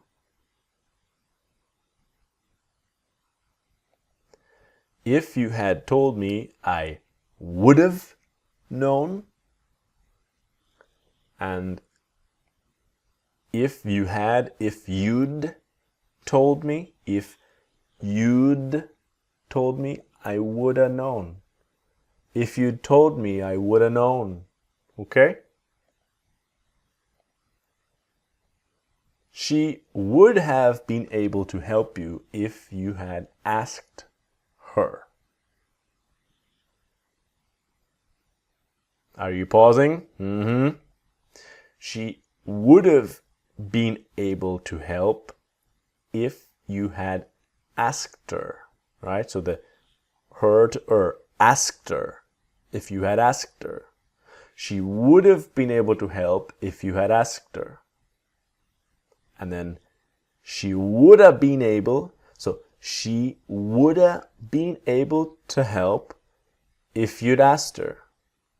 She would have been able to help if you'd asked her. She would have been able to help if you'd asked her. Okay? I would have done the same thing if I had been in your position.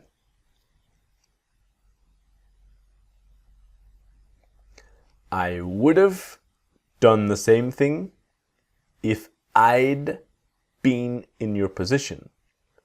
I would have done the same thing if I'd been in your position. And I would have done the same thing if I'd been in your position. I would have done the same thing if I'd been in your position. If we had known we were going to be so late, we would have called. If we had known we were gonna be so late, we would have called. if we had known we were gonna be so late, we would have called. And if we'd known we were gonna be so late, we would have called. If we'd known we were gonna be so late, we would have called. If he had sent the documents already, I would have received them already.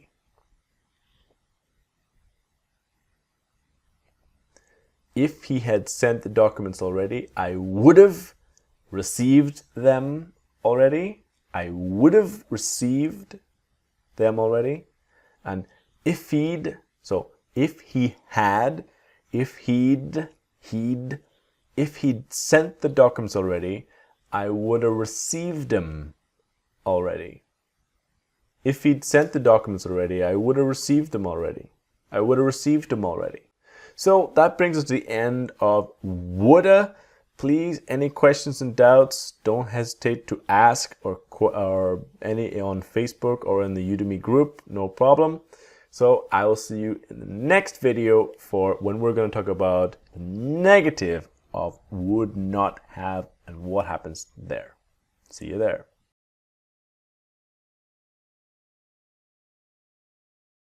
So in the last video, I talked to you about would have and woulda. Now I want to show you the would not have and wouldna. All right, be ready. Let's start. So let's talk about the form, the basic elements. We've got I, you, we, they, he, she. Now, if it's the negative with would, we use would not. Okay, would is a modal verb using not in the negative. Would not have, past participle, if I, we, they had not, past participle, right? So the had and would both use the word not in the negative. So this is important for our pronunciation. If we look at the other way, we can use all the same ingredients, right? In a different order, but the same basic idea, right? So it's had not and would not.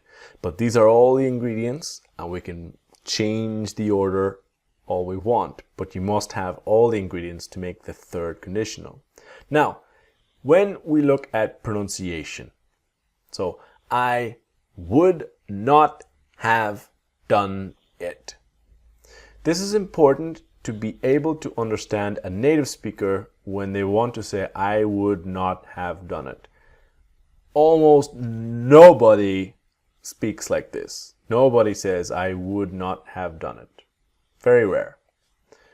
What we do have is would not is wouldn't have done it. Okay.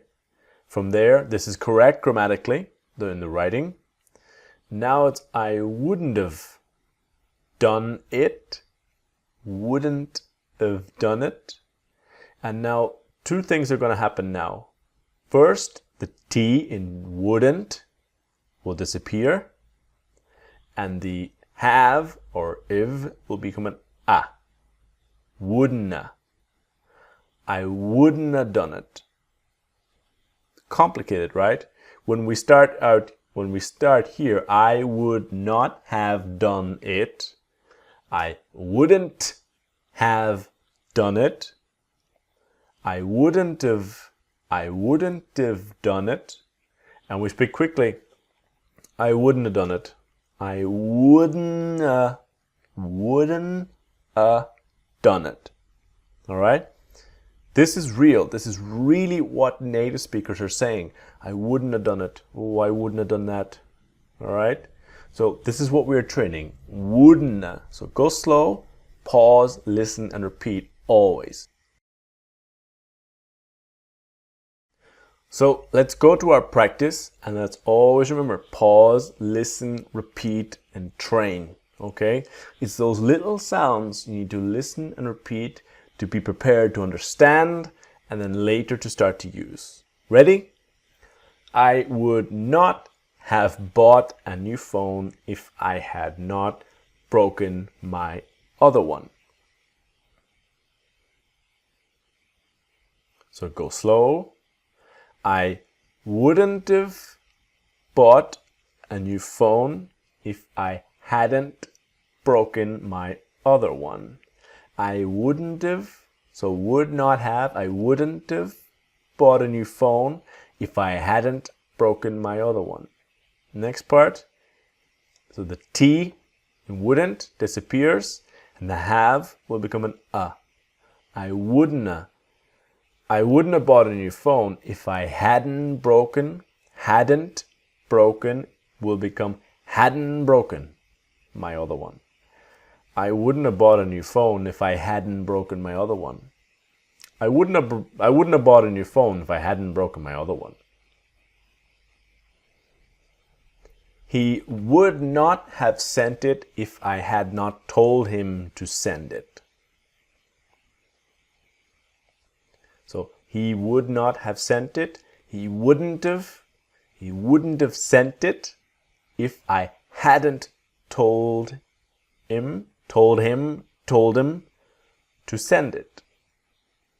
And he wouldn't have sent it.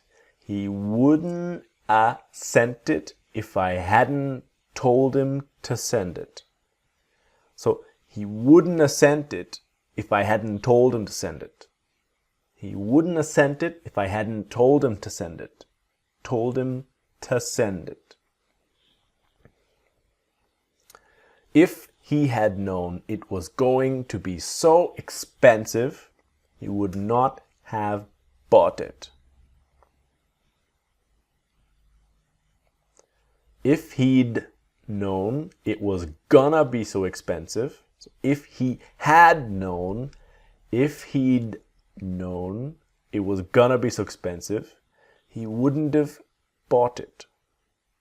And finally, if he'd known it was gonna be so expensive, he wouldn't have bought it. If he'd known it was gonna be so expensive, he wouldn't have bought it. If I had been you, I would not have told them.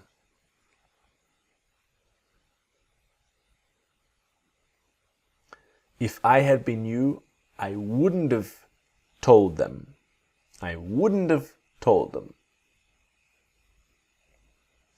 If I'd been you, I wouldn't have told them.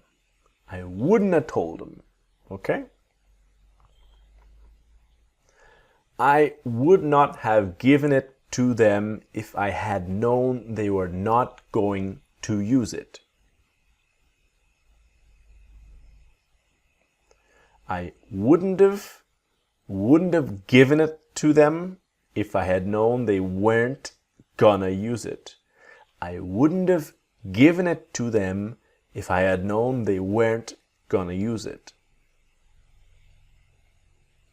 I wouldn't have given it to him, so I would not have given it to them.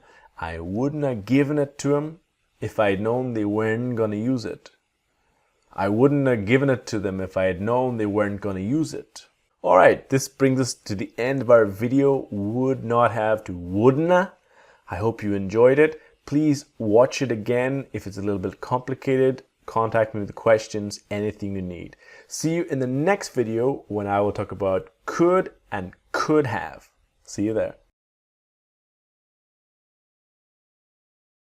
So, video 4, module 10.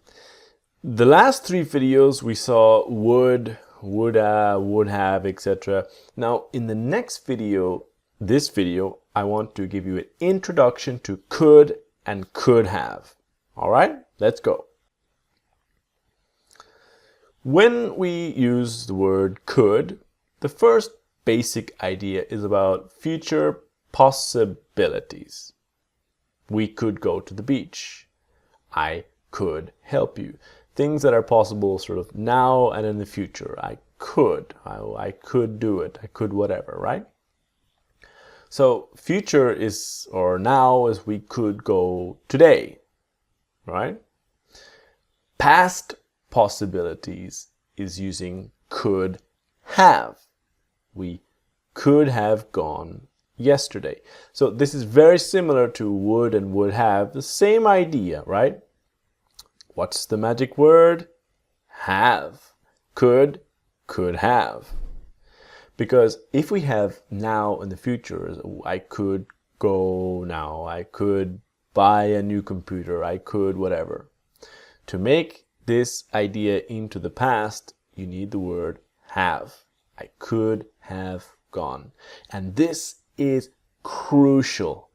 If you want to express the idea about a past possibility and you forget the word have, the other person will be confused.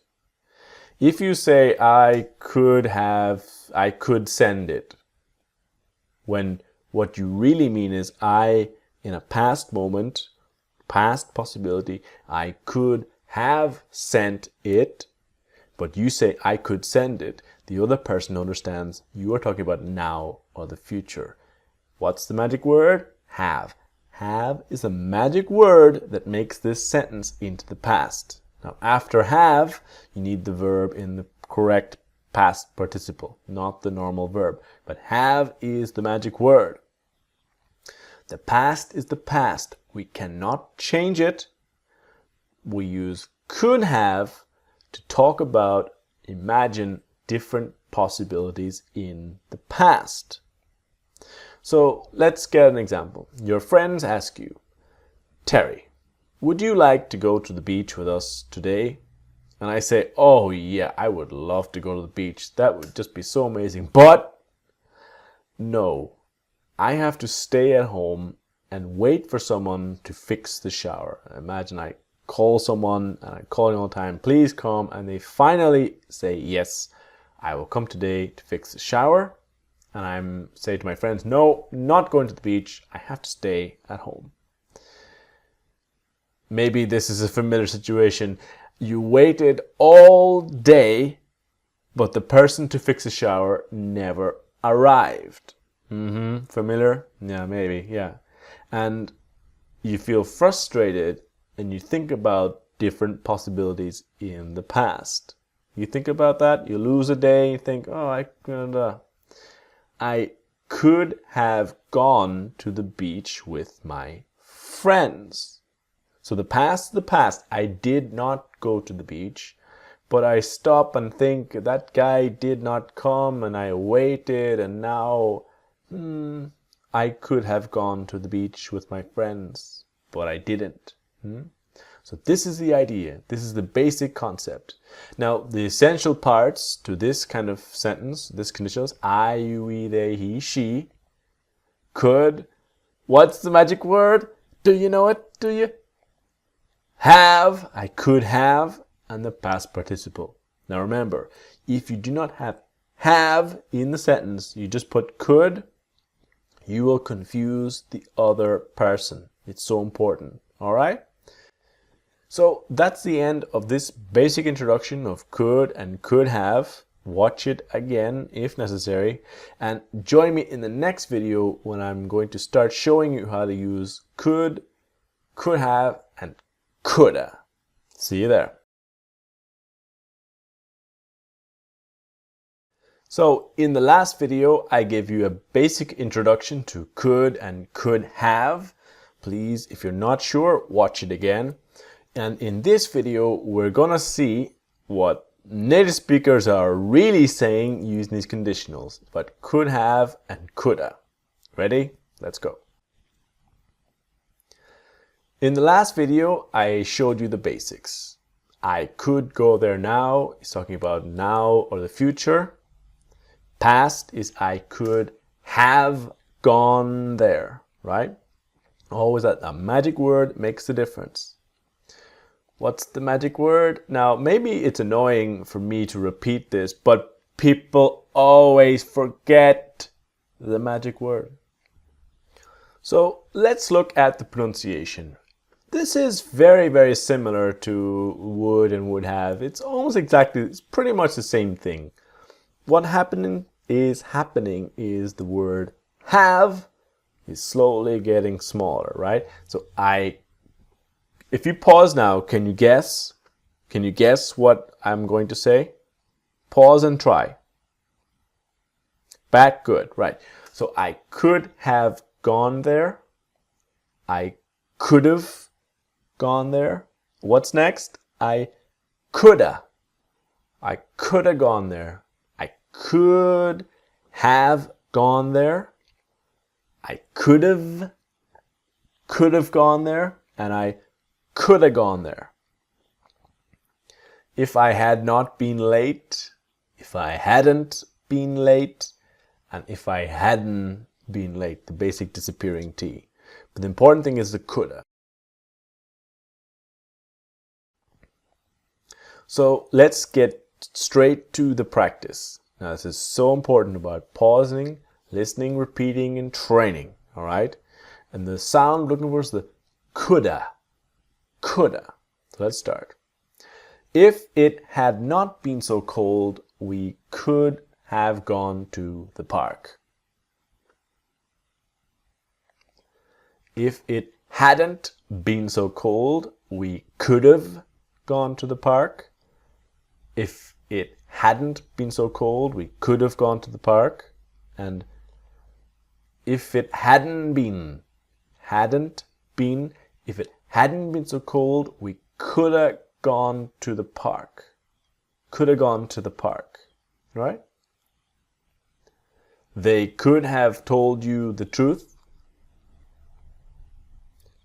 They could have told you the truth. And they could have told you the truth. They could have told you the truth. He could have been killed in the accident. He could have been killed in the accident. And he could have been killed in the accident. He could have been killed. I could have quit my job, but I decided to stay. I could have quit my job, but I decided to stay. And I could have quit my job, but I decided to stay. I could have quit my job, but I decided to stay. He could have sent her the email yesterday. He could have sent her the email yesterday, and he could have sent her the email yesterday. He could have sent her the email. He could have sent her the email, and he could have sent her. He could have sent her the email yesterday. He could have sent her.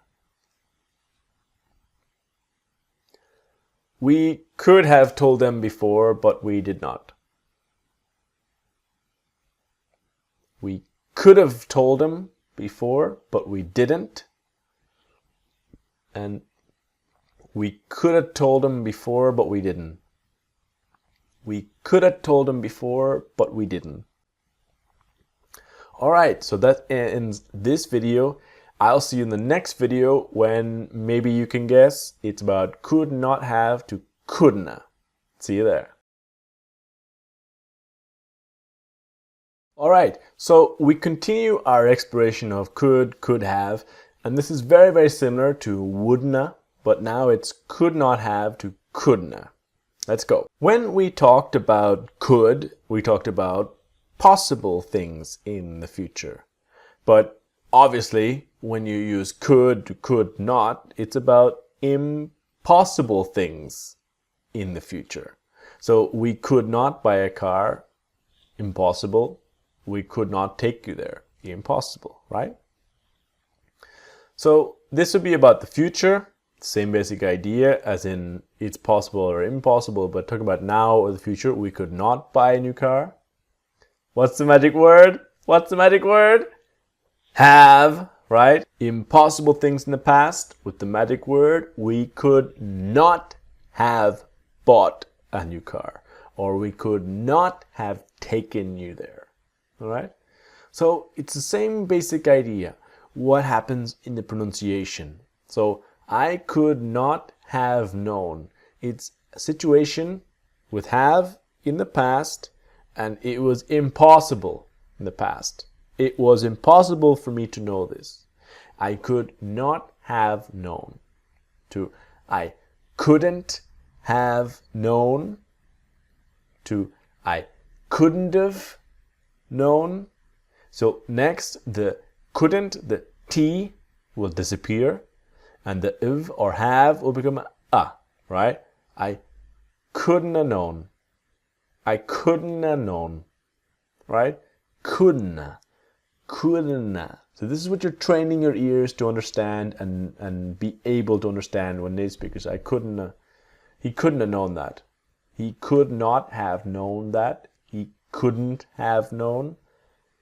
Couldn't.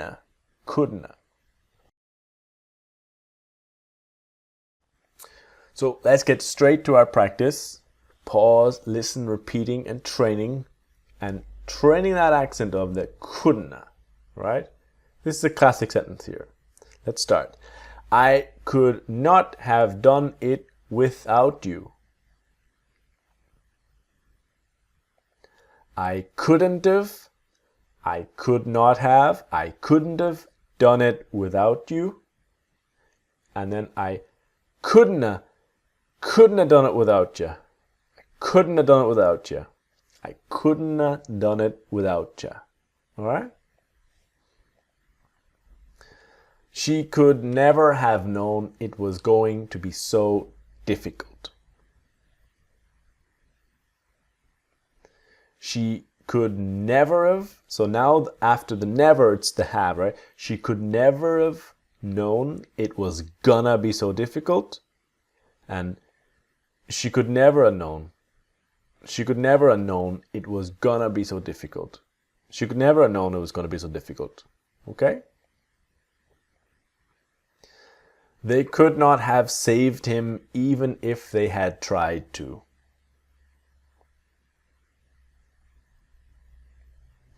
They couldn't have saved him.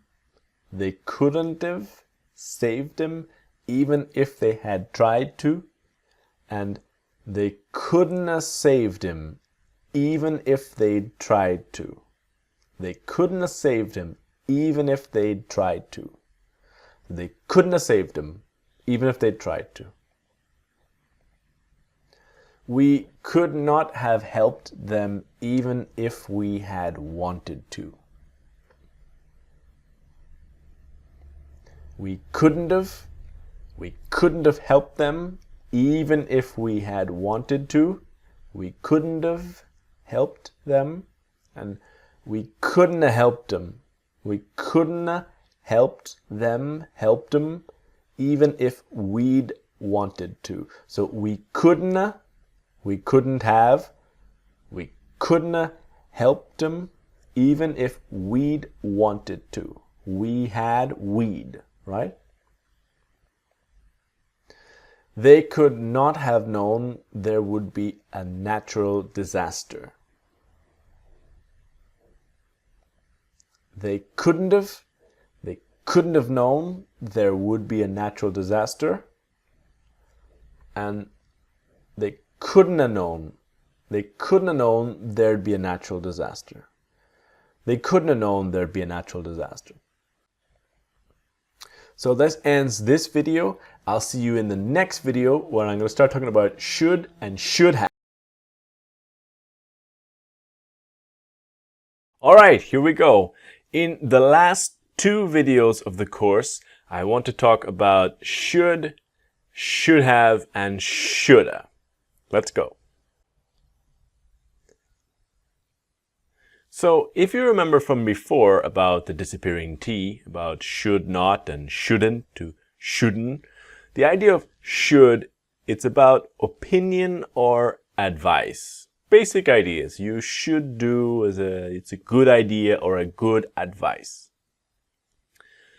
You should go to the doctor. So this is not a big serious problem. You should go to the doctor. You should send the letter today. I think it's a good idea. It's good advice. Now, the important thing here is that you should send is about now, right? So Any ideas? What's the magic word? If we want to talk about the past, be you should have sent. So after have, it's a past participle, but it's you should have sent the letter yesterday. So again, the past is the past. We cannot change it, but in this case, we can have an opinion about the past. What you should have done. You should have sent the letter yesterday. So it's all about the magic word, right? You should have. The number one mistake when students start to use this, they forget the word have and they say something like, I should go to the park, when what you really mean is, I should have gone to the park. Now, be careful because this is confusing to the other person. If you forget the magic word, the other person does not clearly understand, are you talking about the past or are you talking about now and the future? This is why it's the magic word, have. So you should do it now and you should have done it yesterday. An opinion on the past.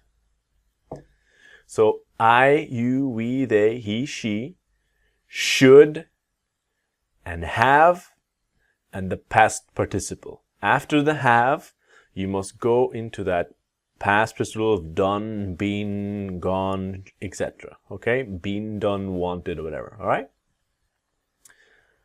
So let's look at the contractions. If you remember from the previous videos, would have, woulda, could have, coulda. So should have told you will become should have told you. And then should have will become shoulda. So this is the name of the module. Coulda, woulda, shoulda. I shoulda told you. I should have told you. I should have told you. Oh man, I'm sorry. I should have told you. So let's go into our practice. Now remember, pause, listen, repeat, and train. So let's go nice and slowly, practicing that shoulda. All right? I should have given him the money. I should have given him the money to I should have given him the money. I should have given him the money. I should have given him the money. I should have given him the money. They should have explained all this to him.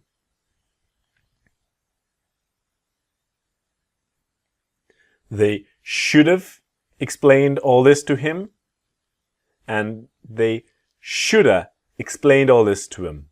So they should have explained, they should have explained, to they shoulda explained, and they should have explained all this to him.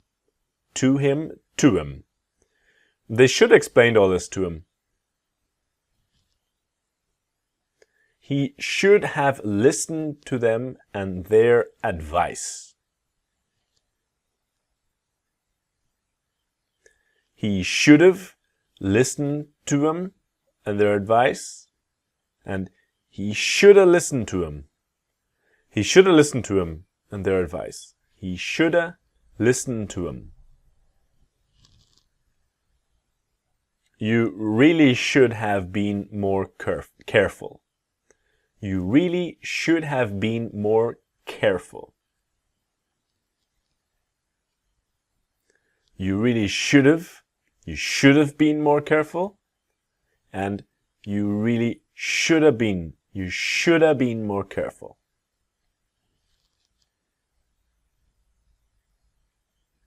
We should have brought something to eat.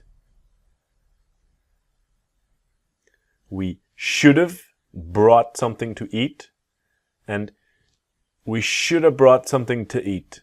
So we should have brought something to eat. We should have brought something to eat. Alright, so this ends our penultimate video of the course of should have and shoulda. Join me in the next video when we're going to finish the course with should not have to shouldna. See you there.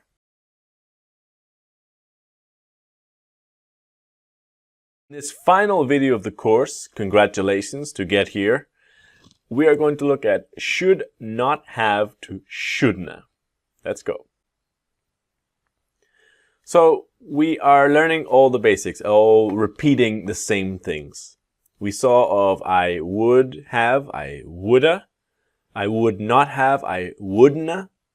I could have, I coulda. I couldn't have, I could not have, I couldna. And the same thing here, right? So we should not tell him, which is for now, as an advice or suggestion or opinion, we should not tell him. And what's the magic word? What makes this become the past? Have, right? Always the magic word. So we should not tell him now, and we should not have told him. So we should not have told him. It's in the past. We cannot change it now. But we did tell him. We told him. And now we are regretting our decision and thinking, we should not have told him. That was a bad idea. But it's an opinion about the past. If we look at our contractions, so this is very similar to the previous videos, I should not have done it. I shouldn't have done it. And I shouldn't have done it. And finally, shouldn't. I shouldn't have done it. Okay, so this is really what native speakers are saying when we speak quickly. I shouldn't have done that. I should not have. I shouldn't. Shouldn't. So let's go directly to our practice and let's focus on that shouldn't. Shouldn't. Okay? It should not have been so expensive. It shouldn't have been so expensive. And it shouldn't have been so expensive. Shouldn't have been so expensive. The computer should not have updated itself. The computer shouldn't have updated itself. And the computer shouldn't have updated itself. The computer shouldn't have updated itself.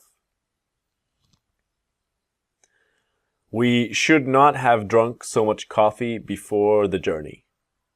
So you're in your car in a journey and you drank too much coffee. We should not have drunk so much coffee. We shouldn't have drunk so much coffee before the journey. And we shouldn't have drunk so much coffee before the journey. He should not have told her about that. He shouldn't have told her about that. And he shouldn't have told her. He shouldn't have told her about that. He shouldn't have told her about that. He should not have done that without checking with me first.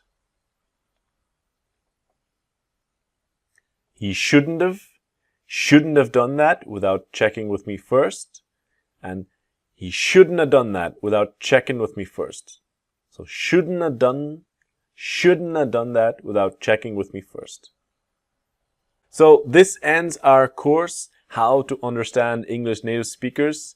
I really hope you enjoyed it. It was a big project for me to finish, and I hope you can really enjoy this material, get the most out of it, and always stay in contact with EnglishWithTerry.com and on Facebook and on Instagram and all the social networks. And thank you so much for enjoying and watching my course. See you then.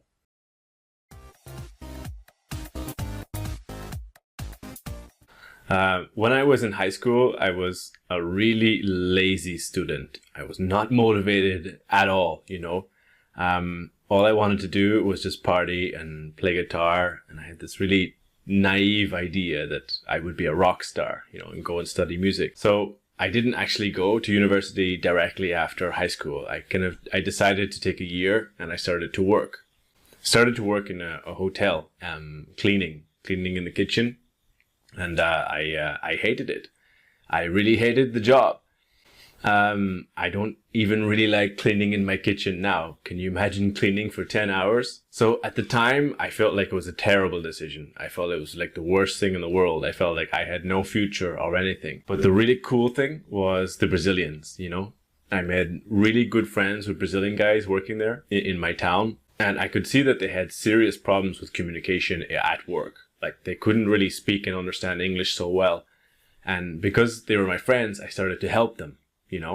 And this was the big thing about why I decided to become a teacher, was because I was useful. I was helping them. It was this good sensation, And when I think about it today, that if I hadn't decided to take a year and to work, I don't think I would have become a teacher. I'm not sure if I would have studied something. I think I would have studied something for sure, but it wouldn't have been my passion. It wouldn't have been what I really wanted to do. And it was this terrible decision that in the end was actually a really good decision.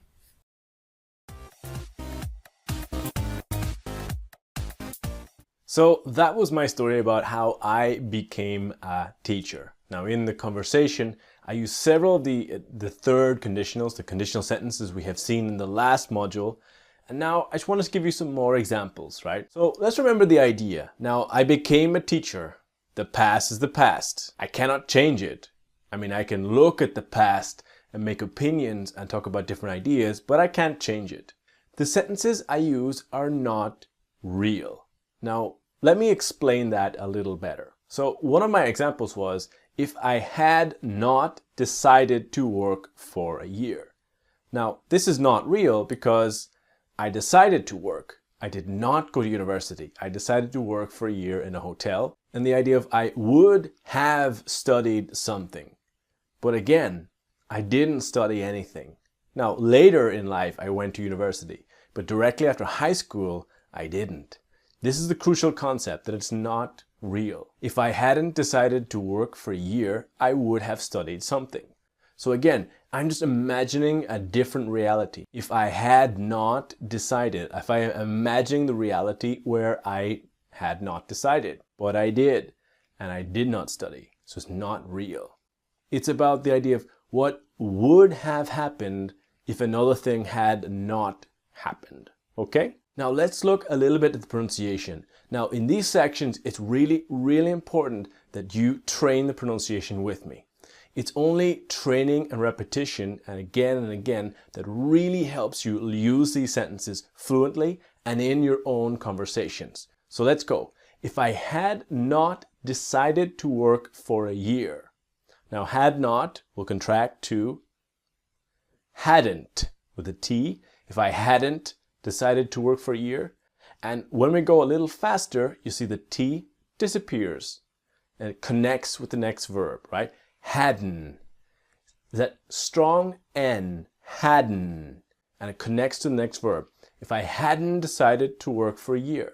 If I hadn't decided to work for a year. In this one here, we'll see some dramatic changes from I would have studied something to I would have studied something. Now, until now, it's still correct grammatically. Like, it's still correct in writing. But here's the reality. Here's what we really say. I would have studied something. I would have studied something, right? And you need to train your listening, train your ears to be ready to hear this in a conversation, because I promise you will hear it.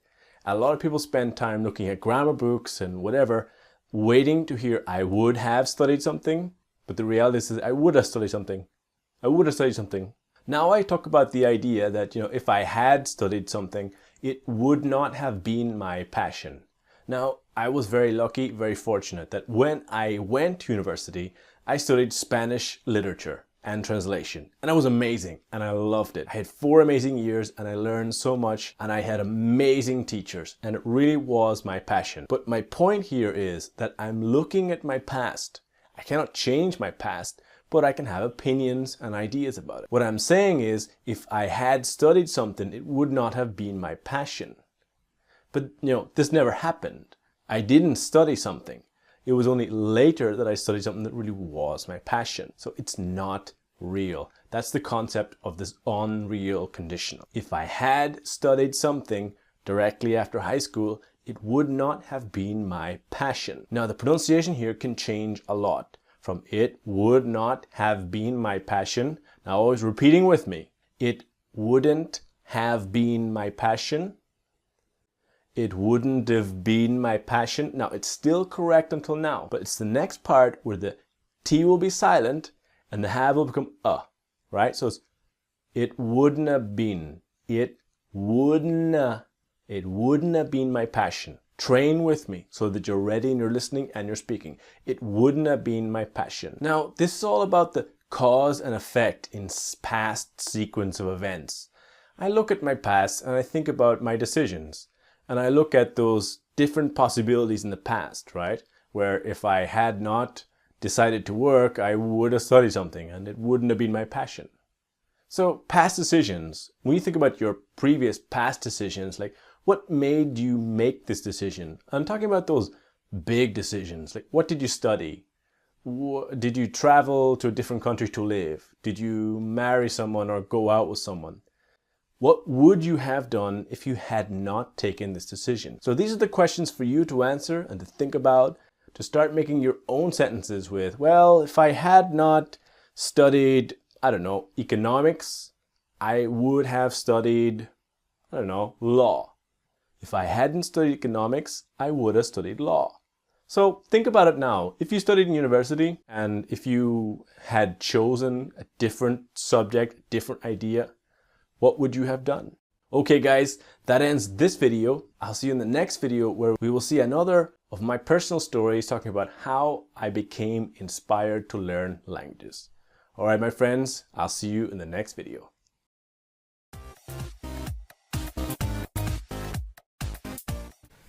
When I think about what really inspired me to be interested in languages and why I started was one of my first experiences when I was 8 or 9 years old. When my family and I'm from Ireland, and we went on holidays to Portugal. Now, we really didn't have much money, and my mother worked really hard and saved to get the money so we could go to Portugal. And my brother enjoyed the trip just in front of the TV and eating chocolate and this stuff, but I was more interested, and I took the little tourist book, and I started learning basic little phrases, hola, muito obrigado, and this stuff. And I started to use it in the hotel and in shops.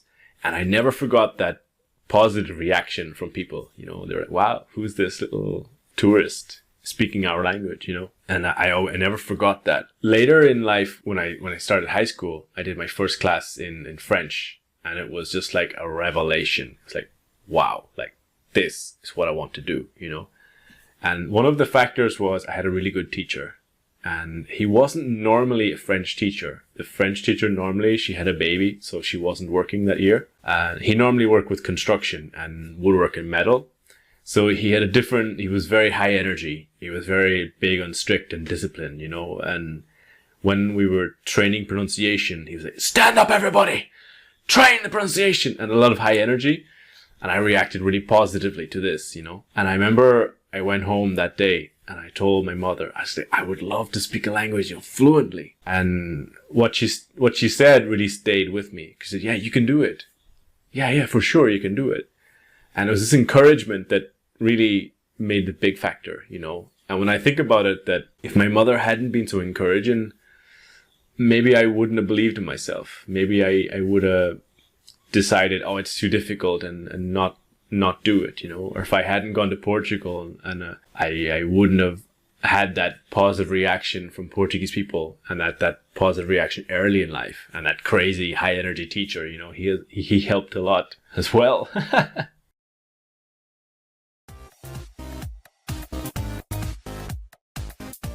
So that was my story about how I became inspired to learn languages. I'm still very inspired about languages and very, very motivated. And this has really helped me in my teaching career because I really understand the students' needs and what you guys need. But Again, I look at the past and I cannot change it, but I can think about those factors that made it possible. If you think about what is your profession or what is your passion, what inspired you to become the person you are today, right? Now, in the case of my mother, if my mother hadn't been so encouraging, right? Again, it's not real. She was really encouraging. She said, you can do it. Just do it. And unfortunately, in countries like Ireland or England, a lot of people believe learning of different languages is so difficult. Just don't try. But my mother's attitude was very different. Yeah, do it. I would not have believed in myself. And belief and faith is a very important part, right? But I believed in myself. And I really believe if my mother hadn't been so encouraging, I would not have believed in myself, right? So it's all about the concept of what would have happened if another thing had not happened. What was that crucial thing, that crucial factor that helped something else happen, right? So again, let's train that pronunciation. I would not have believed in myself. I wouldn't have believed in myself. I wouldn't have believed in myself. Now, it's still grammatically correct until now. As the next part that's really important is I wouldn't have believed in myself, right? The T is silent and the have becomes a. I wouldn't have believed in myself. Maybe I would have decided it was too difficult. Again, the past is the past. I can just make these ideas and opinions about the past. But I didn't decide this. It's not real. I felt encouraged to do it, right? But I would have decided it was too difficult. I would have decided it was too difficult. And I woulda. It's always that clear sound. I woulda decided it was too difficult. Now, I have been observing like TV series, radio, and whatever, speakers from every single native country, right? Ireland, England, Scotland, South Africa, Australia, Canada, and United States. Every single country, they do this all the time. It's the most common, right? I woulda sound, okay? Now, this is the idea of expressing fate and chance.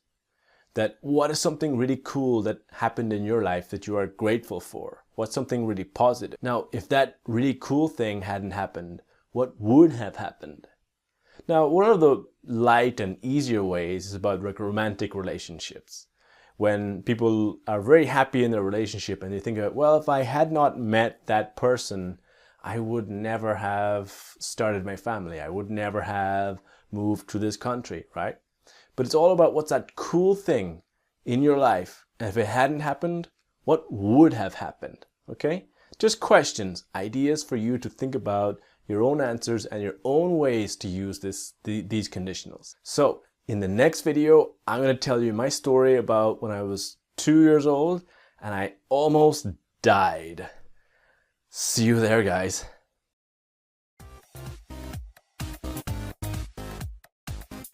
I remember a time in my childhood when I almost died. My brother, he always loved cars and loved driving, and he had this habit of playing with the handbrake.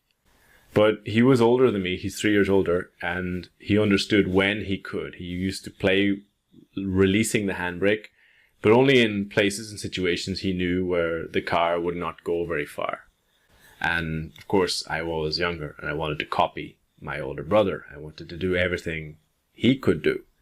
So my parents' car was parked outside of my grandmother's house, and I started playing with the handbrake. Now, I didn't really understand that when I released the handbrake, the car immediately went forward directly onto a main road. And like people drive on that road usually at 60 or 70 kilometers an hour, like normally, And I was so lucky. I could have died. I really could have died. If a car had passed in that moment, I could have died for sure. And I was only 2 or 3 years old. I just couldn't have known the consequences of what I was doing. But I was really lucky. And my brother went running and he found my parents and they were able to put the car back and it was okay. But I could have died.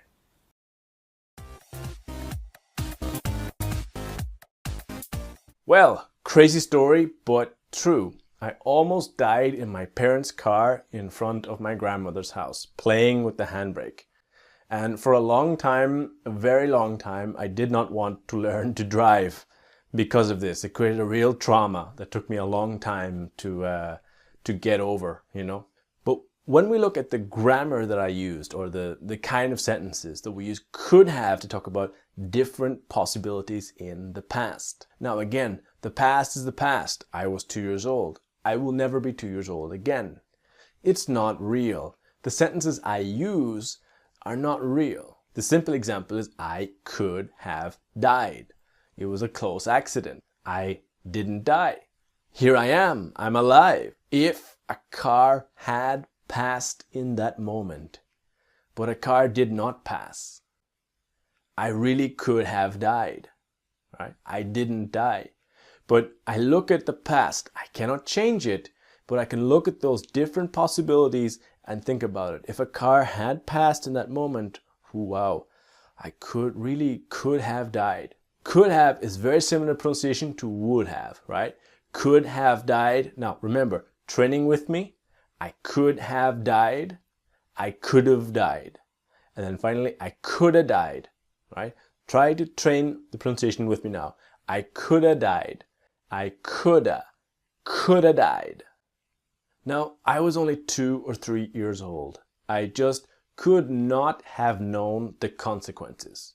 If you think about a small child that's 2 or 3 years old, they just don't understand the idea of the break in the road and the danger. We need to teach our children about that. But my point here is that it was just simply not possible for me as a child to understand the consequences, right?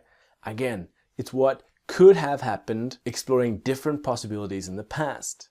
So I could not have known, I couldn't have known, I couldn't have known, and finally, I couldn't have known, all right? That strong N, couldn't, I couldn't have known. Train with me.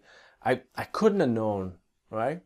Now, if this is a little difficult for you, remember, it's all about that you understand in a conversation first. If it's a little difficult for you to use, that's fine. But step one is understanding. That's a really important part. Think about your life. What are some close or crazy accidents that you have, right? Have you ever had a near-death experience where you almost died? Have you ever almost had a bad accident? If you think now about those moments, what was a moment when it was very, very close, right? What could have happened? What could have? Like, I could have died. I could have died. I could have broken my leg. I could have broken my leg, right? So think about it and use it now to make some of your own ideas and your own answers. In the next video, I want to share my personal story about how I started my online business. Okay? See you there, my friends.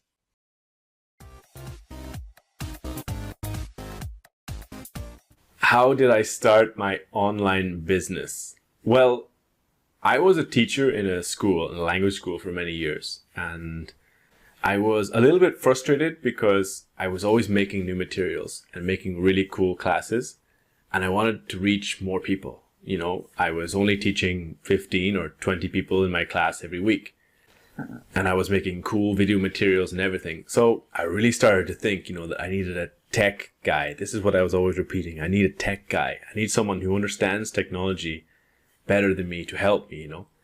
And from nowhere, this Brazilian guy contacted me, you know, and I was living in Dublin, and he came with the idea that we could make an online course together, that he would help me with the editing, and I would make the materials and record, and he would help me with the editing and the selling. And it sounded a little too good to be true, because it kind of was. And a lot of my friends and my family and my mother were telling me to be careful, always to be very clear and define the business very clearly with him. And I should have been more careful. I should have thought about it a lot more, I think. But I really wanted it to work. I really wanted to reach and help more people with my online materials. Now, I had really two conditions, and I was very clear with him that I wanted it to be a legally registered business, and I wanted the money from the business to go directly from PayPal into my own account. Those are my two conditions. And when his idea was to start the business in Brazil and sell the product in the Brazilian market, and he wanted to break both of my conditions. So the business just failed and we disagreed and we didn't do anything. But he tried to make the proposal that we would just start the business, just not registered illegally. And he shouldn't have done that. He shouldn't have made that proposal and broke my conditions. And I should have been more careful, and he should have researched more carefully, because one of the big problems was I'm an Irish citizen. I don't have the legal right to start a business in Brazil, legal residency, and he should have researched that a lot more. So it was a powerful lesson about business, about partnerships, that you should always be really careful and define what you're going to do in your business and what you're prepared to accept and not accept.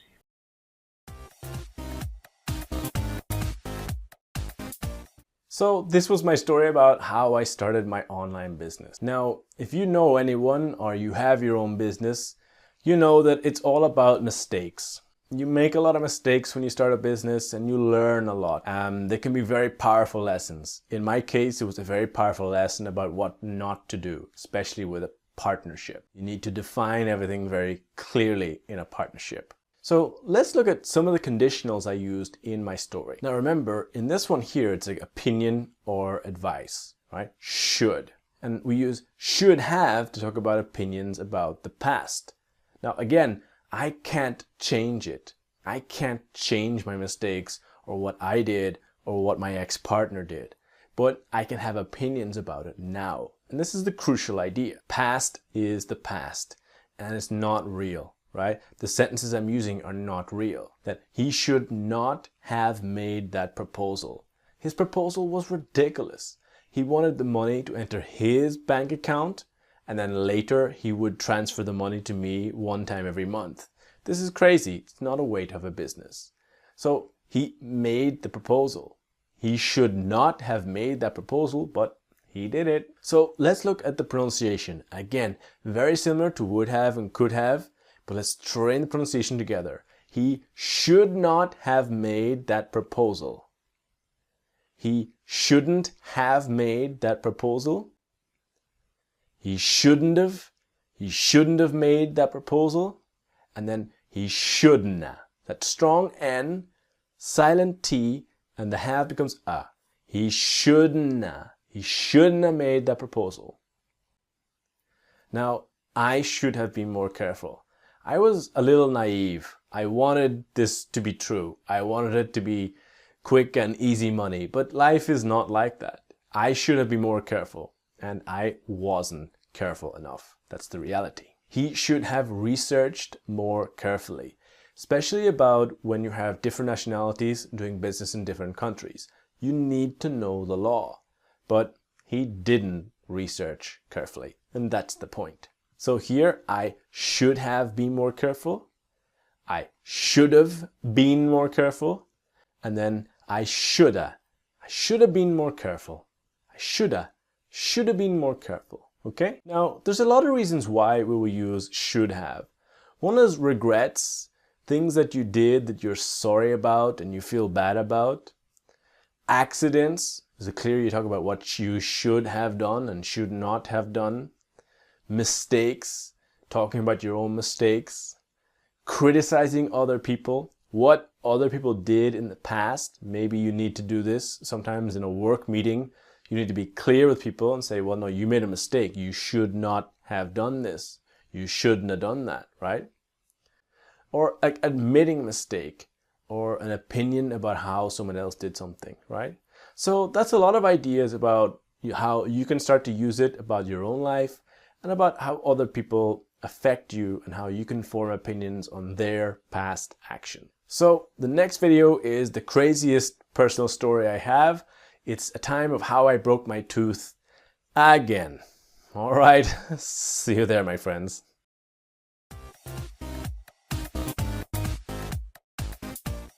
Well, crazy story, but it's true. This really happened, and you can see from the photos, right? We use should have to talk about opinions about the past. Now, the guy broke my tooth, so I have some opinions about it. Now, again, the past is the past. I can't change it. it happened. The sentences I talk about are not real. So he should not have been waving the parrot statue. Now, to wave normally means like this, but waving is like that there. It's a big metal statue of this size. It's for real. And he was waving this thing. He should not have been waving the parrot statue.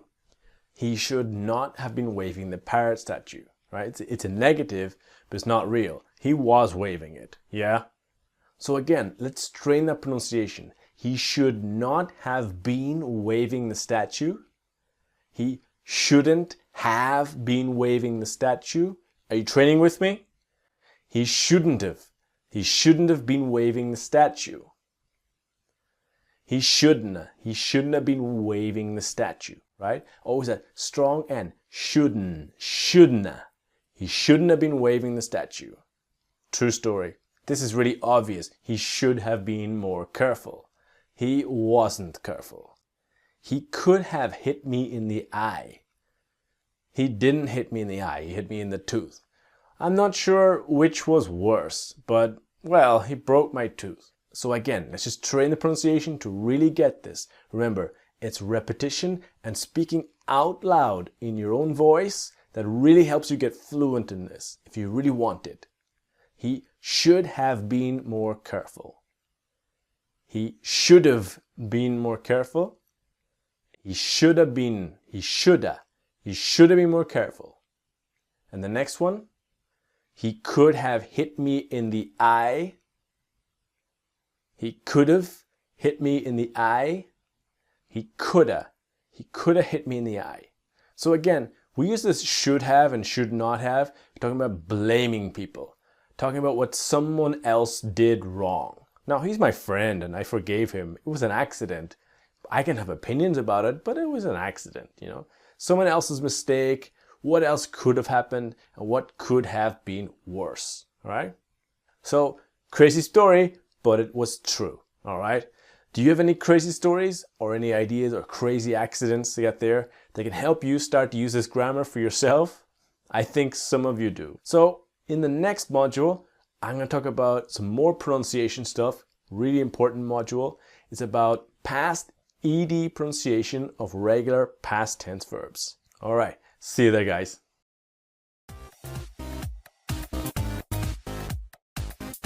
Hey, my friends. In this module, I want to show you everything you need to know about how to pronounce regular verbs in the past. Now, what I mean is that we have regular verbs that you just add the letter ED. But the sound could be very different. This is something that gives a lot of problems even to really advanced students. When I have a private student, for example, who has a good level of English, one of the first things I want to check is, do they understand the idea and can they get the pronunciation correct? Now, in this first video, I want to just quickly show you the rules, quickly introduce the concepts, and in the following videos, we will see in a lot more detail. So this is just a quick introduction.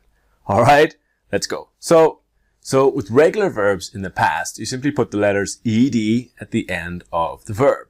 Simple, right? Because here we have some examples. Called, asked, worked, arrived, needed, wanted. But can you hear that the ED is not always the same sound? It changes, like asked, called, needed. The reality is, in the pronunciation, we have three different groups. Now, the first group is the easy group. It's when ED really has the sound of ED. Wanted, needed, ended. It's the easiest group and nobody has problems with it. The next one I call the T group is when the ED has the sound of a T. For example, stopped, asked, missed, escaped. The next one I call is the apostrophe D, right? The apostrophe is a symbol before the D. So this is when the E just disappears, like the letter E. So called, not called, but called, arrived, changed, closed. What I want to show you, and the real secret to understanding this, is that is the letter before the ED that influences the pronunciation. And this is what I'm going to teach you. This is how you learn how to pronounce it correctly. Now, let's just see again. When you have the D or a T, before the ed. So look here, for example, wanted, the ted, right? Or needed. When you have the T or D, it's the easiest group. The sound of the ed is clear. Ted or dead, right? Wanted, needed, ended, invited. This is the easiest group, and nobody, not even beginners, have problems with this. The T group is the most important group. And in fact, we will see a lot of videos in next all about the T group and giving a lot of attention, because this is where people have all the mistakes and all the problems. At the end of this module, you're going to understand everything about it and have nice, perfect accent, right? But the secret here is that the ED will have the sound of T, right? Stopped, asked, missed, cooked. Now remember, it's all about what letter is before the ED. In this case, it's S, K, or P. And you can see here, missed, dressed, kissed, promised, worked, talked, stopped, helped. Now we will see these in more detail with more examples, but this is the idea. Now other letters that are less, but is SH, C, CH, and X. That when we can see this letter before the ED in a past tense, regular verb, the ED will have the sound of a T. Washed, finished, pushed, advanced, placed, pronounced, fixed, relaxed. Okay? Just some ideas, but we will see in more detail. With the apostrophe D group, it's really the case of any other consonant, right? So with the T group, it's S, K, P, S, C, CH, or X. But with the apostrophe D group, it's any other consonant. And these are the majority of verbs, majority of regular past verbs. This is when the E just disappears, right? So called, not called, or arrived, not arrived. I know some people where your language is very phonetic, that the pronunciation is the same as the writing.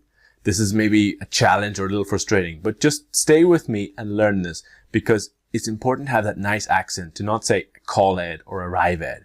You must learn when it's the right pronunciation, okay? So remember, the secret is to learn to identify the letter before ED, right? In this case, it's an S, so it becomes a T. Promised, promised.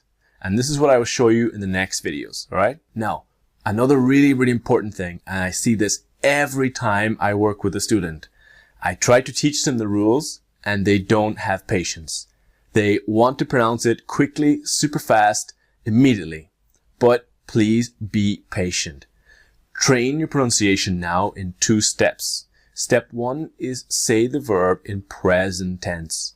Step 2 is next add the sound. For example, call, called. Now, I know maybe you have been pronouncing this verb called, called, or maybe the other verbs, stopped, asked, you're saying it incorrectly. But now is your opportunity to stop and to train and to reprogram. See, the muscles in your mouth and your lips is to reprogram the way you're pronouncing it, okay?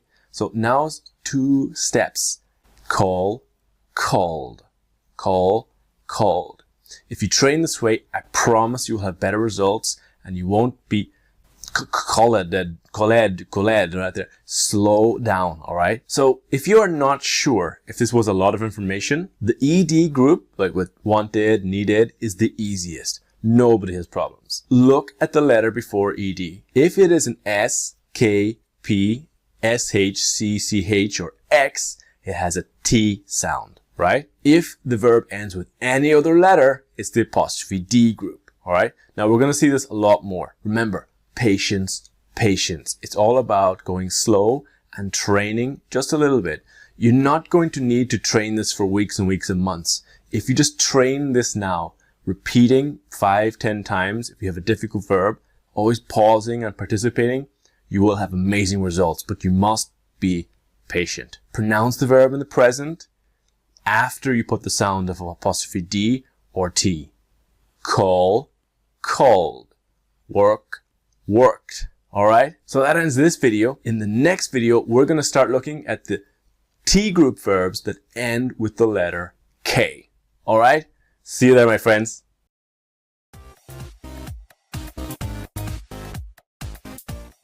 Hello students, in this video I want to show you the verbs that end with the letter K. And they are part of the T group, the most important group. So again, take your time, pause the video and train your voice, train your accent, alright? Take it easy and go slow. This is so important just to give this good foundation for the future, because this group is generally the most difficult group, alright? Let's go. So again, this group is the most important. It's the one where the ED has the sound of a T. Stopped, asked, missed, etc. Now, if we look at these verbs, and these are the 8 most common verbs that end with K, if you look here at the end, it all ends with the letter K. Now, one exception you can see is like, right? That ends with an E, but it has the T sound. Now, when we are training our accent, when we are learning, I want you to understand a little concept of the drum beat. What do I mean? Dun, tss, dun, dun, tss, dun, dun, tss, dun, dun, tss. Can you do that? Do you think I'm crazy? I'm not. Dun, tss, dun, dun, tss. Because with the drum beat, we have the D, dun, dun, dun, and the T, tss, tss, tss. Because these letters can be very different in different languages. But what you must understand is that dun, dun is very clear dun, not jin, jin or jern or anything. It's dun. And the T is a ts, ts. It's really just the tip of the tongue, just right there on the top of the mouth. Ts, ts, ts. Not ch, ch or ch or ts. It's ts. So try dun, ts, dun, dun, ts, dun, dun. Can you do it? Dun, ts, dun, dun, ts. Okay? So here's an example of what you need to do. You have the verb look. You can see the letter K is the last letter. We add the ED because it's a regular verb. And we don't pronounce looked, but looked. Looked. Now remember, 2 steps. Work with me. Look, looked. Look, looked. Always in 2 steps to train your accent correctly now. So let's train together. Look, looked. Work, worked. Talk, talked. Ask, asked. Ask is a special case, a special verb, and in the next video we're going to see all about the verb to ask, okay? Like, liked. So again, like, liked. Check, checked. Attack, attacked. Walk, walked. Always 2 steps, my friends. This is the secret. Remember, it's the letter before the ED that influences the pronunciation. So let's train now some nice simple examples. I want you to listen and repeat, pausing if you need to give yourself time, but always listening and repeating and training your accent in these practice sessions. Ready?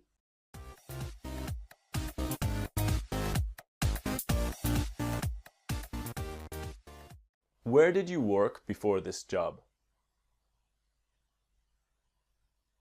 I worked at a bank in my home city.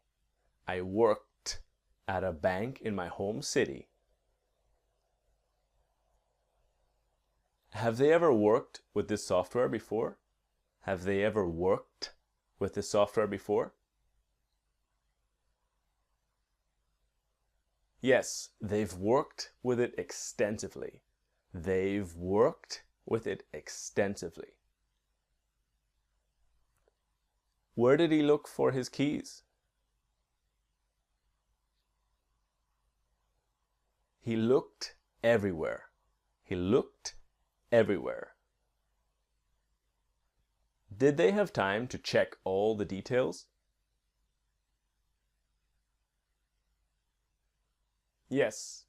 Yeah, they checked absolutely everything.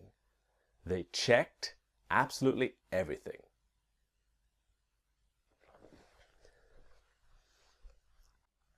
Okay guys, that ends this video with the verbs that end with the letter K. The next video is a special video because we're going to dedicate time just to the verb ask. Not just about its pronunciation, but the correct prepositions and the correct way to use it. Alright? Extremely important verb, and it's a verb a lot of people have problems with. See you there, my friends.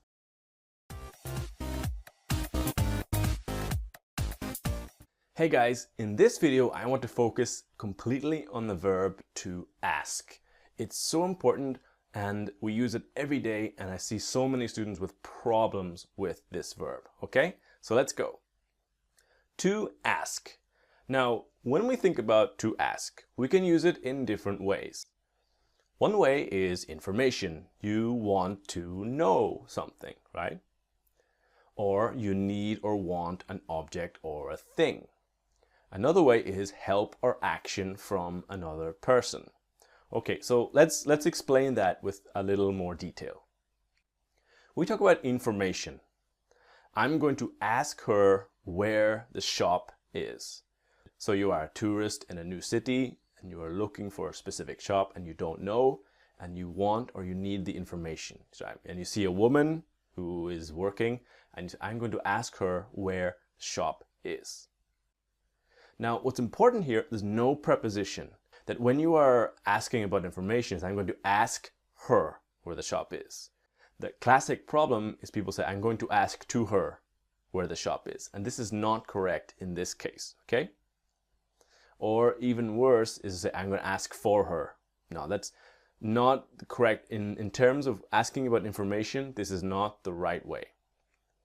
So we have to ask me, to ask you, to ask her, ask him, ask us, ask them. No preposition, okay?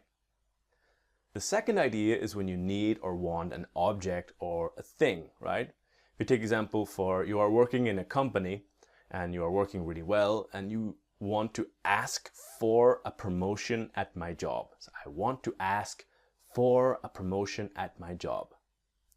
But in this case, you're asking for something, as you want or need an object. So you need to say, I want to ask for a promotion at my job. It's incorrect to say, I want to ask a promotion. Because the verb ask in English, sometimes in different languages, different translations, sometimes they have separate verbs. But in English, we just use a different preposition to make the difference. It's incorrect to say, I want to ask a promotion. Or you are in a restaurant, say, I want to ask a bottle of water. No, I want to ask for something, okay? So lots of examples here. To ask for information, to ask for help, ask for advice, ask for something to eat or something to drink, right? So you want or need something. Another idea here is that you want or need help or action from another person, right? For example, can you ask her to send me an email? So you're talking to a person and this person knows another woman, but you need the action from the woman. Can you ask her to send me an email? Okay? And you have the idea of to ask me, you, him, her, to, and the verb. Another example is, can you ask them to call us? As they, we need the action from them, right? Can you ask him to send me a message, right? Is this the idea? To ask, personal pronoun, to, and the verb, all right? So let's just quickly see this again. With information, you want to know something. No preposition. To ask someone, not to ask for, not to ask to, right? You want or need an object or a thing is to ask for something. Help or action from a person is to ask someone to do something. Got it? So let's look at ask now and the pronunciation and what happens when we speak really quickly. Now you can see the K and we add the ED because it's a regular verb. But the ED is not asked, it's asked, asked. Now I have a little secret. Now just again, 2 steps. Ask, asked, right? Asked, ask, asked. It's not important if you have been pronouncing this word incorrectly for a long time. Just start and train again. Your mouth and your tongue are muscles, and we can reprogram the muscles. But I have a little secret for you that the native speakers, we are a little bit lazy. Actually, the word asked is a little bit difficult. And in in all native speakers of America, Ireland, United Kingdom, in all native speakers of America, Australia, England, Ireland, we're a little lazy and we don't always say asked. Sometimes we just say asked. Just so simple, asked. So why not make your life easier and say asked? It's so simple. So I want to show you some nice examples of how we use ask in different situations in the past for you to train. Now remember, always listening and repeating and pausing if you need more time. All right, let's go.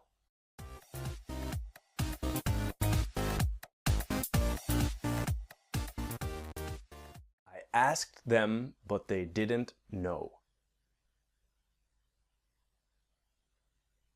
I asked them, but they didn't know. I asked them, but they didn't know. I asked them, but they didn't know.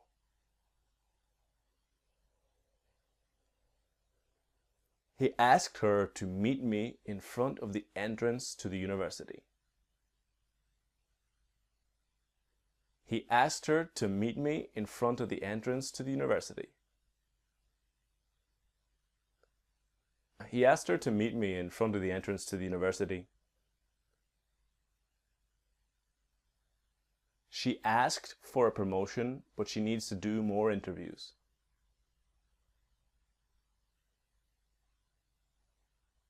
She asked for a promotion, but she needs to do more interviews.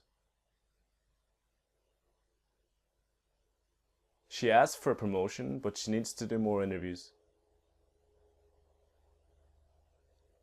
We asked the man at the desk, but he did not know.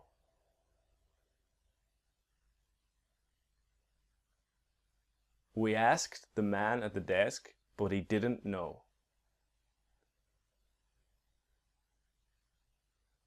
We asked the man at the desk, but he didn't know. We asked the man at the desk, but he didn't know.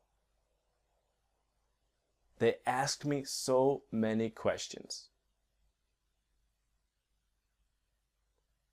They asked me so many questions.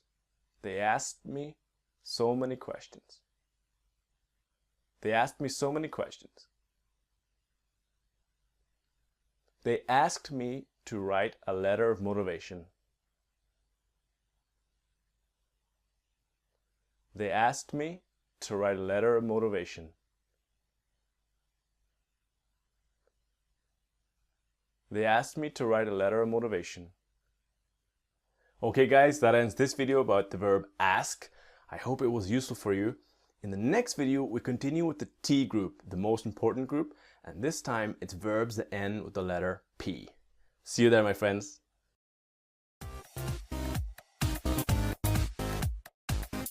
Hey guys, in this video, I want to show you about verbs that end with the letter P and how they have the T sound and they are part of the T group, okay? So here are some examples of verbs that end with P. Now there's one exception, is escape, has E, but it's part of the T group. So drop, escape, help, jump, stop, and step. In this video, I want to focus on the two most important verbs that we use all the time, help and stop. So just quickly with the verb to stop, we have the difference between to stop to do something and between to stop doing something. It's a common problem. I want to explain that now. If we have, for example, I stopped to talk to my friend. This is the reason why you stopped. If you can imagine, you are walking on the street in your town and you see your friend and you were walking before, continue, and you stop to talk to your friend because this is the reason why you stopped.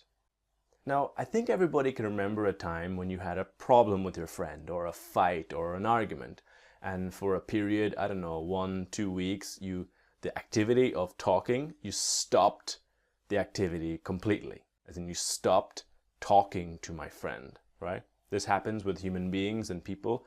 We have fights and we stop talking. This is about stopping the activity, okay?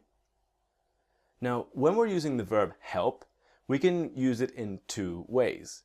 To help someone do something and to help someone to do something. They are both completely correct. There's no problem. It's not a question of British English or American English.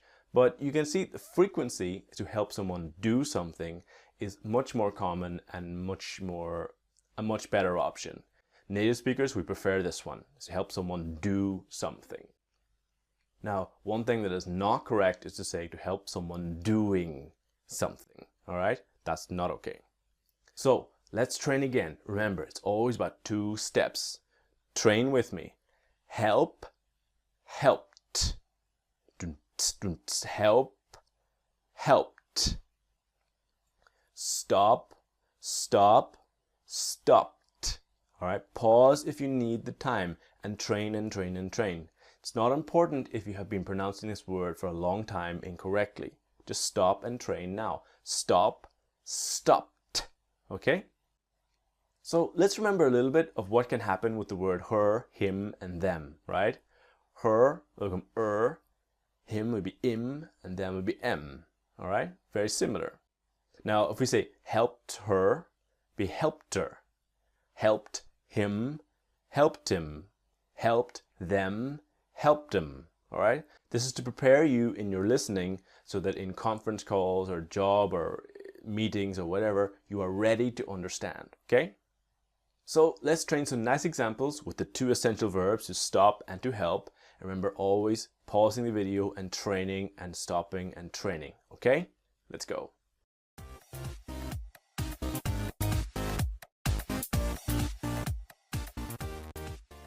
I stopped drinking coffee last year.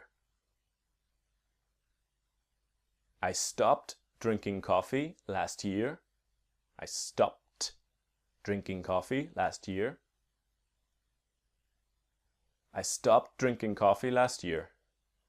I stopped drinking coffee last year. I stopped drinking coffee last year. After years and years, he finally stopped smoking. After years and years, he finally stopped smoking. After years and years, he finally stopped smoking. After years and years, he finally stopped smoking. He was late because he stopped to make a phone call.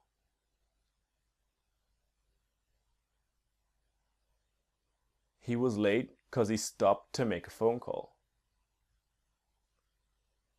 He was late because he stopped to make a phone call. He was late because he stopped to make a phone call. I helped him find a job and a place to live.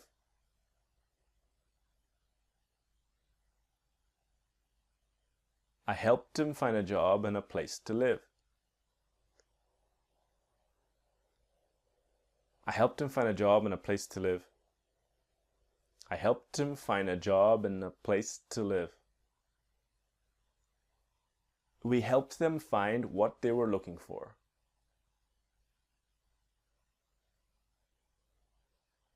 We helped them find what they were looking for. We helped them find what they were looking for. They helped her prepare for her exams.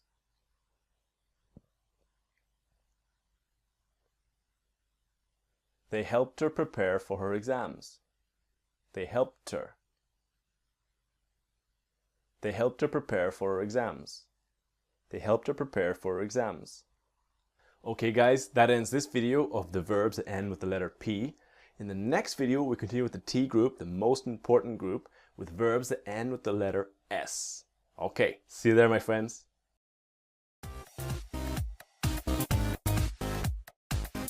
Hey my friends, in this video I want to show you the verbs that end with the letter S and how they take the T sound. Let's go. So here again, we're always learning about how to identify the letter before the ED. And here we have some verbs to confess, to guess, to impress, to miss, pass. Now promise is an exception because of the E, but it has the T sound, to kiss and to dress. Remember, it's all about learning to identify the letter before, okay? So again, we have to identify the letter before ED. Here it's promise, promised. Promise, promised. It's all about the 2 steps, right? First in the present tense, next add the sound. We have pass, We can see the S. Passed, right? Try again. Pass, passed.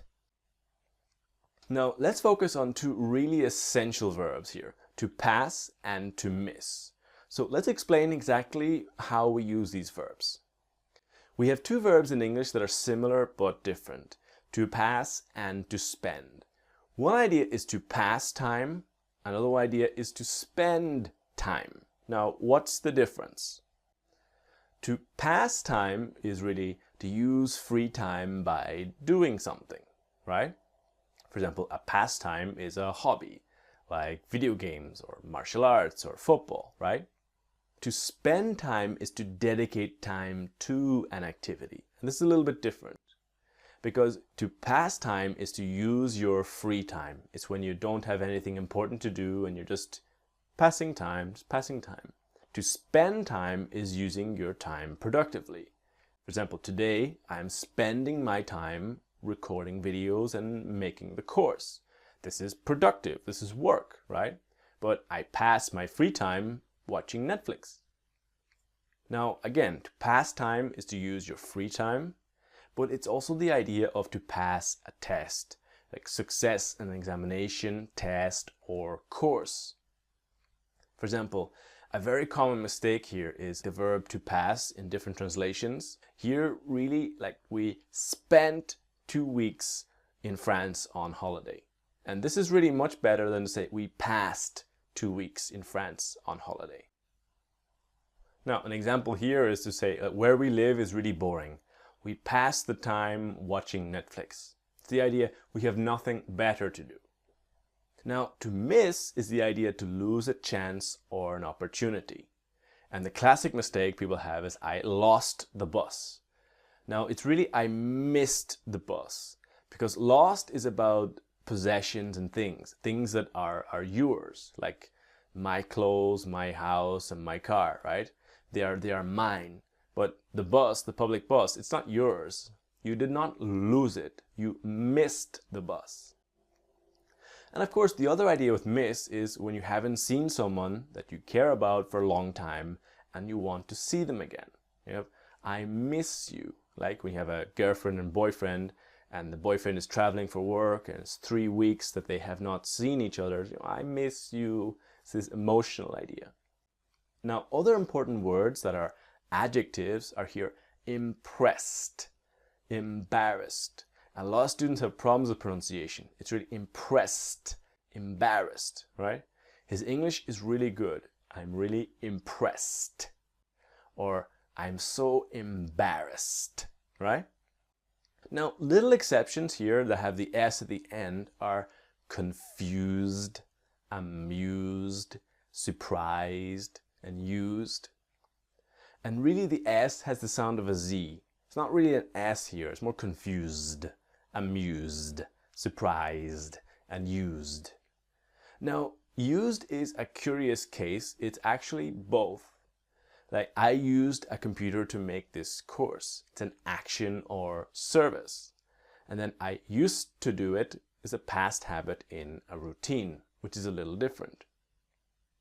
Now, I used is an action or service. And I used to do it is a past habit in a routine. In this module, we have 2 videos dedicated to the used and used to explain a lot more. So if this is not clear, don't worry. In a few videos, we will get a complete explanation of when and where to use used and when to use used. So don't worry. So let's train some nice examples together, focusing on 2 verbs, pass and miss, right? Passed and missed. Remember, always pausing, listening, and repeating and training your accent together. Ready?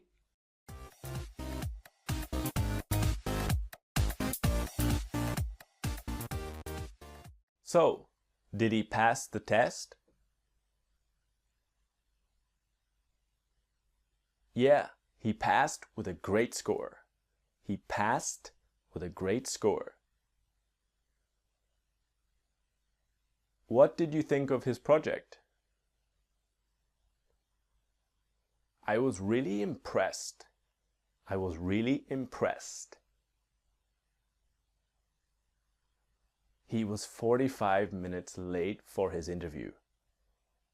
He was so embarrassed. He was so embarrassed. This is the first time I've seen my family in 6 months. I've missed them so much. I've missed them so much. I've missed them so much. I've missed them so much. What's wrong with them? They've been feeling a little depressed lately. They've been feeling a little depressed lately. Why were you so late? Sorry, I missed the bus. I missed the bus. Alright, my friends, that ends this video with the verbs that end with S that take the T sound. This next video is the final video about the T group. It is the most important group. And I'll look at some verbs with C, CH, SH, and X. Alright? Now, there are not so many verbs. I know it looks a little complicated. Alright? See you in the next video, guys.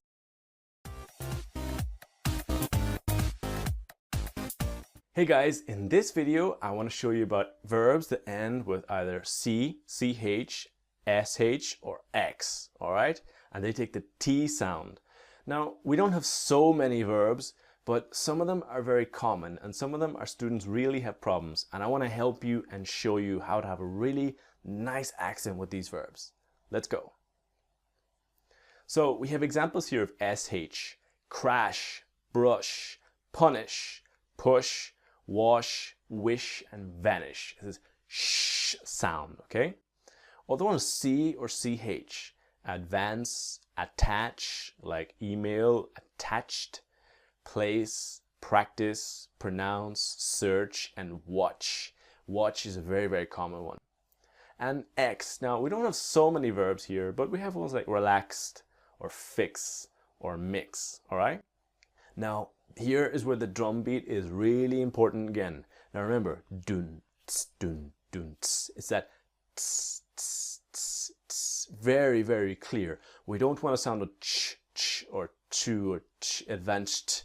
No, it's a t, t, right? So the dun is the D, and the tss is the T. Dun, tss, dun, dun, tss. Got it? So always training 2 steps. If you have a little bit of difficulty, just take your time, all right? First in the present tense, then add the sound, right? Relax, relaxed. Now, if you have been pronouncing relaxed for a long time, relax, just train and reprogram. Do beep, reset. Relax, relaxed, relax, relaxed. Got it? Now, let's focus on these verbs here. We've got search, watch, wash, finish, fix, and relax. Remember, we have to identify the letter before. Here it's a CH, so it has the sound of watched, watched. There's no sound of D. It's not watched, watched. It's watched, watched. Remember, always 2 steps, right? First in the present tense, then add the sound. Watch, watched. If this is difficult, slow down. You don't need to speak quickly. You can say watch, watched, watch, watched. So let's see some nice examples focusing on those most common verbs, those verbs that people really have the problems, right? So again, go slow, pause, listening and repeating after me. All right, let's go.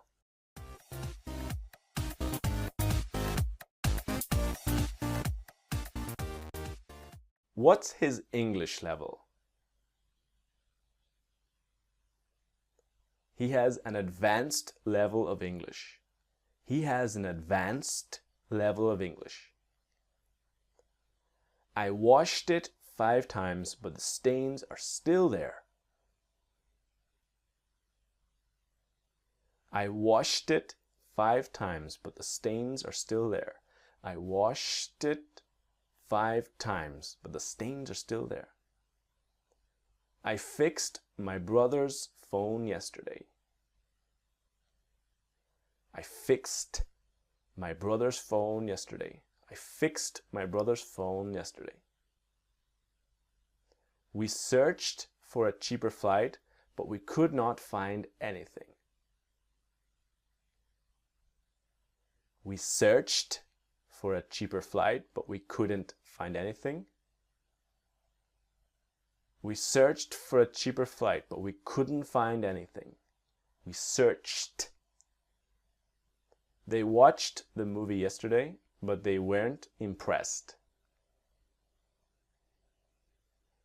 They watched the movie yesterday, but they weren't impressed. They watched the movie yesterday, but they weren't impressed. He is always stressed. He is just not a very relaxed person. He's always stressed. He's just not a very relaxed person. He's always stressed. He's just not a very relaxed person. They finished work really late last night. They finished work really late last night. They finished work really late last night.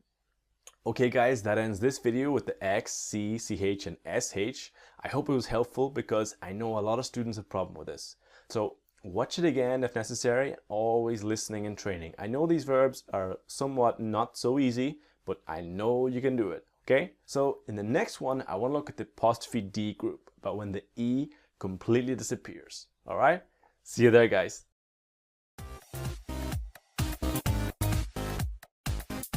Hey my friends, in this video now we're going to start looking at the apostrophe D group. And this means that when the ED is in the regular past tense verb, it's really a case of the E disappears, right?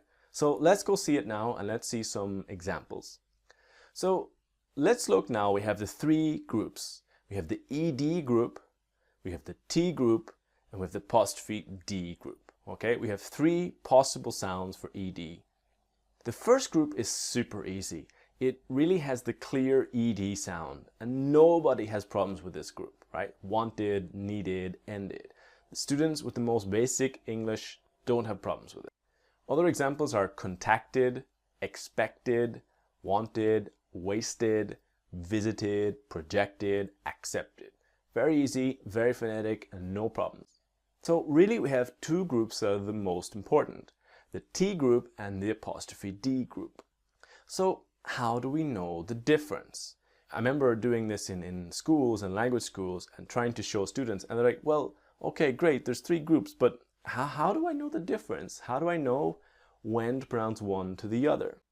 So really it's this simple question, because the T group is so important and we don't have so many verbs. We don't have so many verbs in the T group, but it's also the most important. So the question, is it the T group or not? You start this, it's a process of elimination. You start to learn, is it a T group or not? Is it a T group or not? Because we don't have so many T group verbs that we can quickly learn most of them, and then from there you will start to see, okay, it's a T group or it's not. Now, what I have been teaching you is that you need to identify the letter before the ED. The letters, the first letters you need to learn to identify the S, SH, C, CH, K, and P.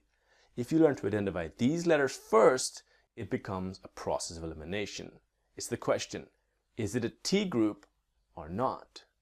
Because we don't have so many T group verbs. And you can quickly learn to identify, and then with the process of elimination, you will see that with any other consonant, right? L, N, M, or B, V, G, W, Y, or Z, any other consonant, the ED is apostrophe D. That the letter E just disappears. That's it. All other consonants, right? Here we have some of the most common examples of the apostrophe D group. Used, listened, called, arrived, lived, burned, loved, showed, imagined, cried, appeared, and planned. Now again, look closely, look carefully. The ED is really apostrophe D. Apostrophe, just the E just disappears. Used, loved, showed, cried, etc. So again, got to remember your 2 steps. Call, called. Call, called, right? Always go slowly. Called, called. Not called, but called. So I've prepared some nice examples with the most common verbs, and I want you to look closely and go slowly. Listening, pausing, and training every time. All right?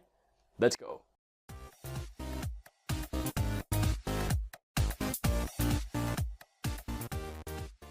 I lived there for 8 years and I loved it. I lived there for 8 years and I loved it.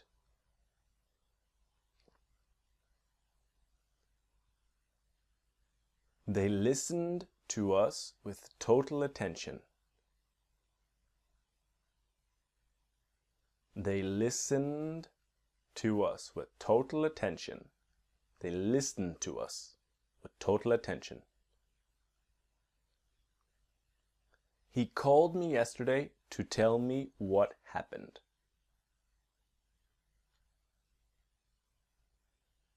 He called me yesterday to tell me what happened. He called me yesterday to tell me what happened. Happened. We showed them our new project yesterday. We showed him our new project yesterday. We showed him. We showed him our new project yesterday. She planned her trip perfectly.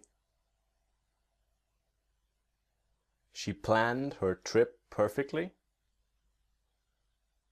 She planned her trip perfectly. She planned her trip perfectly. I was so disappointed I cried. I was so disappointed I cried. I cried. It wasn't what you imagined, was it? It wasn't what you imagined, was it? We arrived right on time. We arrived right on time. Okay, my friends, that ends this video with the apostrophe D group. I hope it was useful learning the most important verbs. Now, the next 2 videos, we're going to look about used and used. We're going to learn exactly when and how used can be apostrophe D and also a T group. Okay, see you there, guys.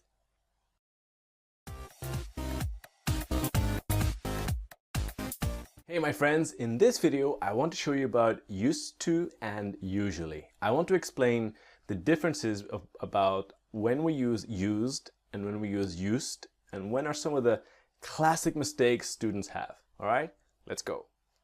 So we have seen before in the videos that used or used can be both, right? For example, one idea is I used a computer to make this course is an action or a service. And then I used to do it is a past habit or routine. Now, to use something is using a thing with an action, right? And to use a car to go to work, to use a phone to call someone, to use a computer to prepare this video, for example. Now, here is an example of a past habit or a past routine. I used to go to bed really late at 1 or 2 a.m. Now, I usually go to bed early at 10:30. Now, this is real. This is my life. When I was younger, when I was 23 or 24, I used to go to bed really late at 1 or 2 a.m. Now, I usually go to bed early at 10:30 because I'm older. I am 32, so I usually do it. Now, here's where people make the mistake. The idea of the past habits, the past ideas, is I used to go to bed. The past routine, right? But for some languages, this is a complete verb. And for you guys, sometimes you can use this verb in the present tense, talking about habits. But here's a classic mistake. People say, I used to go to bed early. When really what you mean is, I usually go to bed early. And this is the classic mistake. So be careful in your speaking. If you say, I used to go to bed early, when really you mean now, you mean like a routine, you will confuse the other person. The other person will understand the past. And this is a really important point to not have confusion or problems when you are speaking. Now, here's, for example, is an old habit. This is me, this is real. I used to have long hair when I was a teenager. Now, of course, you can look now. I usually cut my hair short. But you can see in the photo from 12 years ago, this is so embarrassing. I used to have long hair when I was a teenager, okay?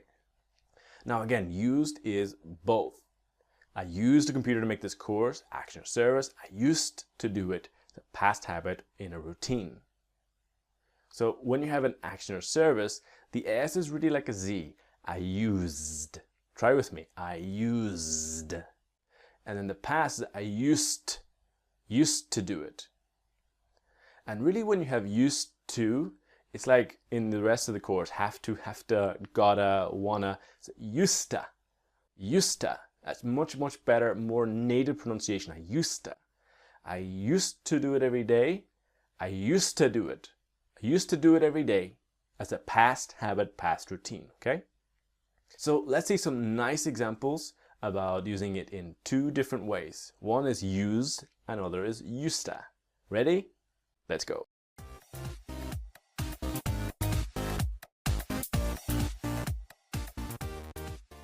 What kind of software did you use? I used a video editing software. I used a video editing software. I used to play guitar every day, but I do not have the time now. I used to play guitar every day, but I don't have the time now. I used to play the guitar every day, but I don't have the time now. We used to work with them, but we haven't seen them in years. We used to work with them, but we haven't seen them in years. We used to work with them, but we haven't seen them in years. The transport system here used to be much worse. The transport system here used to be much worse. Used to be much worse. We used the money we had to buy a small apartment.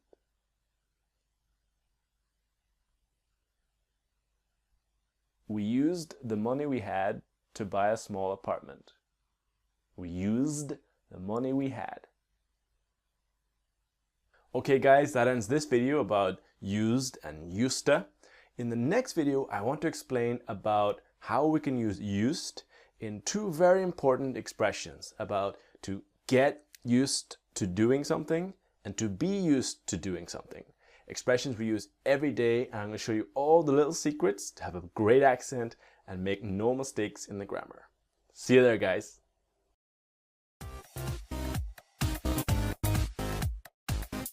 Hey my friends, in this video here, I want to explain the differences between the two expressions of to get used to doing and to be used to doing, all right?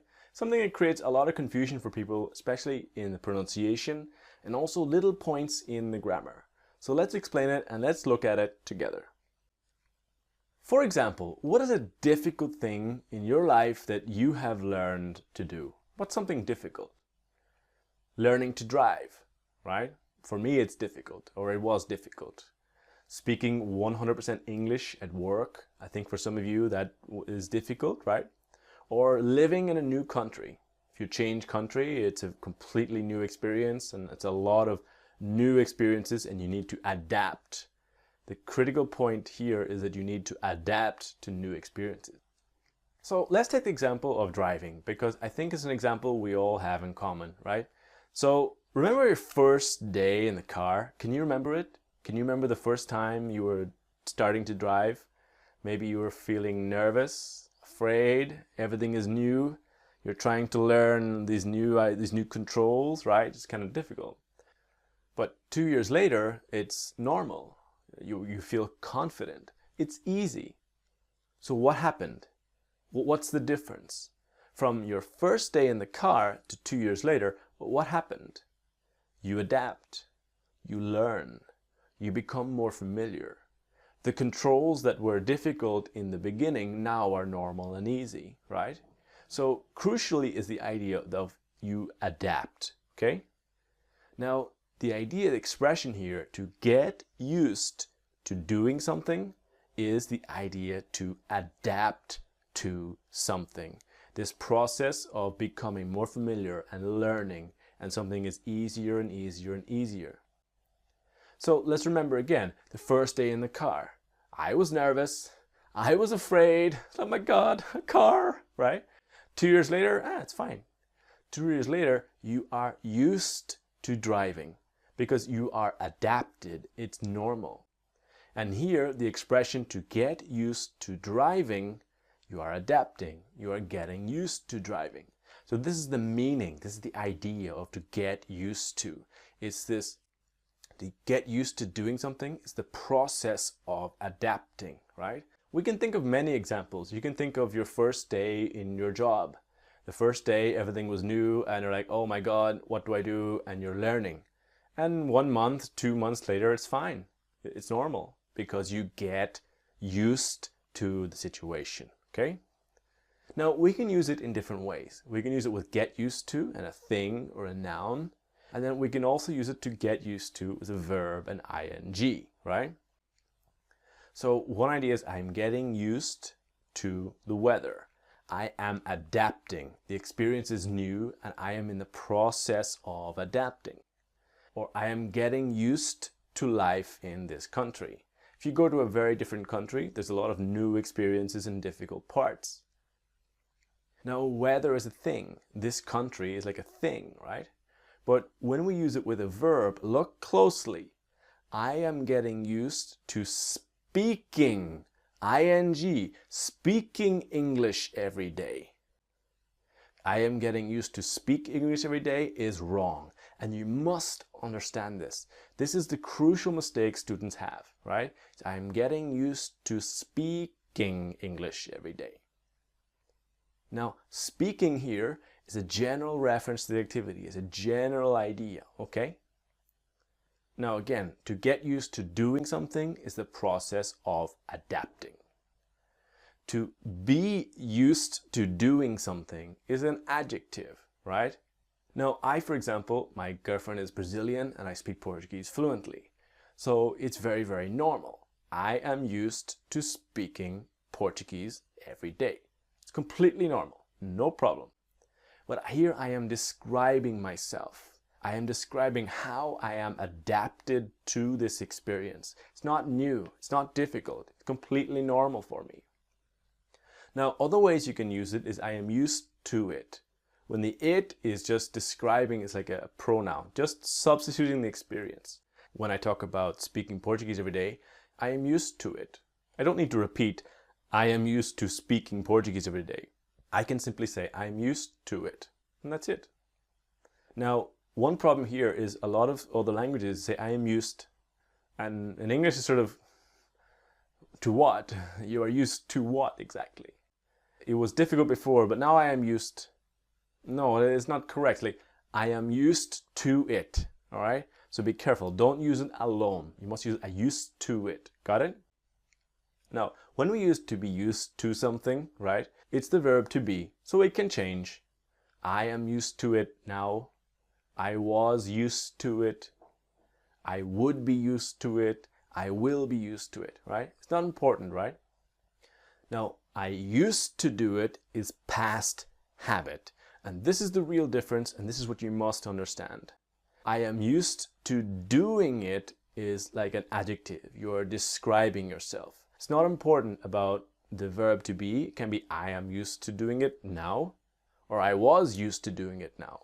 It's just like describing, oh, I was younger, I was sick, I was tired, right? But remember the difference of I used to do it is the past habit. And here's the mistake. Here's where everybody has a little problem. Where they want to describe that they are adapted to a situation. I am used to do it. Because you forget the ing. Now, careful here because the other person can understand the past automatically. And in this example, I am used to doing it. You are describing yourself now, right? So careful about that little difference. By always getting the right used in the right way and the correct ing, right, in your speaking and in your practice. So let's see some nice examples. Let's train and go slow. You don't need to go quickly. Listening and repeating, getting the correct used and the correct ing in your speaking. All right, let's go.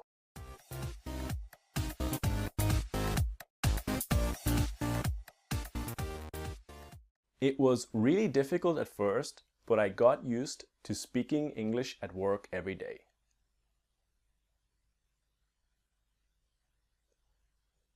It was really difficult at first, but I got used to speaking English at work every day. I got used to speaking English every day. I get nervous because I'm not used to driving on the left side of the road. I get nervous because I'm not used to driving on the left side of the road. I get nervous because I'm not used to driving on the left side of the road. I'm not used to driving on the left side of the road. She was not used to it at all in the beginning, but she got used to it very quickly. She wasn't used to it at all in the beginning, but she got used to it very quickly. She wasn't used to it at all in the beginning, but she got used to it very quickly. They are still getting used to the new system.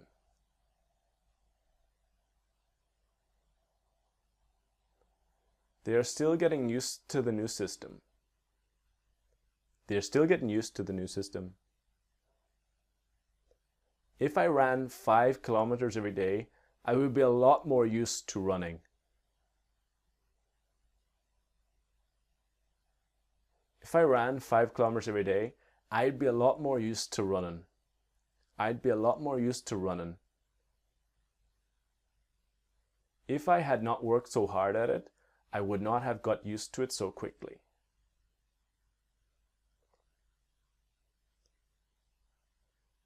If I hadn't worked so hard at it, I wouldn't have got used to it so quickly. Okay guys, that ends this module about the past ED endings. I hope it was useful. I hope you liked it. In the next one, it's called Little Secrets, where it's a collection of little ideas that are not one big module, but they are kind of separate ideas, and they're going to really help you just learn the little secrets in little pieces. All right? See you there, guys.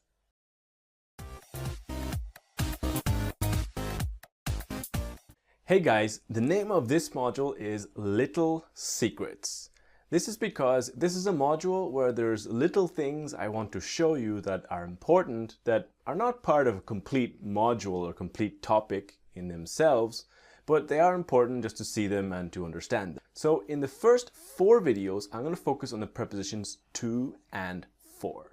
I want to give you a good basic introduction to and for and how we use them and when in English. All right, let's go. So here we have the prepositions to and for. Let's start with the preposition to. There are 2 fundamental ways and reasons why we use the word to in English.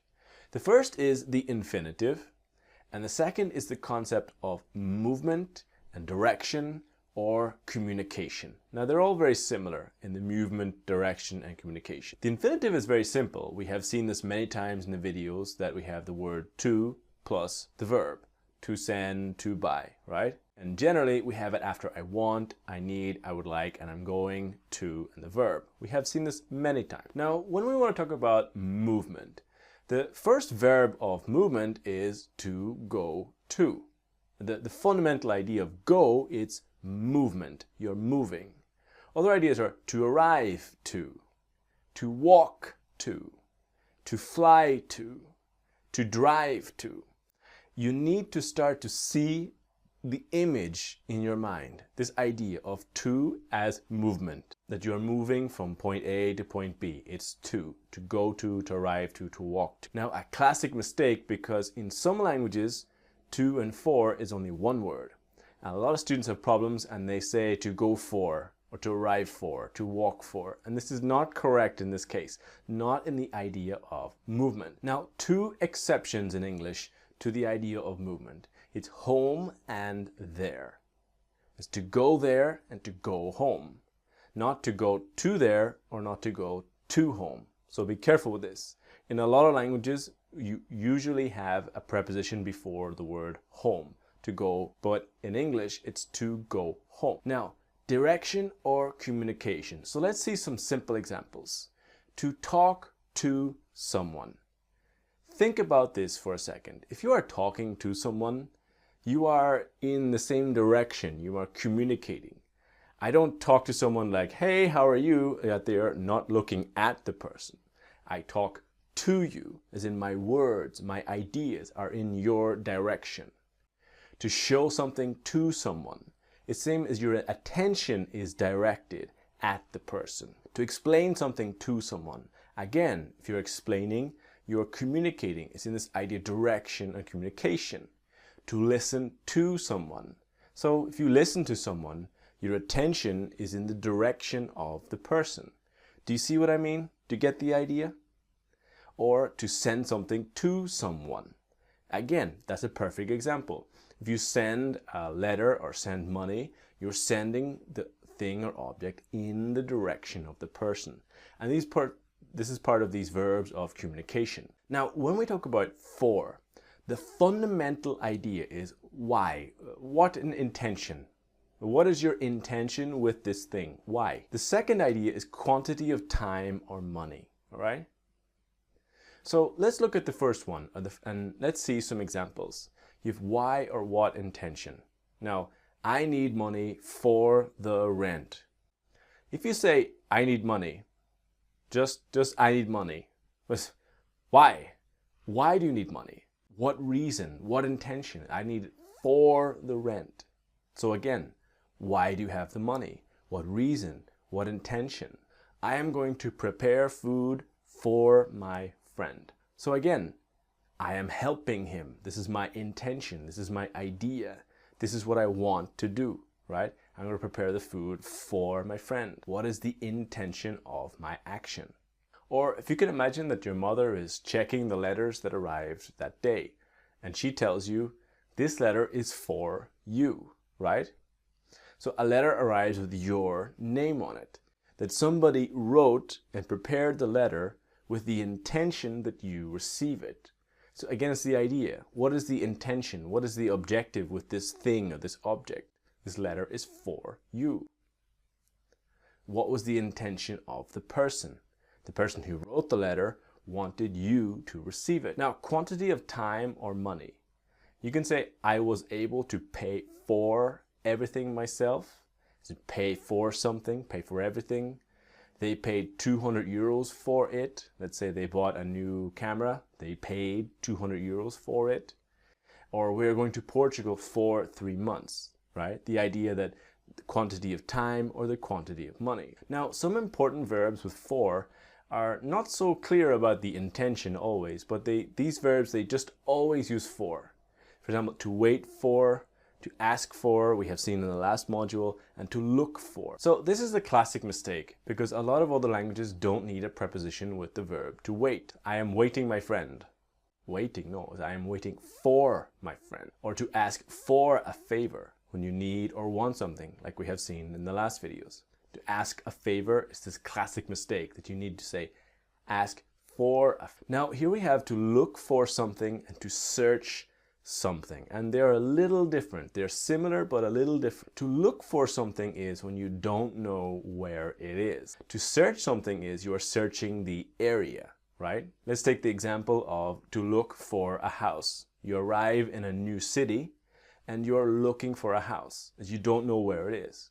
But the idea of to search a house is kind of like when the police arrive and they know where the house is and they enter the house and they're searching all of the area inside. Okay guys, I hope that helped. I hope that made it a little bit more clear about the uses of for and to. In the next video, just to really show you how to use for and to, we're going to see the most common mistakes that students have with to and for and how to use them correctly. All right? See you there, guys.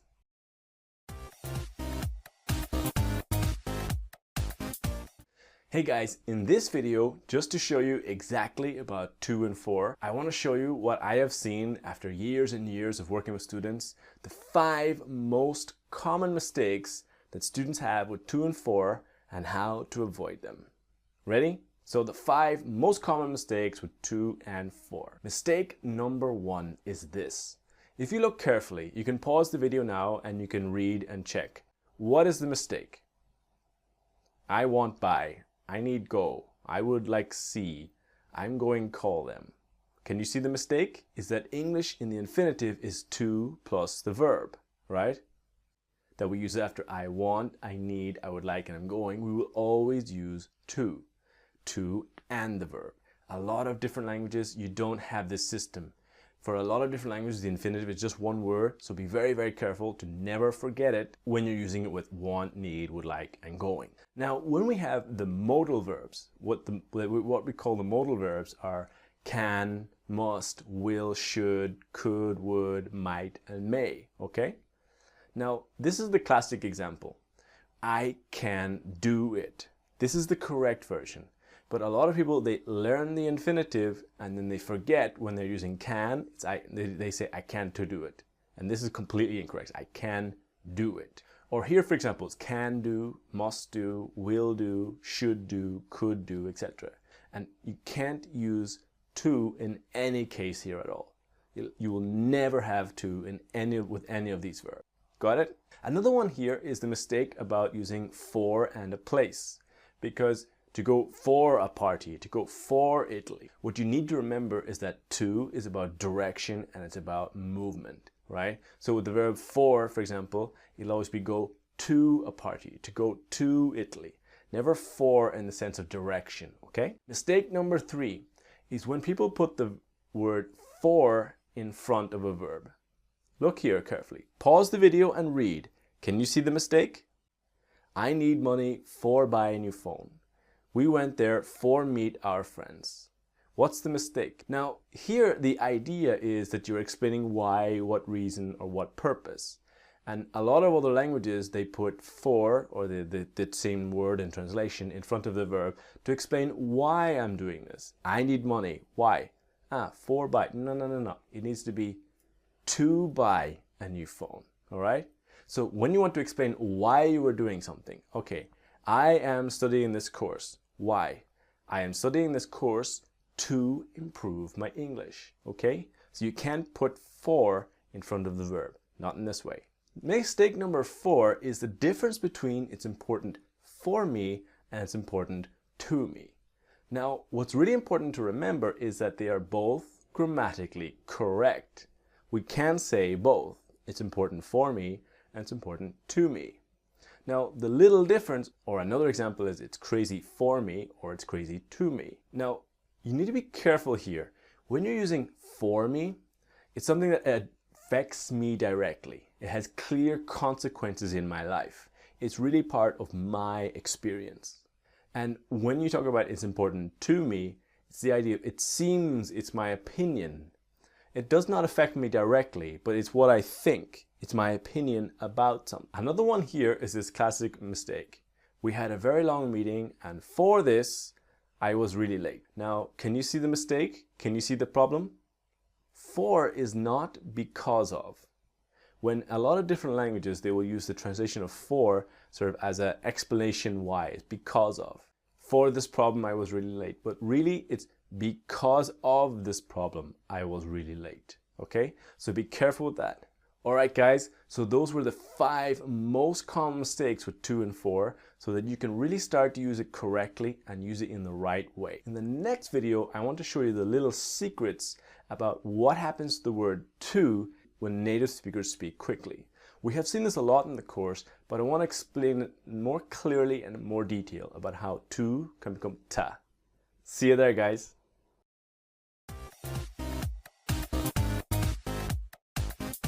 Hey guys, in this video, I want to show you what happens to the word to when we speak quickly and it comes ta, ta, all right?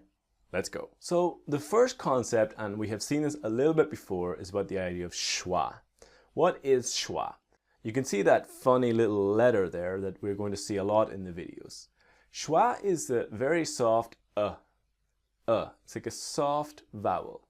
For example, when we have to, it can become t in little moments in sentences, and I will show you when. So, to will become t. Now, to, like 1, 2, is the strong pronunciation. The weak pronunciation is t. Right? Try it with me. T. It's very simple, right? So very soft on the T, the t, not ch, but t, like that, okay? Two great examples are today and tomorrow. It's not today, tomorrow, but today, tomorrow. Can you hear that it's soft? It's not strong, not today, but today, tomorrow. Nice and soft. So the simple rule is that before a consonant, we can make to t. But to before a vowel will have the strong to, okay? So let's see an example. I need to go to work. I need to go to work, right? Now I could pronounce very, very slowly, I need to go to work, but the native speaker will say, I need to go to work. I need to go to work, right? Because you can see that G and W are consonants. And this is how, and this is why that to can become t. I need to go to work. I need to go to work. Right? Nice and fast, right? So this will really help you when you're speaking and really help you when you're listening. Now, here for example is I need to go to Italy. Here's I need to go, because G is a consonant, but I in Italy is a vowel. I need to go to Italy, right? To Italy. We cannot say to Italy. This just cannot work, okay? We have seen this kind of thing a lot. You'll see the word to will contract. We've seen wanna, want to, wanna, going to, gonna, have to, got to, gotta. So this is not new, all right? It's just a little detail. Now, some examples here: to go to need to, would like to, would love to try to, and supposed to. And the faster we speak, the more there will be to go to need to, would like to, would love to try to be supposed to, okay? So start to listen for it in movies and series, but also start to just introduce it a little bit in your own speaking. Now remember, to before a consonant when we speak quickly can be t. To before a vowel can be to, okay? Now verbs that start with vowels are not so common. Here are the list of the most common that I can find. And only 3 of these verbs are in the 100 most common verbs. So the majority of the time, to will be t, all right? It's a small number of cases you will need to say only to. Most of the time you can start to learn to say t, okay? I want to avoid talking to John, all right? So when you look at avoid, avoid starts with a vowel. I want to avoid. We cannot say I want to avoid. I want to avoid talking to John, because John, J, is a consonant. So I want to avoid talking to John, all right? So this is how we can start to see when we can use to t and when it cannot, and when it must be just to, okay? So most of the time here, when most of the verbs start with a consonant, to go to, work, to buy, etc., will quickly become to need to go to, would like to, would love to try to be supposed to. And here, for example, when we have verbs that start with vowels like use, avoid, open, offer, enjoy will always be the strong form of to, okay?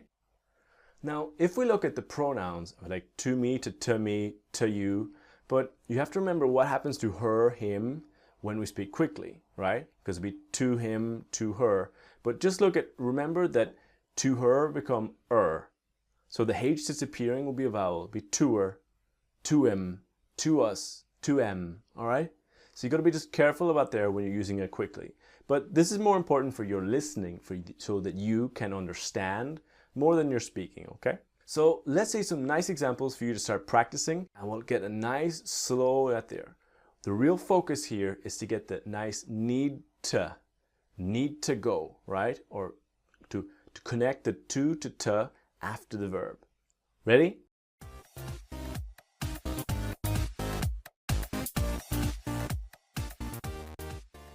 She does not need to go there until next week.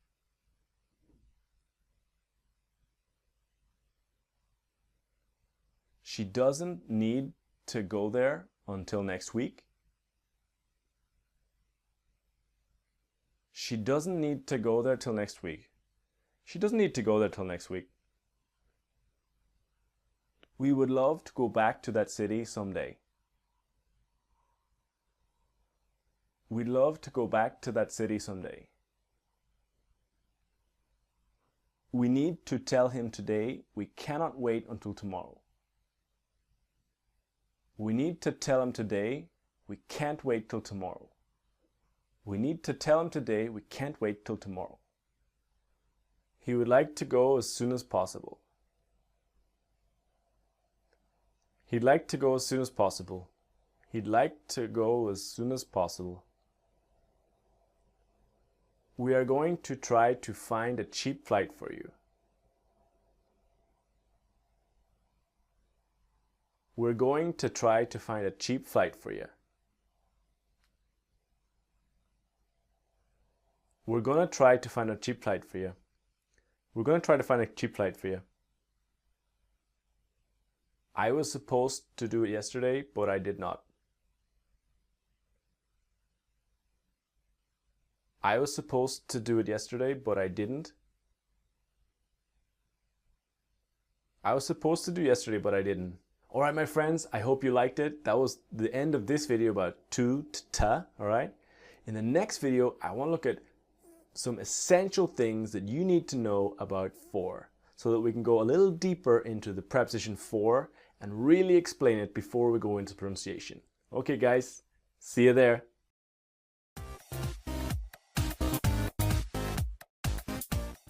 Hey guys, in this video we're going to focus a little bit more on the word for. And this is 5 essential things to know about for. And to really go a little deeper and to really understand just a little better about our little friend, the word for. So here we are with the word for. And one idea is about objects and things and the idea of why or what intention, quantity of time, quantity of money, the real experience of the person, special verbs with for, and helping people.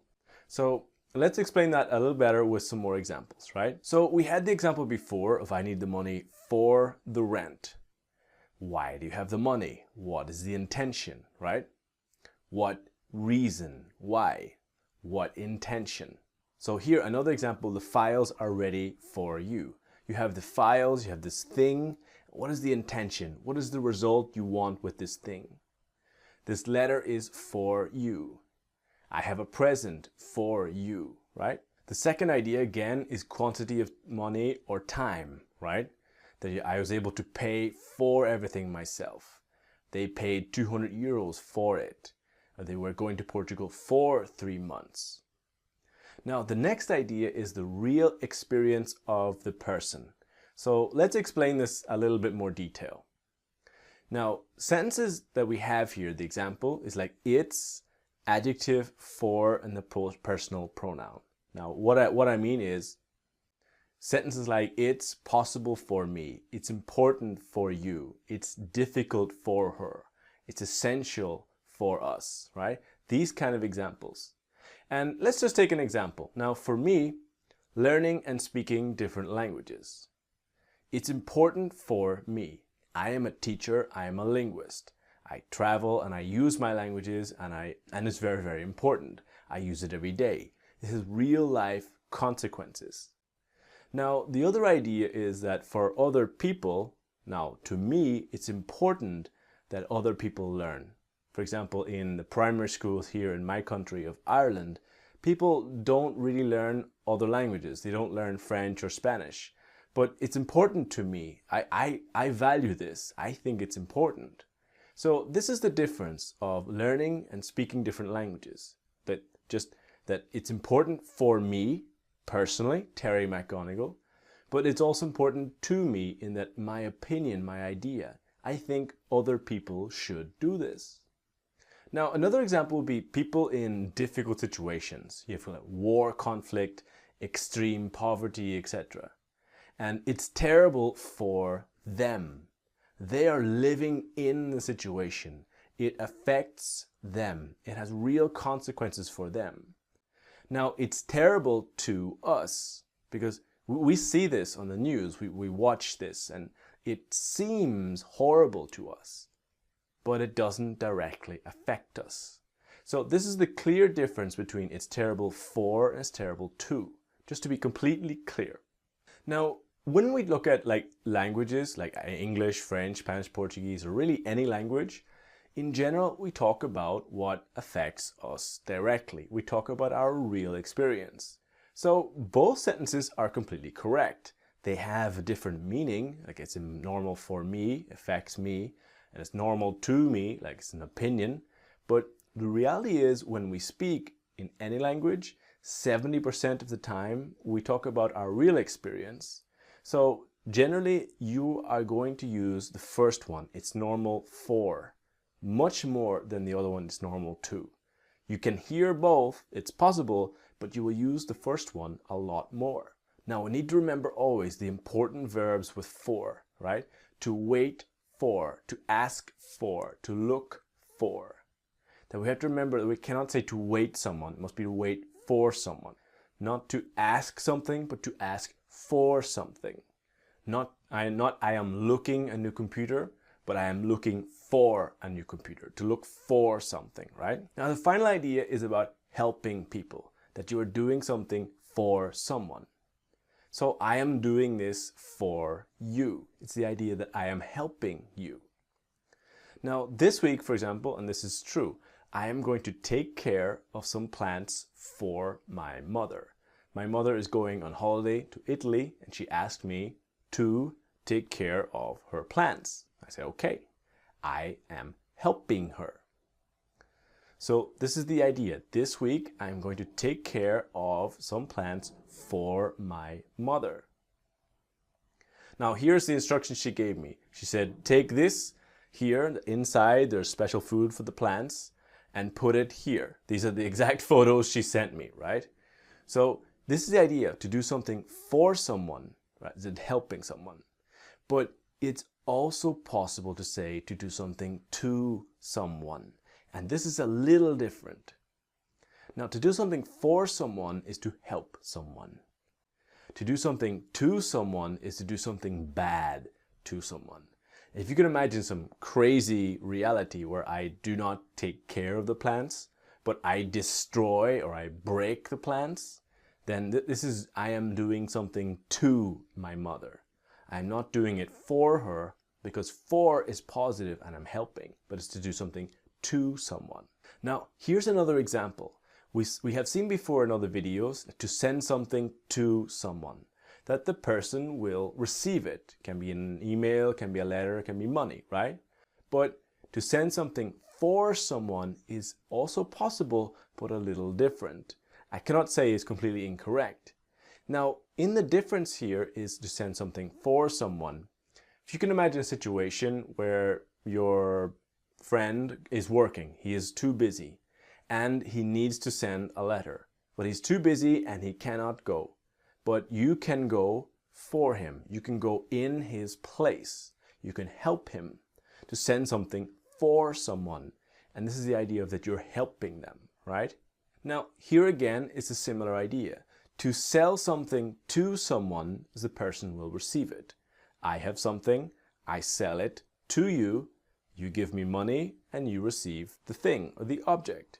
But if you imagine, for example, to sell something for someone where they need help for some reason, that okay, I have a shop and you have this camera, but if I put this camera in the shop, I can help you. I can sell it for you, as in your place instead of you, okay? So it's a little bit different.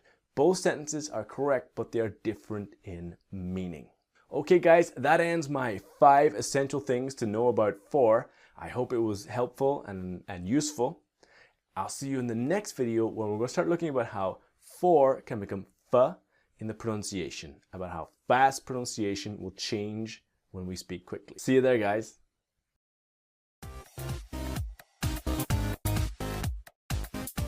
Hey guys, in this video I want to show you what happens to the word for when we speak really quickly and it becomes a little sound like f, okay? From for to f. Ready? Let's go. Alright, now we have seen before in the video about to that schwa, the sound of It's this very soft vowel, right? The vowels of A, E, I, O, U. But schwa is like the sixth vowel of right? Now, for can be f. When we speak a little quickly, it can be f. Now, for is the strong pronunciation of for, with this strong or sound, right? F is the weak pronunciation. The rule about when is very similar to the rule about to t. Before a consonant, when we speak quickly, we can make it f, right? Before a vowel, it will stay strong. It will stay for, right? For example, I need a good computer for work. Now, if I speak slowly, it's fine. But if I go faster, I need a good computer for work. I need a good computer for work. Because you can see that W is a consonant for work. I need a good computer for work, right? And this is what all native speakers in all countries do. Now, here's an example. It's difficult for us. And you can see that us starts with a vowel. So now it's just difficult for us. It will never be for us, just for us. Got it? Examples of phrases where we use for, right? To have something for someone. To need something for something. It's hard for me. To live there for a quantity of time. To wait for someone. To do something for someone. So now we can see, just compare what happens when we speak a little bit faster. To have something for someone. Have something for someone. To need something for something. It's hard for me. It's hard for me. To live there for a quantity of time. To wait for someone. To do something for someone. Can you see the difference? And this is what happens in all countries who speak English and what happens when we speak quickly. So again, we need to be kind of careful with the pronouns. That about for me, for you, but for her, for him, for us, for them. Why? Because if you remember that the for her, the H will disappear, speaking quickly. H in I-M, H-I-M, so it's for her, for him, for em. Not for em, right? I know it's a little bit complicated, but just be careful with this in your speaking and in your listening, okay? So now let's train some simple examples. Always just go nice and slow and listen to my accent, listen and repeating. Always training your accent, all right? Let's go.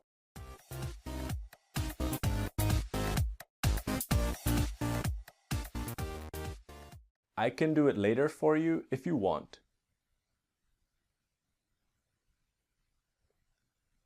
I can do it later for you if you want. I can do it later for you if you want. How long did you live there for? I lived there for 6 years. I lived there for 6 years. My dad really helped me. He paid for my car insurance this year. He paid for my car insurance this year. It is really important for me to keep my deadlines.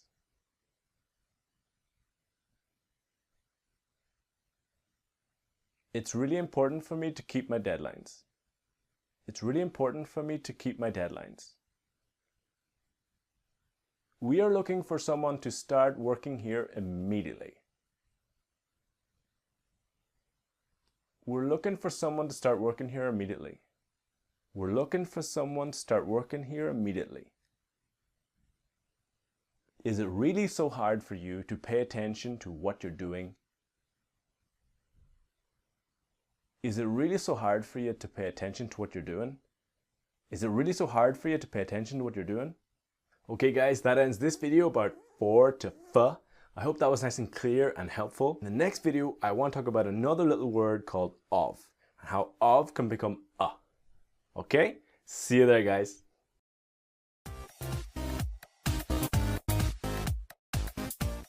Hey guys, in this video, I want to talk about a little word called of. Just to show you all the little details and what happens when we speak really quickly with the word of.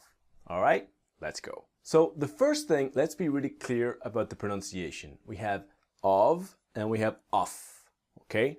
Now they're quite different. Of has like a V sound normally, and then of. Now, when we pronounce quickly, the word of can become just like our little friend word schwa. It's like out there. Now, let's be clear about when we use the word of, right? Now, we talk about possession in English. We need to make the difference between people and between things. So, for example, when we talk about possession with people, we use apostrophe S. When we talk about things, we use of the. So let's see some examples. My brother's house. My brother's house, because my brother is a person and we're talking about his house. But the house of my brother is completely incorrect. A lot of other languages use the translation of with people for possession, but this is not correct in English. Now, another idea here is the windows of the house. This is the correct version because the house is a thing and the windows of the house. Now, you can hear some native speakers speak incorrectly and say the house is windows, but I don't recommend it. It's not really the correct way. And we have other examples of the camera of my phone, the screen of the computer, the name of this course, right? Because we're all talking about things. The end of the movie. Now remember, when we're talking about people, it's my brother's camera, not the camera of my brother, or my girlfriend's house, not the house of my girlfriend, right? This is the really biggest mistake the teachers that we see with students using of. The other idea is expressions of quantity, right?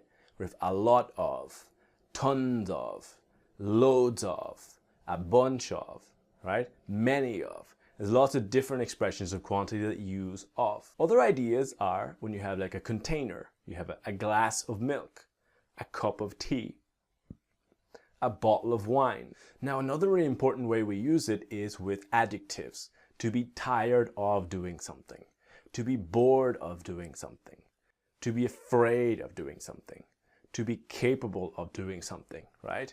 Now, one of the really important things here is to remember that we will use the verb and ing.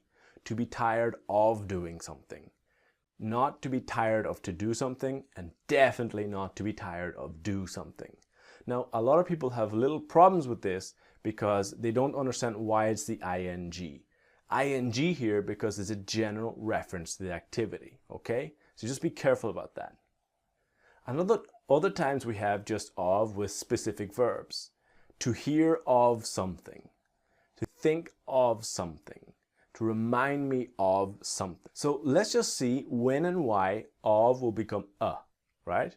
Now, if it's exactly the same as to t and for to f, before a consonant, it can be a.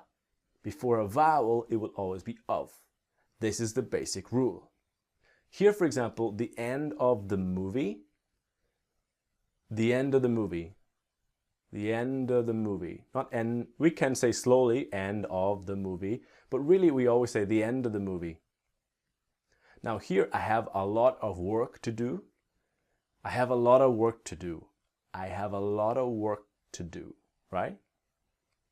Or a cup of coffee, a cup of coffee, a cup of coffee. I never thought of that. I never thought of that. I never thought of that. I have never heard of it. I have never heard of it. Because why? Because it starts with a vowel, right? Here, for example, I have a lot of interesting things to do. Again, interesting starts with a vowel, so I have a lot of interesting, like the OV sound. We cannot create the sound here. Do you understand? Do you get it? So let's look at the expressions of quantity again and what will really happen when you hear a native speaker use them. A lot of, a lotta. Loads of, loadsa. A bunch of, a buncha. A ton of, a tonna.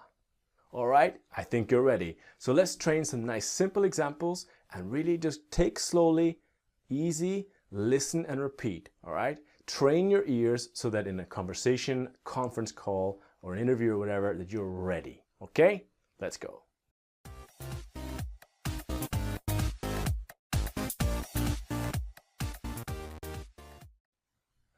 I have got a ton of work to do tonight. I've got a ton of work to do tonight. I've got a ton of work to do tonight. I've got a ton of work to do tonight. I am so tired of not having a car to travel to work. I'm so tired of not having a car to travel to work. I'm so tired of not having a car to travel to work. We need to buy 8 bottles of champagne for the celebrations. We need to buy 8 bottles of champagne for the celebrations. We need to buy 8 bottles of champagne for the celebrations. I had never even thought of taking this approach to the project. I'd never even thought of taking this approach to the project. I'd never even thought of taking this approach to the project. You remind me of my brother when you talk like that. You remind me of my brother when you talk like that. You remind me of my brother when you talk like that. I have never heard of that kind of software. I've never heard of that kind of software. I've never heard of that kind of software. Okay guys, that ends this module. For the moment, that is all the videos in the course. Congratulations, you finished an amazingly long course. It's a big project, fantastic. There are more videos coming in the future, so stay tuned, stay waiting. If you have any suggestions or feedback, I am definitely waiting. Please get in touch. All right, thanks guys, see you again.